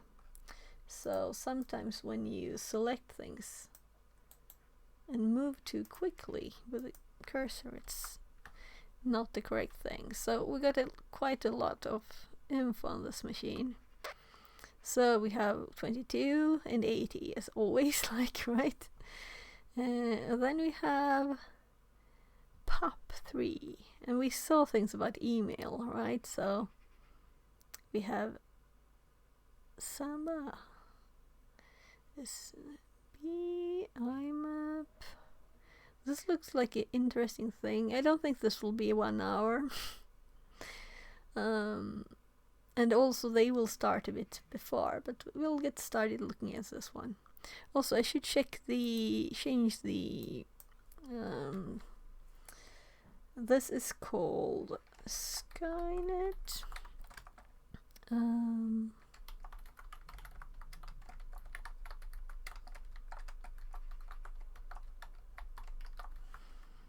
So I'm just typing a new title on the Twitch stream.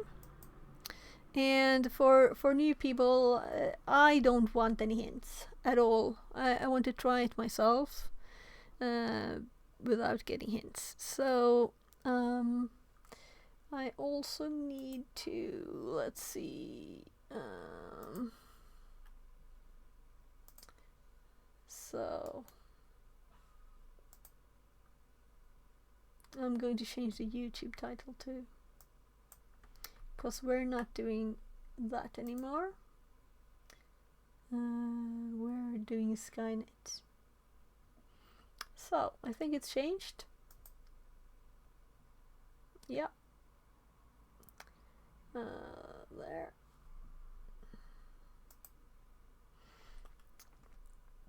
So right, let's check what other information we got. Yeah, Samba, both the ports there. And then we have Skynet. Unknown.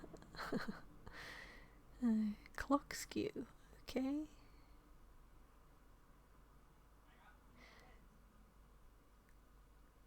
SMB2 security mode.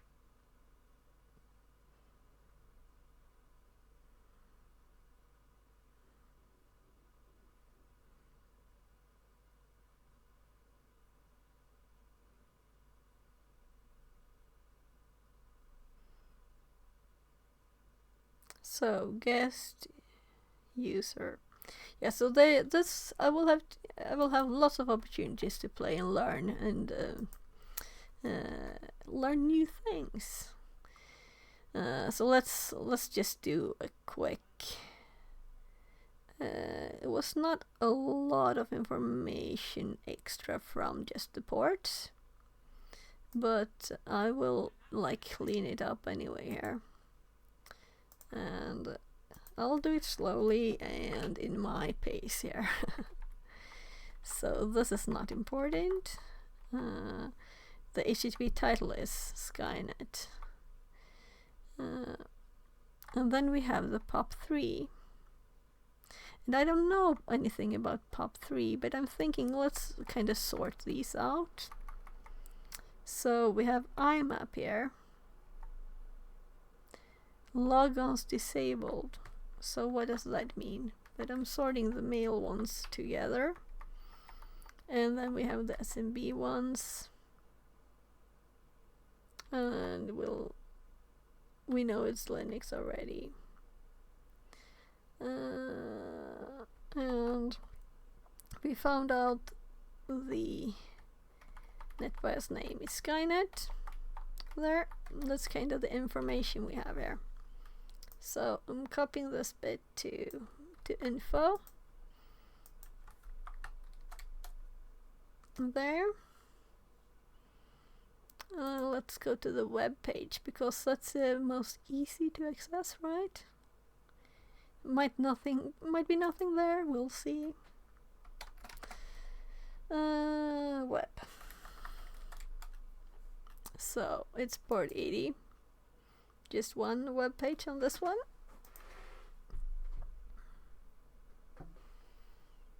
So, and this was very quick for the full port scan.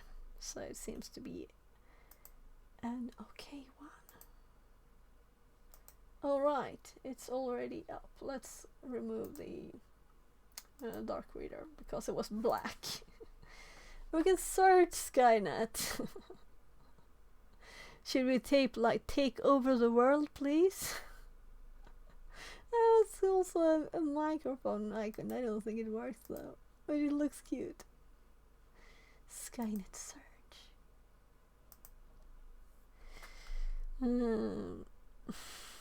Hello.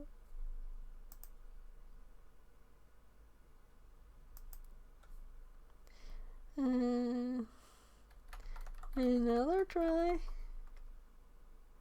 This is just so I will see which is which, you know. Let's look at the source. And that was kinda short source. So since I missed once a robots.txt, I'm going to look at that. So, but just for fun, let's see, will this one say anything? It's just saying it's Apache and Ubuntu. And the search doesn't seem to go anywhere. Yeah, robots. So my nmap scan is supposed to check, but it missed it once. So I think I'll check it. This looks like kinda dead end, right?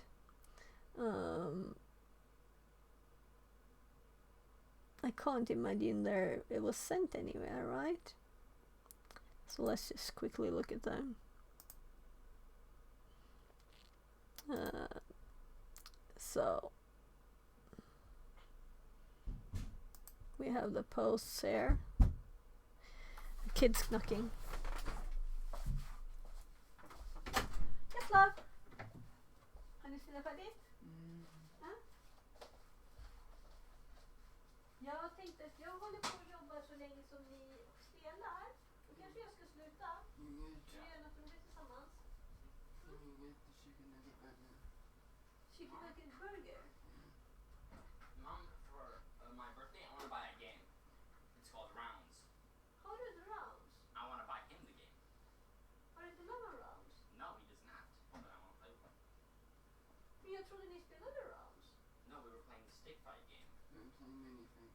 Okej, men han kan låna mitt rounds. Oh, sure. Du behöver inte ens köpa det.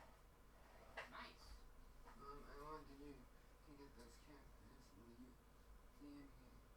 Vad sa du?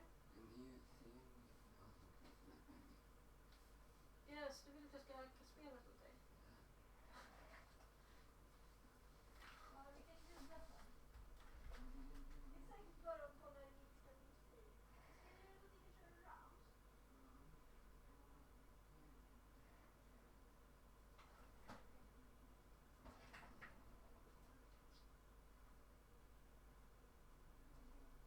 Okej, bygga okej.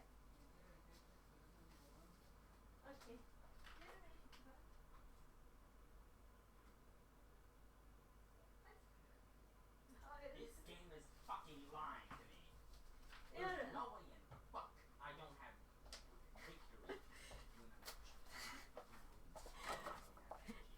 Yeah, so I think my kids finished playing, and it's his birthday, so I have to focus on the kids. But we just got started, and this one looks fun, so I will definitely continue this one tomorrow. Maybe I'll even do it before the other thing. Or maybe I'll continue streaming later tonight. Maybe. It depends on, cause he probably falls asleep at like 22. So this one looks fun. All of these open parts. We know there's mail in there too. I'm so used to boxes always having 2280, and that's like kind of boring to always have the same, right? So we didn't really do much. We just got the end map and had a hint that there will be. So we could enumerate this a lot, of course. Of course we should. That would be the next step to like do Go Buster. And then also look at the SMB. Yeah, but I'm going to have to raid for now. So let's check out if we have any InfoSec streamers on. We do. It was a long time since we had Theo on. I rated her twice, and I rated GoPro Pro several times too. So let's go for Theo. It was some time ago. So I'm going to mute this tab and make sure that he's actually doing InfoSec and not something else. Sometimes he does something else. Hi, Panda. Panda Tongue says. Mortem too high. Yeah, so my kid, that's his birthday. He wanted me to, yeah, hop over there. Yeah, I think he's doing studies, right? So let's rate him. Why do I have such a low resolution? Yeah, so next time we have both on our raid GoPro, and this time it's Theo. So I'll just do the raid, and then I'll have to run to my kids because it's birthday celebration time. And my hubby will get home soon too, so we'll have to, yeah, have fun.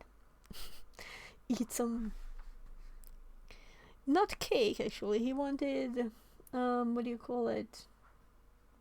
In Swedish it's meringue swish. I don't know if it's something similar. Have fun. Probably similar in English, right? So it's meringue and ice cream and chocolate sauce and stuff. That's what he wanted. So I'm just going to type B7H30, and of course we're going to copy the URL in YouTube chat.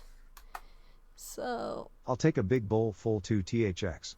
yeah, Pixarbot says. YouTube message it's from really Fixit42 yummy. live. Web How link. when the whipped cream it freezes, and and the meringue it melts tiny bits, so it's like both crunchy and gooey, and that's delicious. Yeah. Panda it's Tongue so says. Sounds so good. Yeah, it is. So yeah, we have a few people on the raid here. We'll hop over to him. I don't know if I had a timer. We only have the bar going there. Bye. Yeah, Catch you later. So bye and see you later. And for people on YouTube, very welcome back. And if you think the delay is bad, hop over to Twitch instead, because that's better for streaming, and then video's better on YouTube. So I'm clicking the raid button. So bye. Thanks for being here.